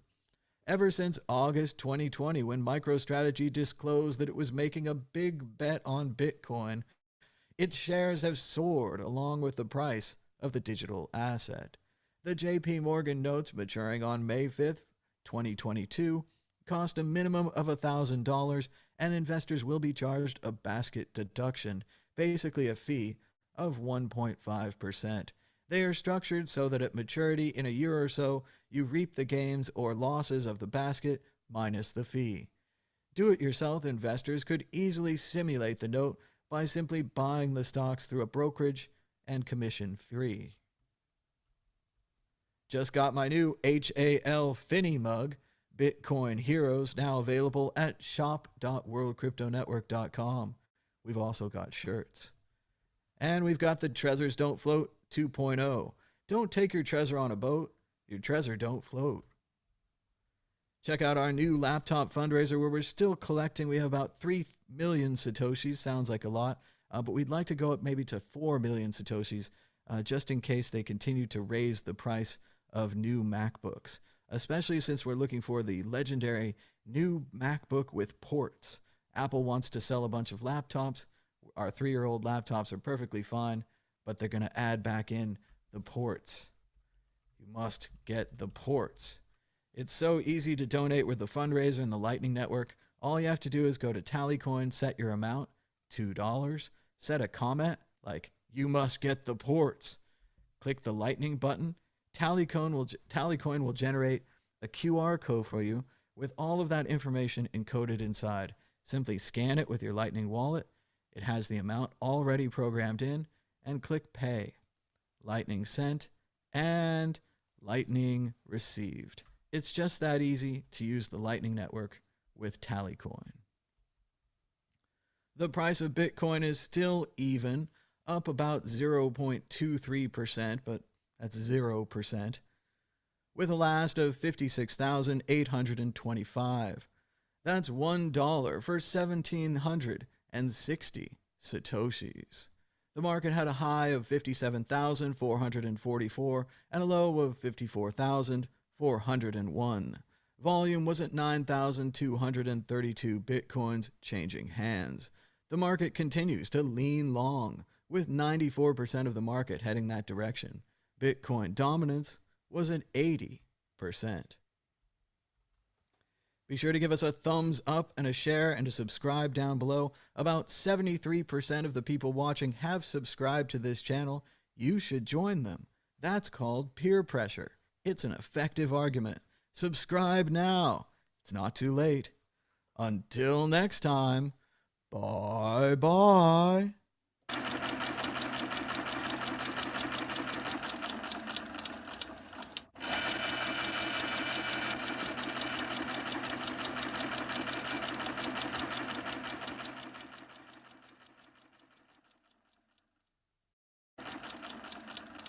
There is an infinite amount of cash at the Federal Reserve. There is an infinite amount of cash at the Federal Reserve. There is an infinite amount of cash at the Federal Reserve.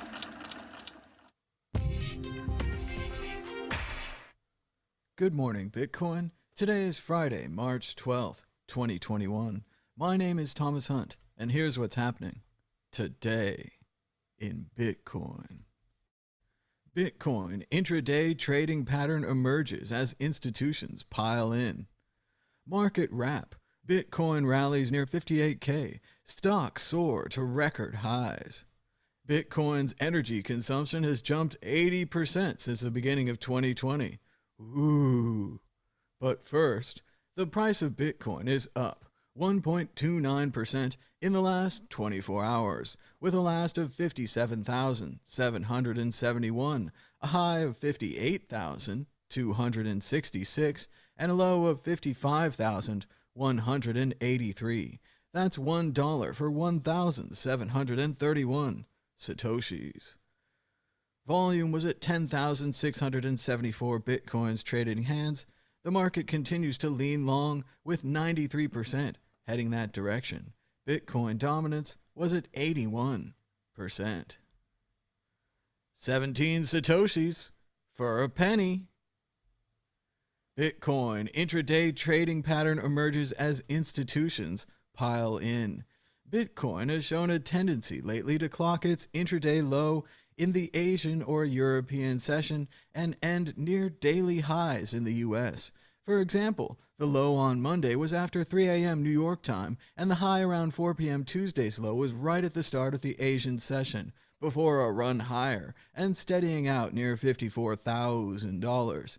Somewhat similar patterns were evident Wednesday and Thursday. A theory has emerged that this may be due to tokens being mined and sold in Asia, and then buyers come to the market in US hours. There's obviously a lot of mining business out of Asia, and the pattern we've continued to see is that the selling is coming out of Asia, said Richard Byworth, the CEO of Diginex Limited, a digital asset financial services company. Intermittently, that changes, but the buying is coming out of the US, where people are replicating MicroStrategy. Market wrap. Bitcoin rallies near 58K. Stocks soar to record highs. And yet, Bitcoin's trading volume shows no signs of returning to previous high levels.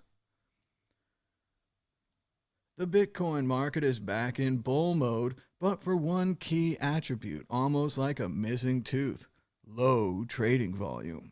Bitcoin's price on Thursday extended its winning streak to a seventh day as a renewed appetite for risk-taking in traditional markets set U.S. stocks to record highs. The catalyst was a U.S. government report on Wednesday showing a slower than expected inflation rate in February, which assuaged investors' concerns that fast-rising consumer demand might send prices shooting higher as the economy reheats. There is an infinite amount of cash at the Federal Reserve. Risk sentiments in global markets has been very upbeat in the aftermath of yesterday's U.S. inflation data, Joey Kruger, cryptocurrency strategist at LMAX Digital, told CoinDesk. This has helped to offer additional support to the Bitcoin market. Bitcoin's energy consumption has jumped 80% since the beginning of 2020, according to a study from Cambridge. Bitcoin now uses 80% more. That's 128 terawatt hours annually. 128 terawatts! The cryptocurrency is responsible for 0.59%, less than 1% of total worldwide energy consumption.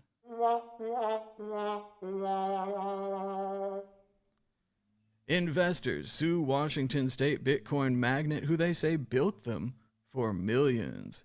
Investors who bet big on Melici Salado, the self-described Bitcoin mining magnate, now claim the Washington State man busted his own business and may have cost them millions of dollars. A group of investors who sunk $8.5 million into Salicido's Bitcoin mining company StepChange claim the Wenatchee man misappropriated, embezzled, or otherwise misspent $2.4 million over 3 years. At one Bitcoin mine that he owns, Solicido charged StepChange, the company that he held a controlling interest in, rents that were more than 9 times what he was paying on the mortgage.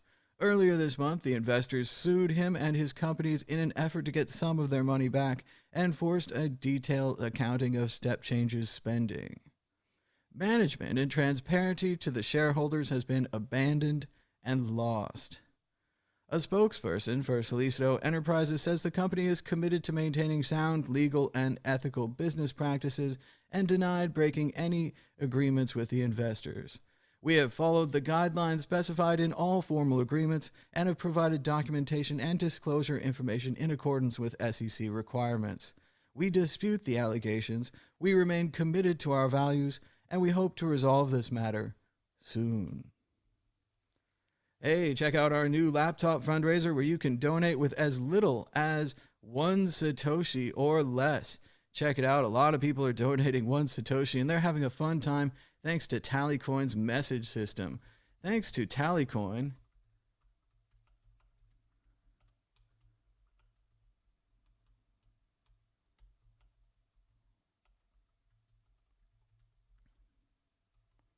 messaging system.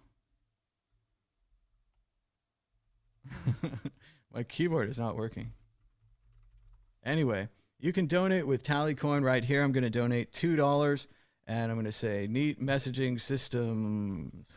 You can say whatever you want. So you click the lightning button, and there's my impressive message, complete with punctuation and grammar. I went ahead and upped it to $2 because, you know, $2 is a good donation to a fundraiser. Go ahead and scan that QR code right there, destroy the new camera, and click pay. It's just that easy. Payment sent, and Tallycoin sometimes updates right away, sometimes later. Let's check out some of the other contributions we've had here. 1,000 Satoshi says, thanks for 4 years of great Bitcoin news and content. Looking to 4 more years. You must get the ports, says Stefan Olo. Thank you, Stefan Olo. I must get those ports. That's right. Someone else says you must get the ports. This guy says, Thomas will read this for Satoshi. Make Thomas rich again. I've never been rich. Thomas receives Bitcoin via telephone. It is magical. Thomas walks on 2 legs. Thomas has a nose on his face. Good morning, Bitcoin. Strike to Europe now. Buy, buy, buy. Cheers, Thomas. Donating his fund. Send the lightning. Greets, got some original Satoshis from Ben. The others will be used to smoke him next time. Stephen in Belgium. And finally, $2. Where's my $2? Check out the HAL Finny mug. You can get them at shop.worldcryptonetwork.com. I've got mine right here. And my tea's getting cold. You can also get the HAL Finny t-shirt. Support Bitcoin pioneers at shop.worldcryptonetwork.com. It's like the same thing I just said. The price of Bitcoin is up 0.93% in the last 24 hours, with a last of 57,555, a high of 58,266, and a low of 55,183. That's $1 for 1,737 Satoshis. Volume was at 10,712 Bitcoins changing hands. The market continues to lean long, with 94% heading that direction. Bitcoin dominance is at 81%. Thanks so much for giving us a thumbs up and a share. Subscribe down below and check us out on Twitter, where we've been trying out Twitter Spaces. Anyone can have their own podcast and talk radio with Twitter Spaces, where anyone can join. All you need is the latest Twitter app for your Android or Apple phone. Just update that app and keep an eye out on the Mad Bitcoins Twitter for the next time we do Twitter Spaces, probably tomorrow morning. Saturday, Twitter Spaces on @MadBitcoins on the World Crypto Network. Until next time, bye-bye. Got the Bitcoin group coming up later today. Can't miss that. There's an infinite amount of cash at the Federal Reserve. There's an infinite amount of cash at the Federal Reserve. There's an infinite amount of cash at the Federal Reserve.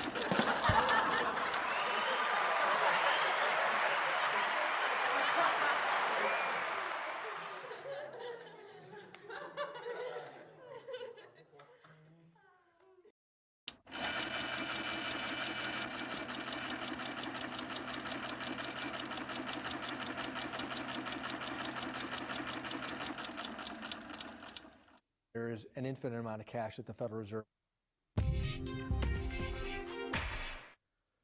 Good morning, Bitcoin. Today is Saturday, March 13th, 2021.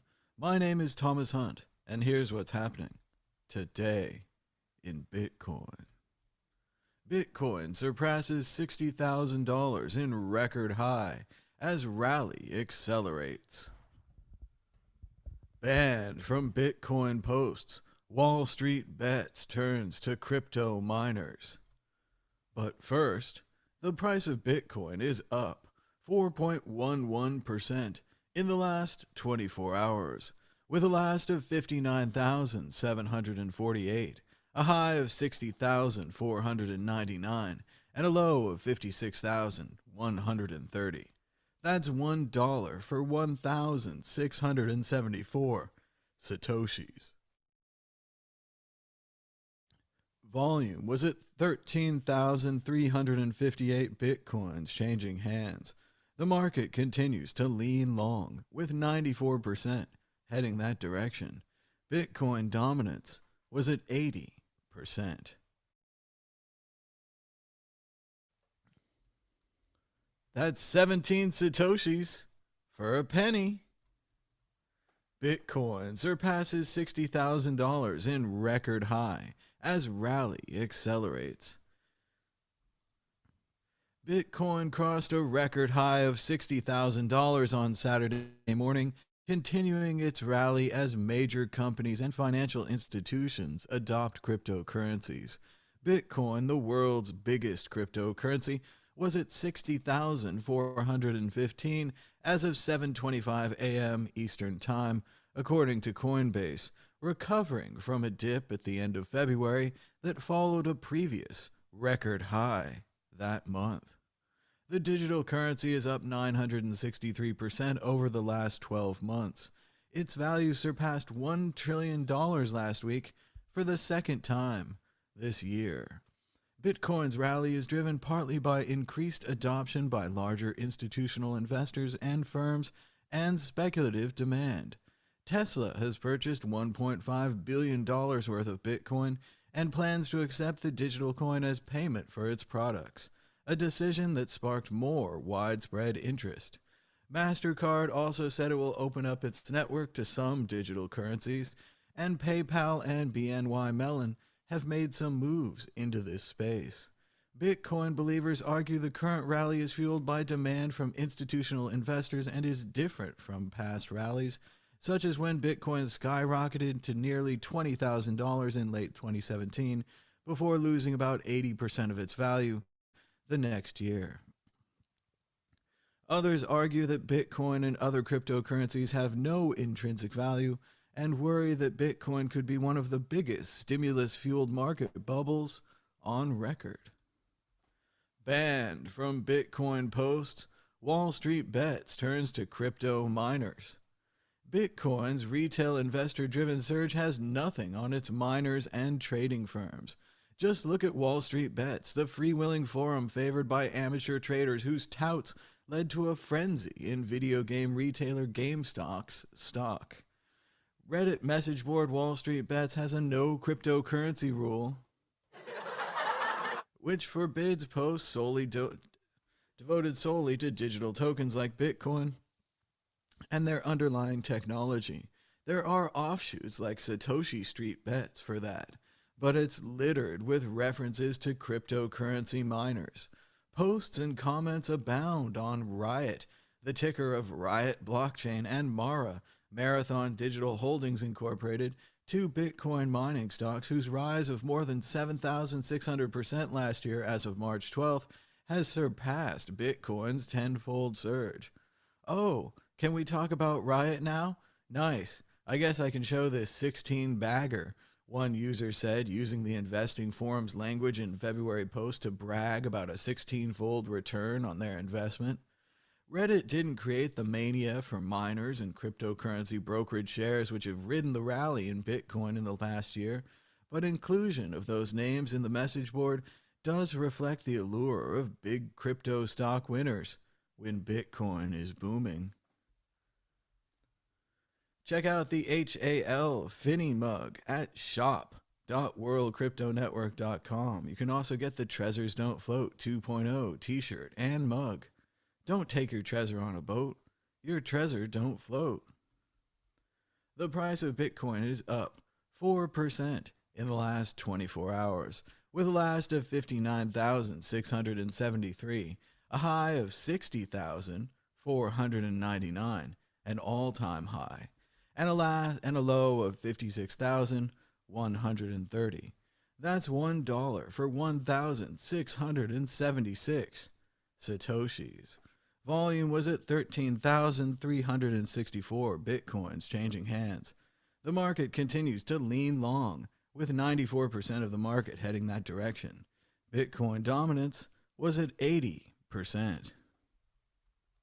Be sure to give us a thumbs up and subscribe down below. Join us on Twitter Spaces, where we'll attempt to build a Bitcoin full node. Until next time, bye-bye.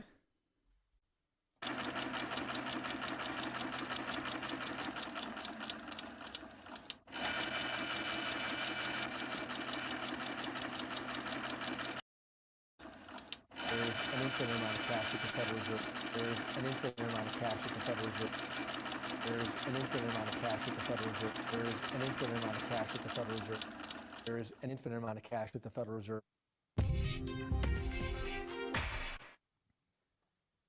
Good morning, Bitcoin. Today is Sunday, March 14th, 2021.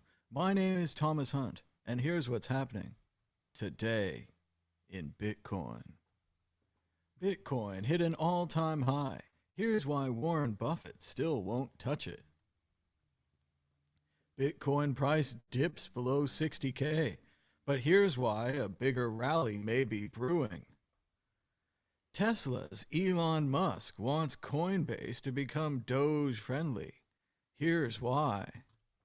But first, the price of Bitcoin is down 0.82% in the last 24 hours, with a last of 59,899, a high of 61,699. That's an all-time high. And a low of 59,270. That's $1 for 1,671 Satoshis. Volume was at 8,346 Bitcoins changing hands. The market continues to lean long, with 94% heading that direction. Bitcoin dominance was at 80%. 17 Satoshis for a penny. Bitcoin hit an all-time high. Here's why Warren Buffett still won't touch it. The past year has been a groundbreaking one for Bitcoin, and recently the cryptocurrency just hit an all-time high again. Over 61,000 for one coin, and late to the party investors bemoaned having missed out. So what does the world's most famous investor think of Bitcoin? Warren Buffett once said that it's probably rat poison squared. If you listen to the billionaire, cryptocurrency may not be the big financial opportunity you've been dreaming of, nor is it the only way to get impressive returns. That's what commission-free investing apps are for. I don't own any Bitcoin. I don't own any cryptocurrency. I never will, Warren Buffett said in 2020. Warren Buffett says Bitcoin has no unique value at all. He doesn't think cryptocurrency counts as money, and he calls it a mirage. Bitcoin price dips below 60K, but here's why a bigger rally may be brewing. When Bitcoin enters price discovery and hits a new record high, the interest in the market naturally spikes. There's a lot of liquidity in the current red-hot market, making it an ideal period for whales and high-net-worth investors to take profit on their positions. Philb, a pseudo-anonymous trader and technical analyst, noted that the high futures market's funding rates and Bitcoin deposits into exchanges were spotted before the drop. The Bitcoin futures market uses a mechanism called funding to incentivize traders based on the balance of the market. For example, if there are more buyers or long contract holders in the Bitcoin futures markets, short sellers are incentivized to sell or short. When this happens, the funding rate increases, making it more expensive for traders to long Bitcoin. Before the drop, the futures funding rate of Bitcoin was hovering the 0.05 to 0.1% range, which is 5 to 10 times higher than the default 0.01 funding rate. Philb explained, Bitcoin temporary sell-off after high funding, big net Bitcoin inflows and weekend pump. Guess people thought it was different this time.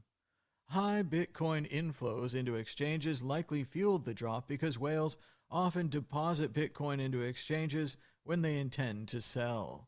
Therefore, the combination of the selling pressure coming from whales and the high futures funding rate was likely the reason behind today's pullback. Tesla's Elon Musk wants Coinbase to become DOGE friendly.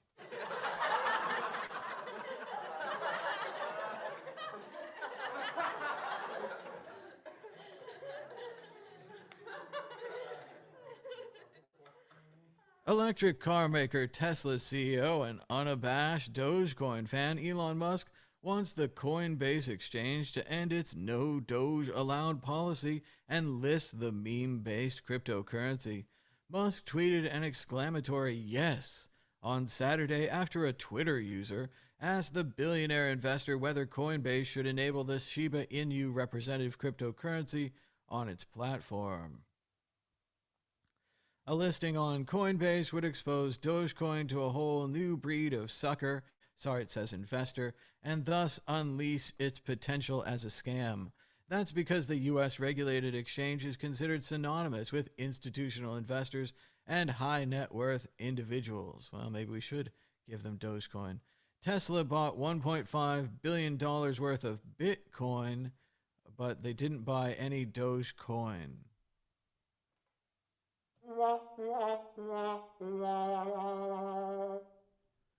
Bitcoin tops the 60,000 mark, and the mainstream media loves big, round numbers. Bitcoin hits 60,000 in record high, and Bitcoin's price surpasses 60,000 for the first time. Good morning, Mad Bitcoins. My Bitcoin node is running right now. You can see it in the corner of the screen blinking away.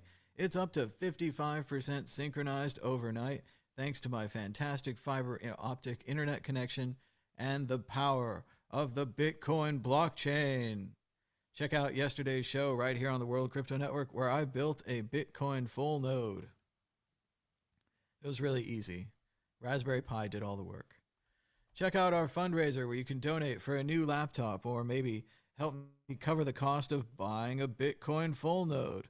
How does a hodler always hodl if sometimes he has to spend money to buy a Bitcoin full node? Send us some money for the full node. So let's see. Buy another full node. So there it is. You can send donations with the Lightning Network. All you have to do is generate the invoice first, scan it with your Lightning wallet. It'll have the invoice already filled in there. You just click pay, and there it is. I sent another $2 to the fundraiser, and it's paid thanks to Tallycoin and the Lightning Network. Check out the HAL Finny mug at shop.worldcryptonetwork.com, designed by Philippe. We've also got HAL Vinny shirts. Wow, that looks sharp. And more at shop.worldcryptonetwork.com. Get yours today. The price of Bitcoin is down 1% in the last 24 hours, with a last of 59,773, a high of 61,699. That's an all-time high. And a low of 59,270. That's $1 for 1,673 Satoshis. Volume was at 8,385 Bitcoins changing hands. The market continues to lean long, with 94% heading that direction. Bitcoin dominance was at 80%. Be sure to give us a thumbs up and a share. Subscribe down below to support the World Crypto Network. If you're watching on another platform, you could always come over to YouTube and subscribe just for kicks. The Bitcoin node is at 55% and synchronizing. Until next time, bye-bye.